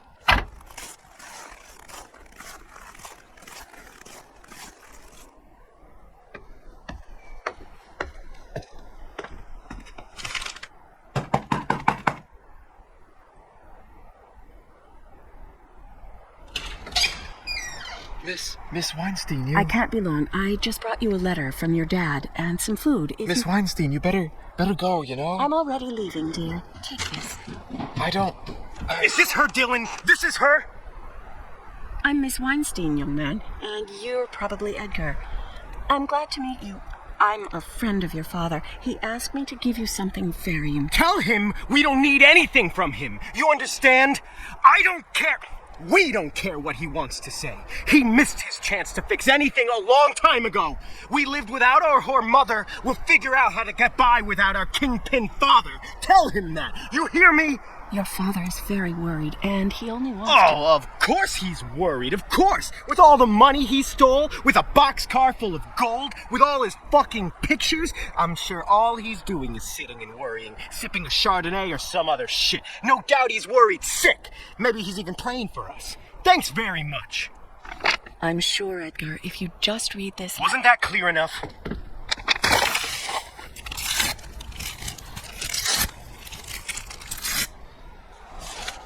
If I see you here again, I'll call the police.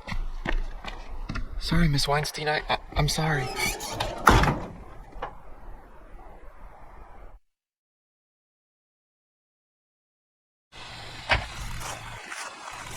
You go out every night like this, Miss Weinstein? What about your sick mother? I wasn't gone half an hour. Well, isn't our next meeting scheduled for the day after tomorrow? I ran out of patience. So you can't wait to ask me the same questions again? Oh, the questions are new. You can't get any newer than these.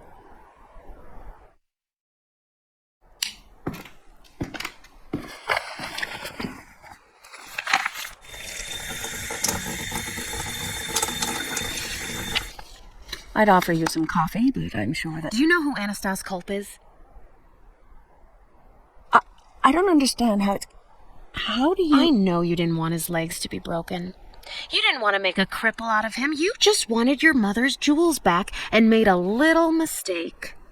How did you know that your private detective worked under a fake license and served 2 terms, right? I'm not sure that... I know you wanted the best. I know that Jack Boyd covered for you, and I also know that your mother has absolutely nothing to do with any of it. But I can easily prove that she came up with the whole thing herself. And even threw the detective a couple hundred extra to make sure Anastasia Culp wouldn't get up from his wheelchair for the rest of his life. After all, they were her jewels. My mother... I don't know how sick your mother really is, but I think she'll be able to handle a few years behind bars.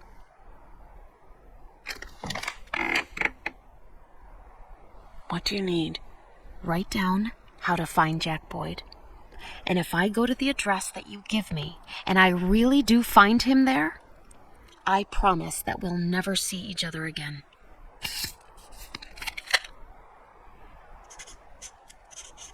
It's not the only time Jack Boyd has covered your ass, is it? Of course it's not the only time. Of course, the kind-hearted Mr. Boyd rescued everyone. He helped everyone. What would we do without him, right?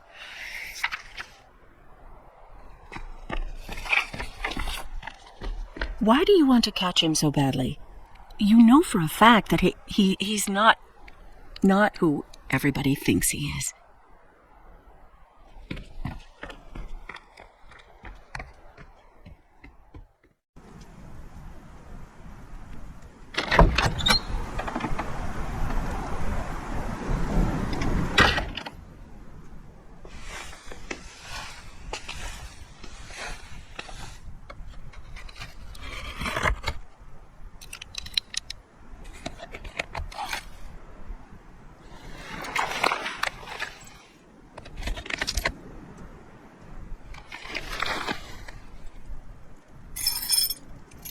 It hasn't been cleaned. There, upstairs, Sheriff Wells never cleaned the office. Don't worry, I'll get it straightened up.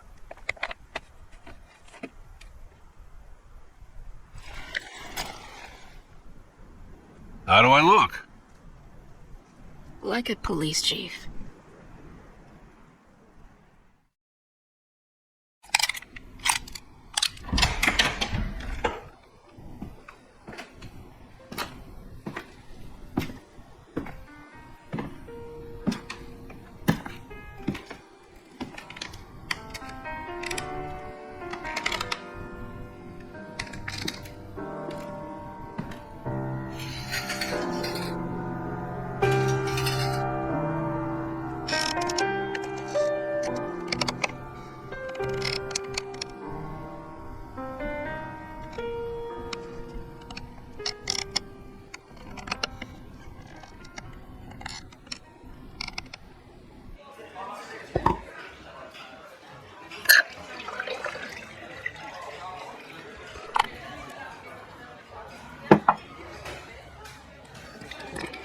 After the 6th round, if you're still telling me you didn't miss all this, I swear there'll be mushroom soup in the 7th.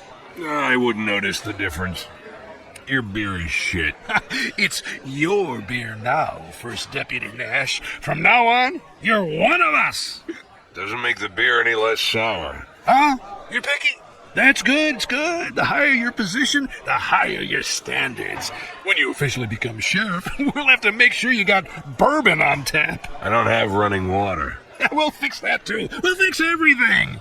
Hey, Colonel, Otis asked me to give... Well, finally, I thought he forgot. Look what a mess he made of it. He could have added a little sparkle and some flowers. I guess old Otis thought it was for Melissa. Actually, it's for my friend, the police chief. Wow. Police chief? I'm not the police chief. Come on, nobody cares about formalities. How about you, Colin? You officially the manager of the bar? Officially, I'm unemployed.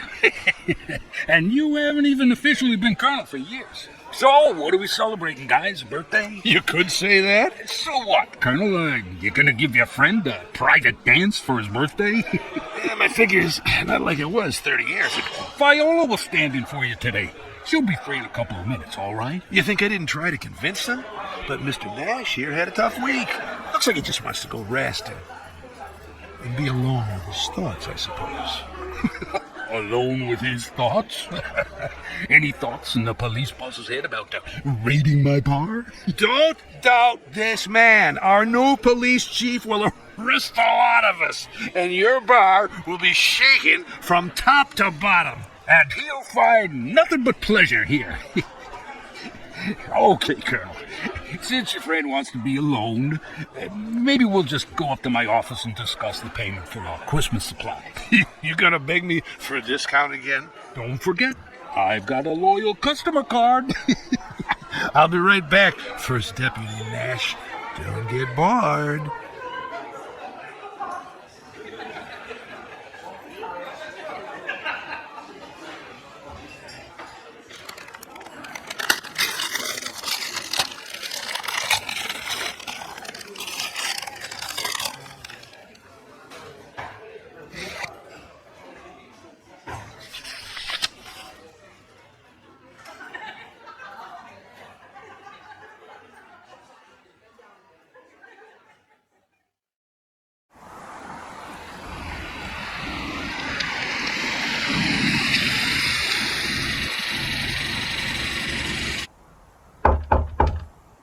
What else does he want?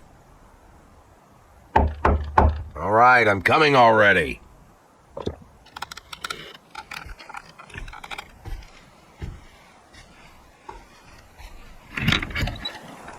On your knees. I'm not armed. I don't have a gun. I have a gun in my holster, but I'm not resisting. I'll try not to... Lift up your head and look at me, you asshole! Lana? It's you. Why are you... How are you here? Shut up! As long as I'm talking, you'll be silent. You've already talked enough. You no longer have the right to a fucking word. Whatever flies out of your stinking mouth, it'll be a lie. We both know it. If you start defending yourself, you'll lie. If you start listing all those ridiculous excuses you've imagined for yourself, you'll lie. Even if you beg for forgiveness, you'll lie. All you can do now is roll around on the floor and moan pitifully. Did you hear me? Lana, I don't... Did you hear me? Are you even capable of hearing anyone besides yourself? Oh, what a shame no one can see you now, Jack. What a shame. All those assholes reading the newspapers have you down for a criminal genius who had everyone fooled, off spending his loot somewhere. And don't forget the crazies who believe you're a hero who was taken in and used. How surprised would they all be to see the real you. And here he is, the real you, an old man shitting himself with fear and nothing more. Oh, you scared, Jack? You afraid? Afraid I'm gonna arrest you, Jack? You can dream of going to prison, you piece of shit, because that's a gift you don't deserve. You won't be getting off that easy. No. You know who is going to jail, Jack? All those bureaucrats and thieves and murderers in the expensive suits. All the con artists who seized the city and divided up all the official posts among themselves. They'll be doing serious time, I can tell you that. I swear they will go down. I know that they will go down, and they know it too. They know they're living on borrowed time. They know it's waiting for them. And when they're led out of the courthouse in handcuffs, even the most unprincipled bastard among them will know in his heart that he's got what he deserved. But not you, Jack. Because you're worse than all the rest. You think you're a victim, that it's everybody else's fault. If you go to prison, you'll think you're a great martyr. There's no punishment that you would consider fair because, after all, you're the hero who got used, right? You really believe all that. And worse, you made everyone else believe it too. Now what are we gonna do with you, Jack? What's it gonna be? What should I do now? What should your poor secretary do now? All the people who compromise their morals for you. What should we all do now? How are we gonna get out of this? Do you hear the police sirens, Jack? Do you hear the helicopters? Do you hear the SWAT team breaking through your windows? You don't hear them? You know why? Because I got scared. I got scared. I ran away, and now I'm no better than you, and it's your fault. Yours and nobody else's. Look at me, Jack. Look at me, damn it! This is what you've turned me into. It's the same thing you do to everyone around you.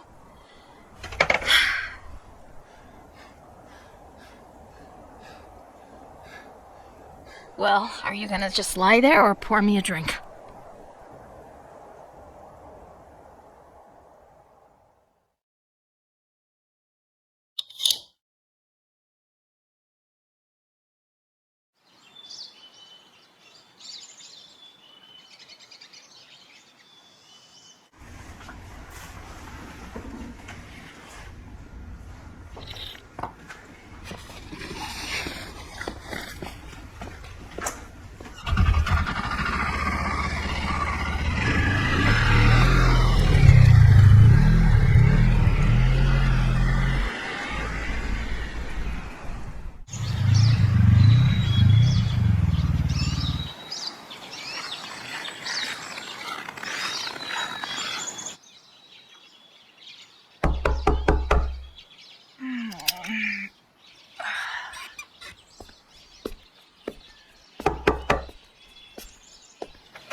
Can I help you? I'd like... Oh, what a beautiful star you have. You must be the sheriff? Yes, I'm Lily Reed, the sheriff, and you are... Oh, I'm Lana Berman, the prosecutor. Miss Berman, you in Sharpwood. I'm on vacation. Decided to come up north, breathe in the clean air. The snow is so white here. I see. So did you want something, Sheriff Lily Reed? Warren Nash. I'd like to talk to Warren Nash. Warren Nash? Wow, yes, of course, Warren Nash. Hey, Warren Nash, wake up. What?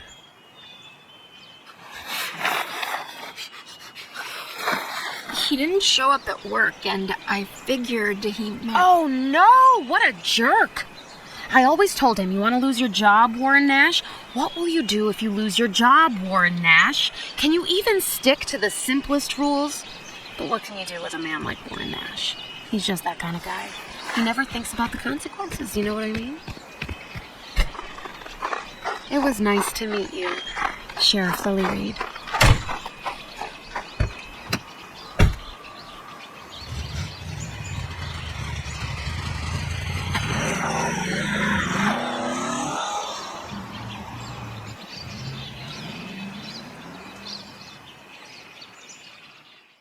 You knew this could happen. You knew, but you didn't do anything about it. You're a fugitive, and you don't even have a plan if they come for you. You knew it could happen, too. You knew just as much as I did. You brought her here. You, by your actions or your inactions, but it was you, not someone else. God, what a fool I am, thinking you'd have some kind of plan. What could the plan be if you don't even know what she's going to do? What could we plan when we don't even know what she's doing right now, there at the house? I'll sort this out. I don't know how, but I'll figure it out. I'll deal with everything. Well, tell me, Jack. Tell me how, because the only option I see is that we're both going to jail because of you. I said I'll figure it out. Ah, well, that's not enough, Jack. I can't sit and wait until you figure it out.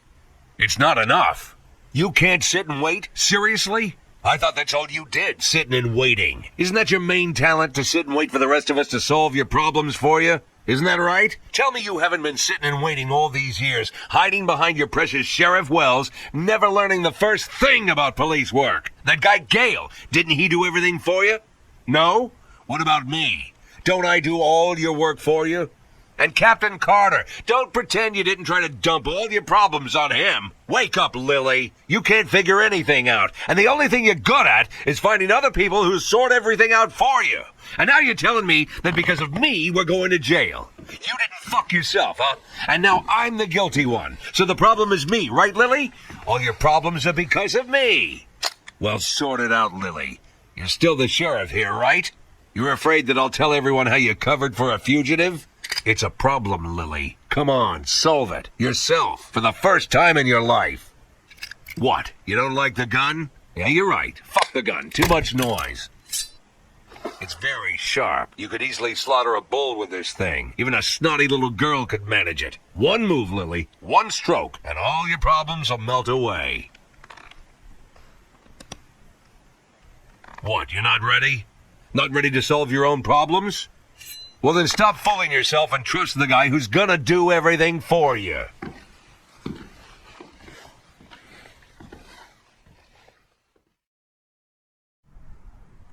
Well, what am I now, Lana?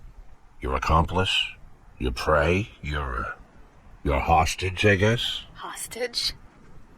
Do you think this entire fucking situation is so easy to explain? It's just that simple, just one word. You'll have to explain this somehow, if they catch me. You know, Jack, it's a miracle that you still haven't been caught. A real miracle. I thought you'd be smart enough to stay invisible. I figured that a former police chief knows that in a situation like this, your only option is to climb into the darkest hole you can find and don't stick your head out. But no, crawling in the mud is for criminals, right? Not for our hero cop, Jack Boyd. Our Jack Boyd is now first deputy sheriff, walking around in front of everyone with a beautiful star on his chest. Are you fucking serious, Jack? Do you really not see that sooner or later she's going to give you up? She can't give me up. She needs me. She knows she needs me. Oh, yeah? You sure know how to convince people they need you. I can't deny you've got a knack for it. There's a lot of people in Freeburg who believed it. I believed it too. And where's it gotten us?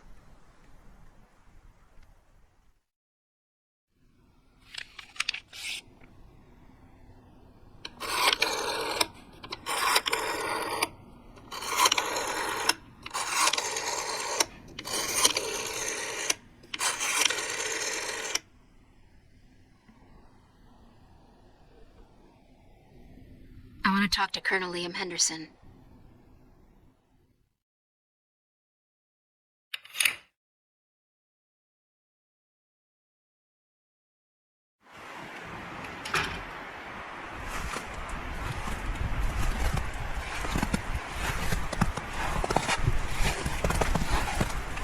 What? You think I'm driving around with a DeVroom painting in the back seat?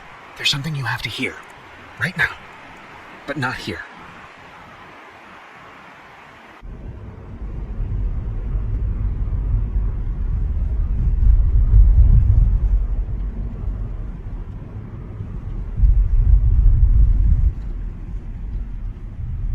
No, even further. Even here, someone could hear us. Are you kidding? We're in the middle of a snowy desert. There's no one here. Look around.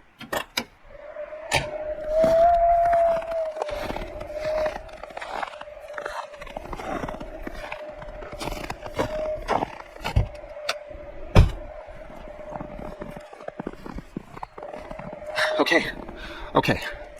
Here. I just want him to disappear, and I don't care exactly how it happens. I'm not asking you about your methods. You know our methods well, Sheriff Reed. And you also know that things like this are done for free. How do you think a sheriff can repay you? I can forget that you exist. Forever. That's a generous offer, Sheriff Reed. Can't deny it. That's enough. You really want to be rid of this person so much? I said enough! Yes, I do. I really do. Colonel Henderson said that you wouldn't do anything. He has a plan, but he needs to work out all the details. Meanwhile, you act like nothing's happened, okay? A brainless bitch. What a brainless bitch.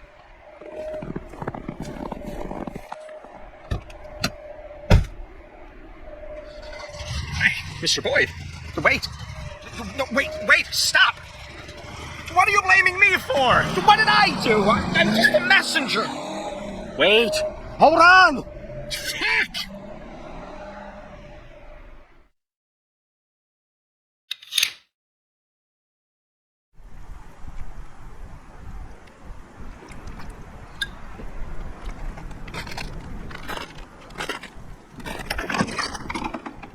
Come on, Fran, come on. I know you're awake. You never sleep. Hello, you've called Fran Potts. It seems I'm not home right now, but if you just leave a message... Bitch! Who were you calling? None of your business. None of my business. Whose business is it then? This whole situation is pretty fucked up, but it definitely affects both of us. So if you think you're gonna keep freezing me out... Shut up! Do you seriously think that you have the right to open your mouth? You think you're in a position to bitch? Remember when I said that the situation was too complicated to describe it in one word? Forget that shit. In reality, it's very simple. You're my prisoner. You got me? I'm making myself clear? You're a prisoner and you will behave like a prisoner, and you will obediently remain silent until I decide what I'm going to do with you. Is that clear? Prisoner? Look at me, Lana. Do I look like a prisoner? Somehow I don't see the chains on my hands and feet. I could just break your neck right now and run. Does it look like I'm captive? Break my neck. If you were the least bit honest with yourself, I would have been dead a long time ago.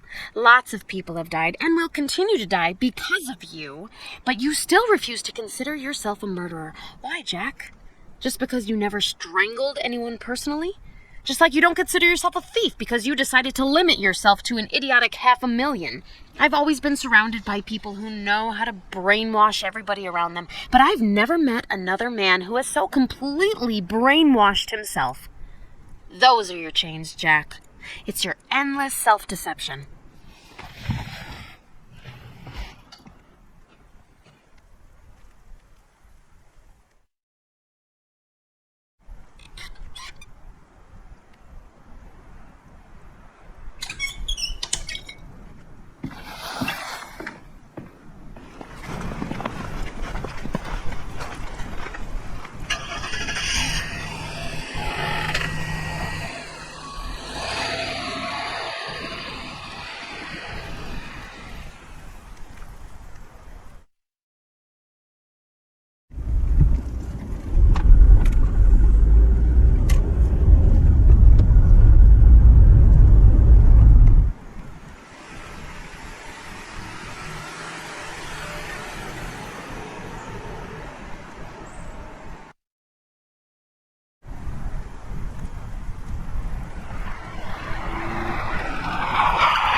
Camilla, what the fuck? My penis turned into an icicle 20 minutes ago. It's not Camilla.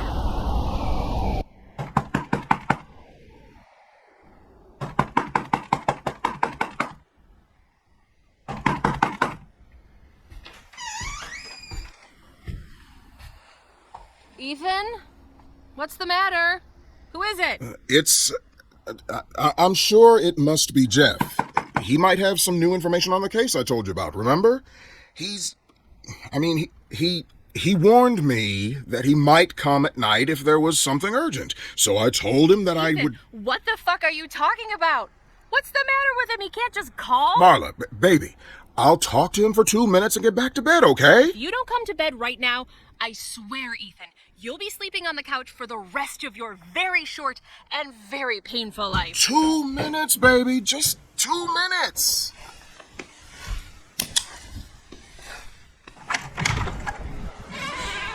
What do you want, kid? Sir, I didn't mean to. I'm sorry, sir. I understand that this will sound weird, sir, but over there, some guy on the phone wants to talk to you. He says his name is Bobby Flash.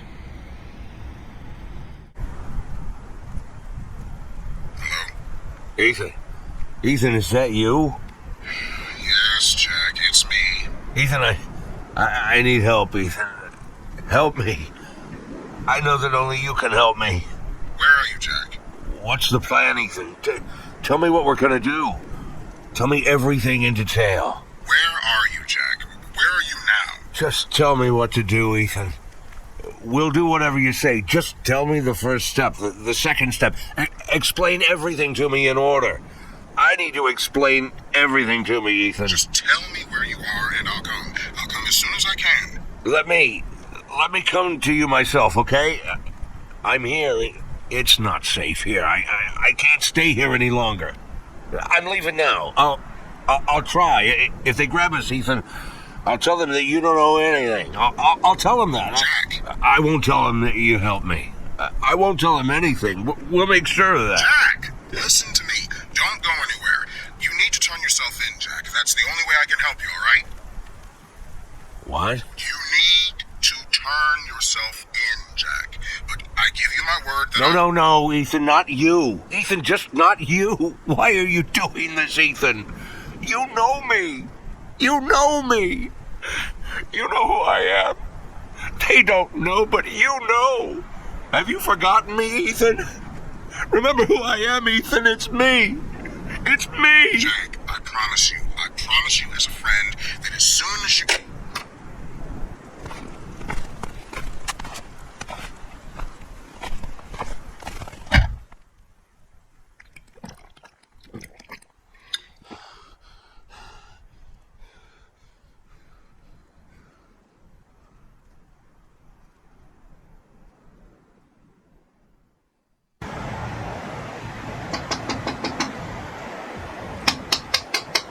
Excuse me, can I help you?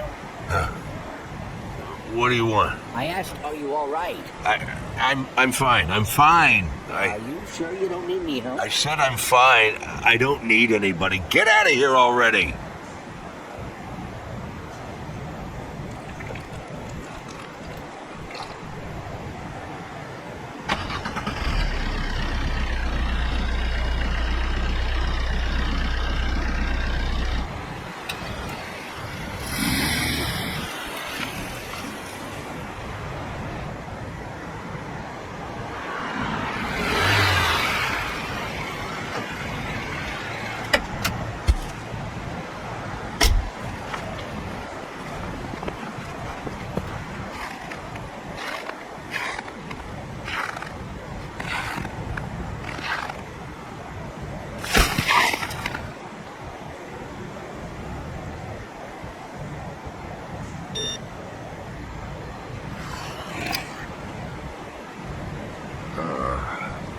Okay, he's awake.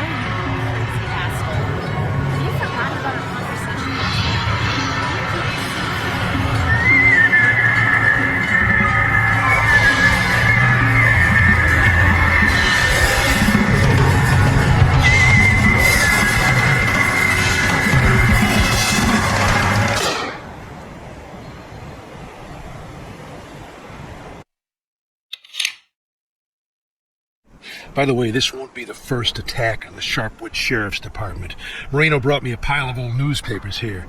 Yeah, the poor bastard collects newspapers. Can you figure? Not comics. No, nothing easy like that. No, newspapers. Old ones, new ones, local, overseas, all sorts. But he's got a whole closet filled with newspapers with your name on the front page. Well, he brought me some to read from his collection, and it turns out that back in '52, the department got a bunch of Molotov cocktails through the front window. They barely saved the building. Then in '59, there was a gunfight, and then in 1960, there was another one. So look at it this way, Jack. We're going with tried and true methods. But it's the first attack on the sheriff's department where the sheriff's gonna get killed.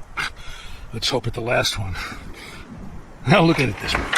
Excuse me, Colonel, but Mr. Summers wants to talk to you. He said that if you don't explain right now why Friday's delivery was delayed... Rocky, what the fuck? Don't you see that we're talking here? Did it cross your mind that this could be more important? Do you think that First Deputy Nash and me are sitting here playing pool? Colonel, Rocky, if we were still serving the Army, I'd bust you down to latrine duty. You'd be clearing toilets in the barracks with a toothbrush for a month. But you know what? I might just make you do that anyhow. I can do that, right? How do you like that idea, Rocky? You probably already forgot. I'll wait for you outside, Colonel.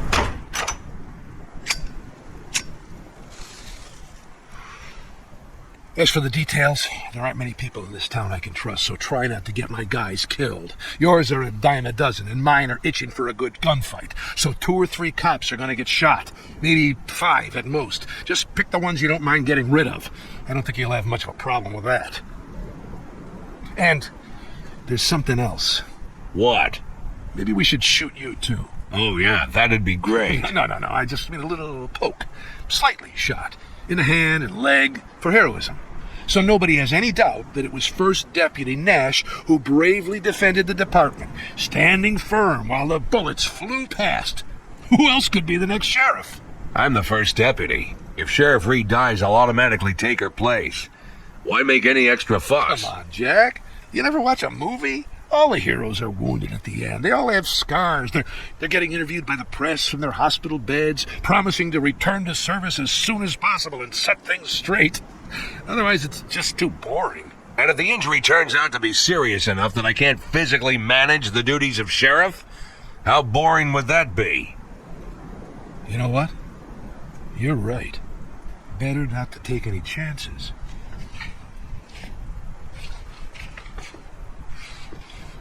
You need anything from me? I have 10 boxes of fireworks. We could fill the whole place with smoke and really make it look like something. Arthur Sherman. Huh? Arthur Sherman. He knows who I am. It'd be better if I discussed it with him, personally. Bring him to me. Okay, Jack, okay. If that's what you want. But listen, that harmless college boy couldn't even... Colonel, I'm sorry. I tried to tell him that... For fuck's sake! Mr. Nash, you remember me saying something about not killing my guys? Let's make an exception. Shoot this bastard. Remember the red mustache? Put it in the mud. Mr. Summers said that if you don't speak to him right away, he's going to turn you into the sheriff. Hear that, Sheriff Nash? That's a serious threat. Serious. I better go and talk to him, right?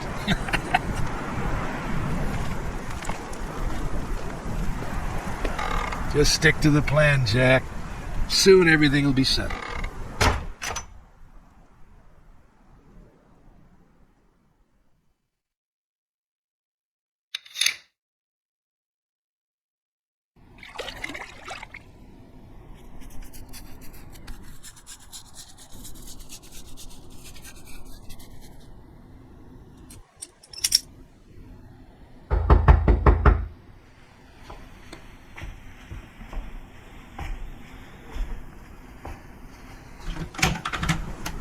Arthur Sherman.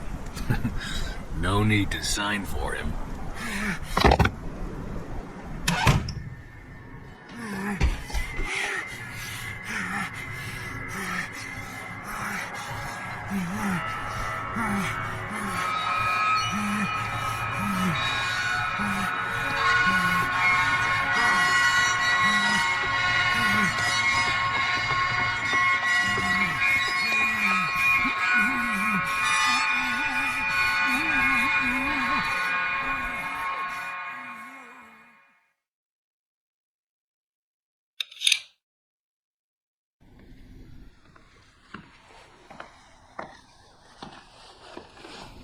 Still want to hear that story? The story about the DeVroom painting? Get ready. Let's go have that beer. It's a long story. I knew you'd do it, Mr. Boyd. I knew you'd finally decide to give me some time.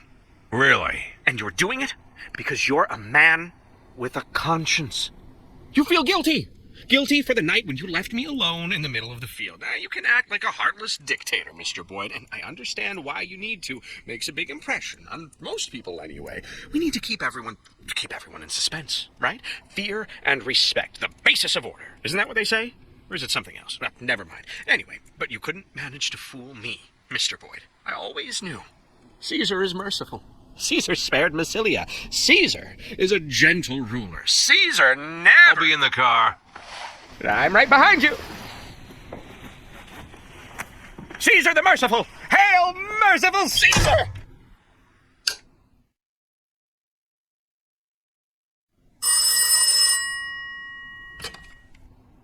First Deputy Nash. Hey, Jack, listen, I know it's a strange question, but I don't have anyone else to ask. Have you spoken to Marino lately? I'm not sure. It's just that he hasn't been in touch, and normally he checks in every day. Did he come to work? To be honest, I wasn't paying attention. Usually he's not here when I come in, and he's already gone by the time I leave. But he's the dispatcher there, among other things, right? Have you heard his voice on the radio? I didn't pay much attention.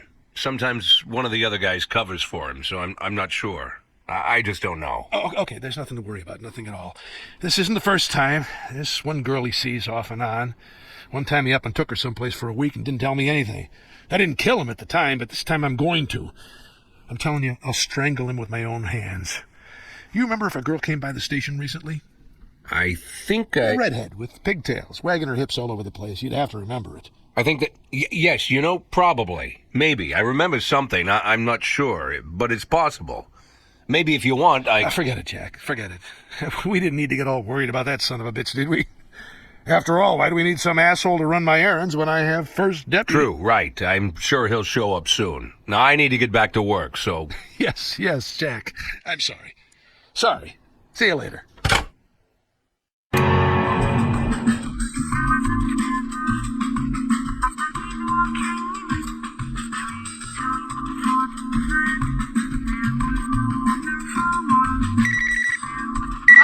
Seriously, Seymour! Again?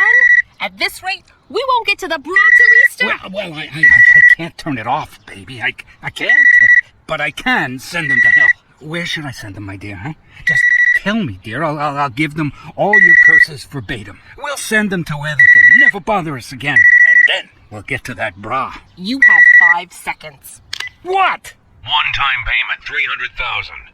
$300,000, and I don't want to hear anything more about you or about the feds on my tail. And I need decent documents. Call your friend from the ministry. Friend? Friend from the ministry? What are you talking about? Well, that's it. God, and you left your own business for this? You were fencing stolen electronics. Gilda, my dear, do we have to go through all this again? This is an important client. Mm-hmm. I hope your important client can shake their tits the way you like. It's gonna cost a lot more than $300,000, Jack. A lot more. $1 million at least. $1 million? Don't you think I can't find someone who'll get rid of my problems for $300,000? Don't you think I can find someone who'll get rid of you for $300,000? Good night, Fry. Stop, Jack. Hey, just wait a second. Wait. I got excited. It worked up, okay? You just called in an awkward moment. But, I've called you at uncomfortable moments. I know that. I admit it. Let's say we're even, all right? Even?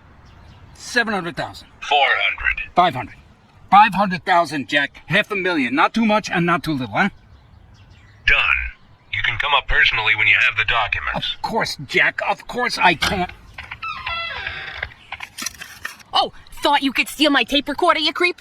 What a petty fucker you are, Seymour. You left it here. What do I need with You were glad I left it, weren't you? You're getting it appraised right now, aren't you? Well, I can see right through you, Seymour. You know what, Gilda? Go. Go and take your tape recorder with you along with your bra and your stupid grudges. Go back to your criminals. If you can't stand being with a real man who does real work, run back to your buddy Kravitz. I'm sure he's got a couple of stolen TVs for you. Buy a bus ticket to Nurking. That's the closest place to Big Rift where traffic goes past. My guys will meet you. When you know exactly when you'll be arriving, call me. And don't forget the documents.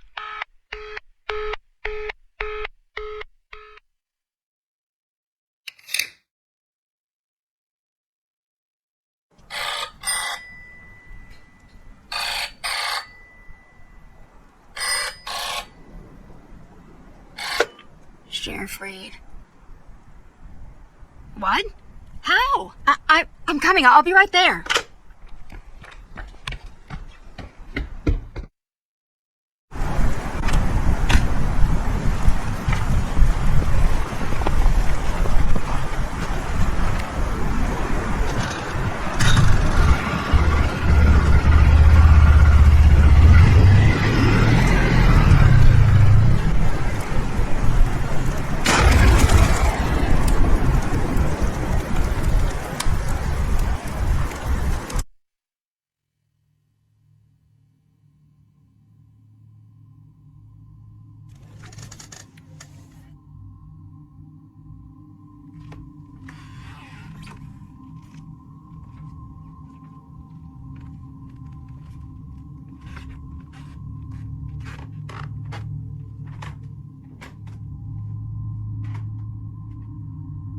Good Lord, when are we gonna take that thing down?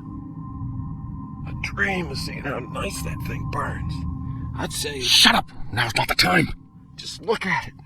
It's like it's tearing out my soul. But I'm not superstitious, not even a little. Mr. Nash, can we please take that thing down? You live through the night, you can do whatever you want. Well, finally. Tomorrow I'll get my... Quiet! You hear that? Get in position.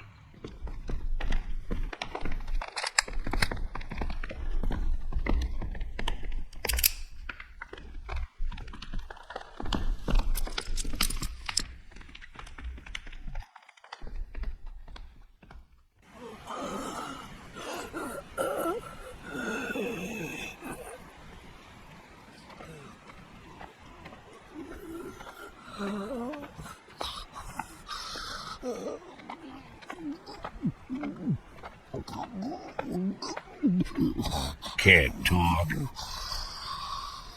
It's okay. You've already talked enough. I'm willing to bet, Colonel, that you're trying to figure out where you went wrong. And really, where? You're definitely not the stupidest criminal I've ever met. And all your, let's call them, philosophical reflections. You know what? There's something in them. Something true. Something that really gets me. I've had to deal with much more pretentious bastards than you. And even this plan of yours to wage an assault on the department. Is it crazy? Maybe. But again, it's not the craziest assault I've ever been a part of. A little more luck and it might have all worked out for you. So what's the problem? The problem is, Colonel, that you told everything. Absolutely everything. All your thoughts, all your ideas, all your fucking plans to the police chief. To the police chief! You must be completely nuts, right? Never played cops and robbers with your friends as a kid? It's a fun game, and the rules are very simple. The robbers are the bad guys, and the cops are the good guys. But don't worry, Colonel. I'll make sure that everyone here keeps choking down your smelly soup. For breakfast, lunch, and dinner.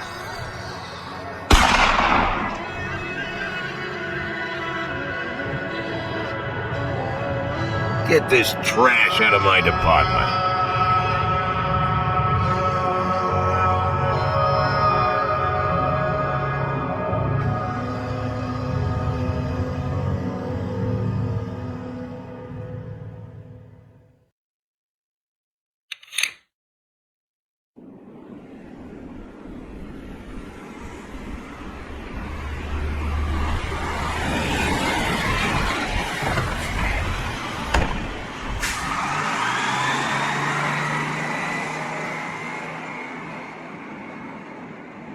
Are you Mr. Fry? Excuse me?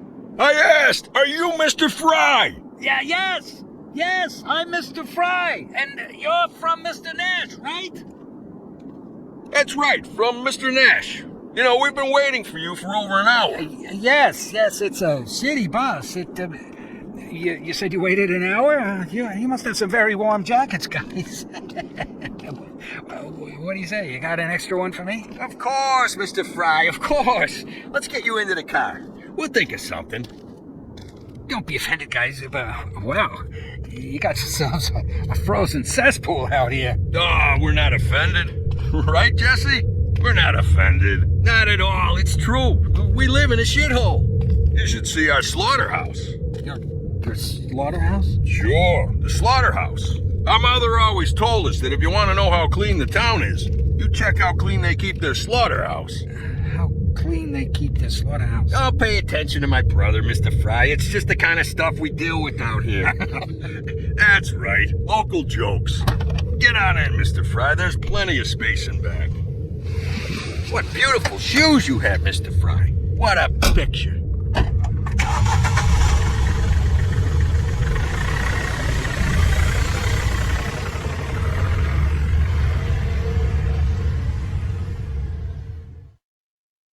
She always says that when I want to try something new. I bought myself a tie. You look like a jerk in it. I thought about getting an earring in my ear. Only total jerks do that.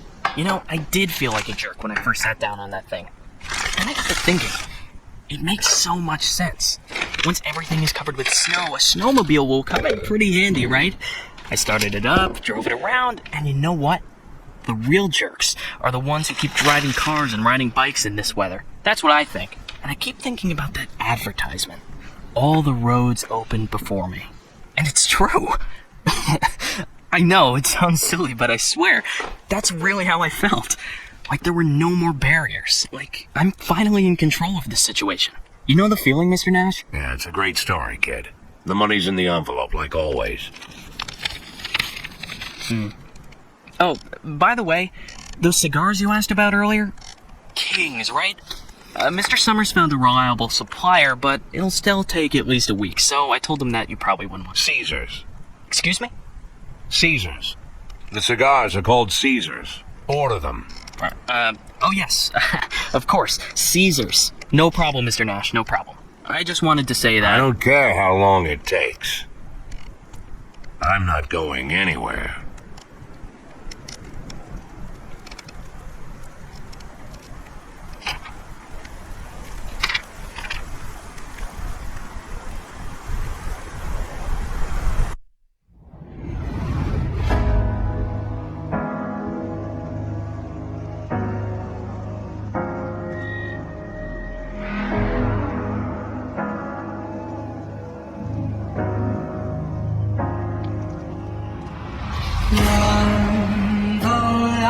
Careless love,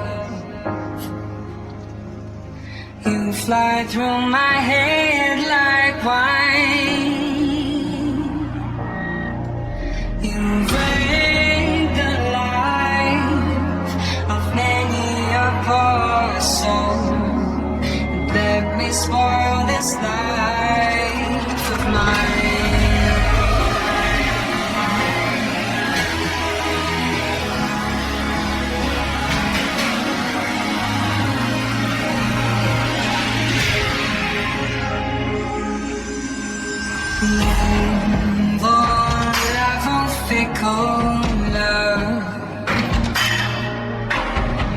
Even now, false hope runs through my veins. Oh, that perhaps there's a way to drive your darkness from the gaze. But all you left upon my tongue was bitter taste.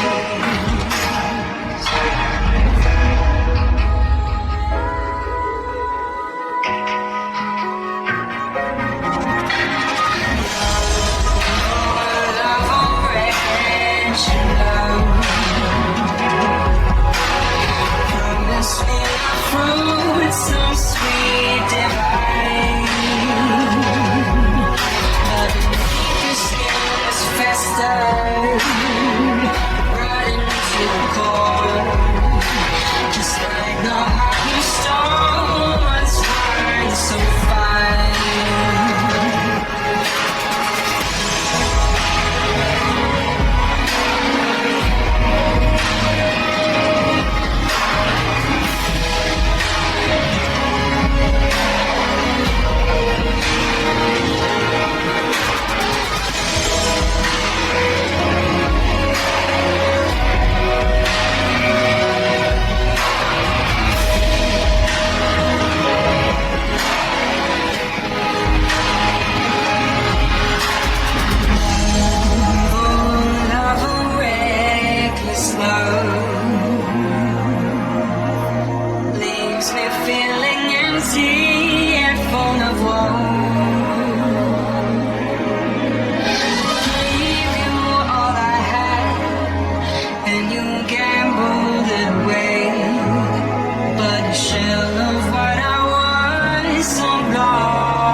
you spoil this life of mine.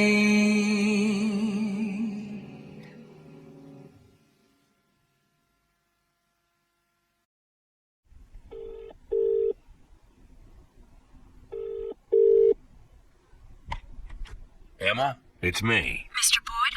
Mr. Boyd. Oh, forgive me, Mr. Boyd. Emma, I'm sorry. Emma, listen to me. Everything's fine. Lana made it. She's here. Mr. Boyd, I couldn't help it. She wants to help me, Emma. Do you hear me? Help me. Clear my name, you know? We have a plan, but we need your help. We need you to, basically, you know, this isn't something we can talk about over the phone. Will you help me, Emma? Mr. Boyd, Just come out here, Emma. Come out and we'll figure it out. You know where to find me. You know where to find me. Of course, Mr. Boyd. Of course. I'm counting on you, Emma.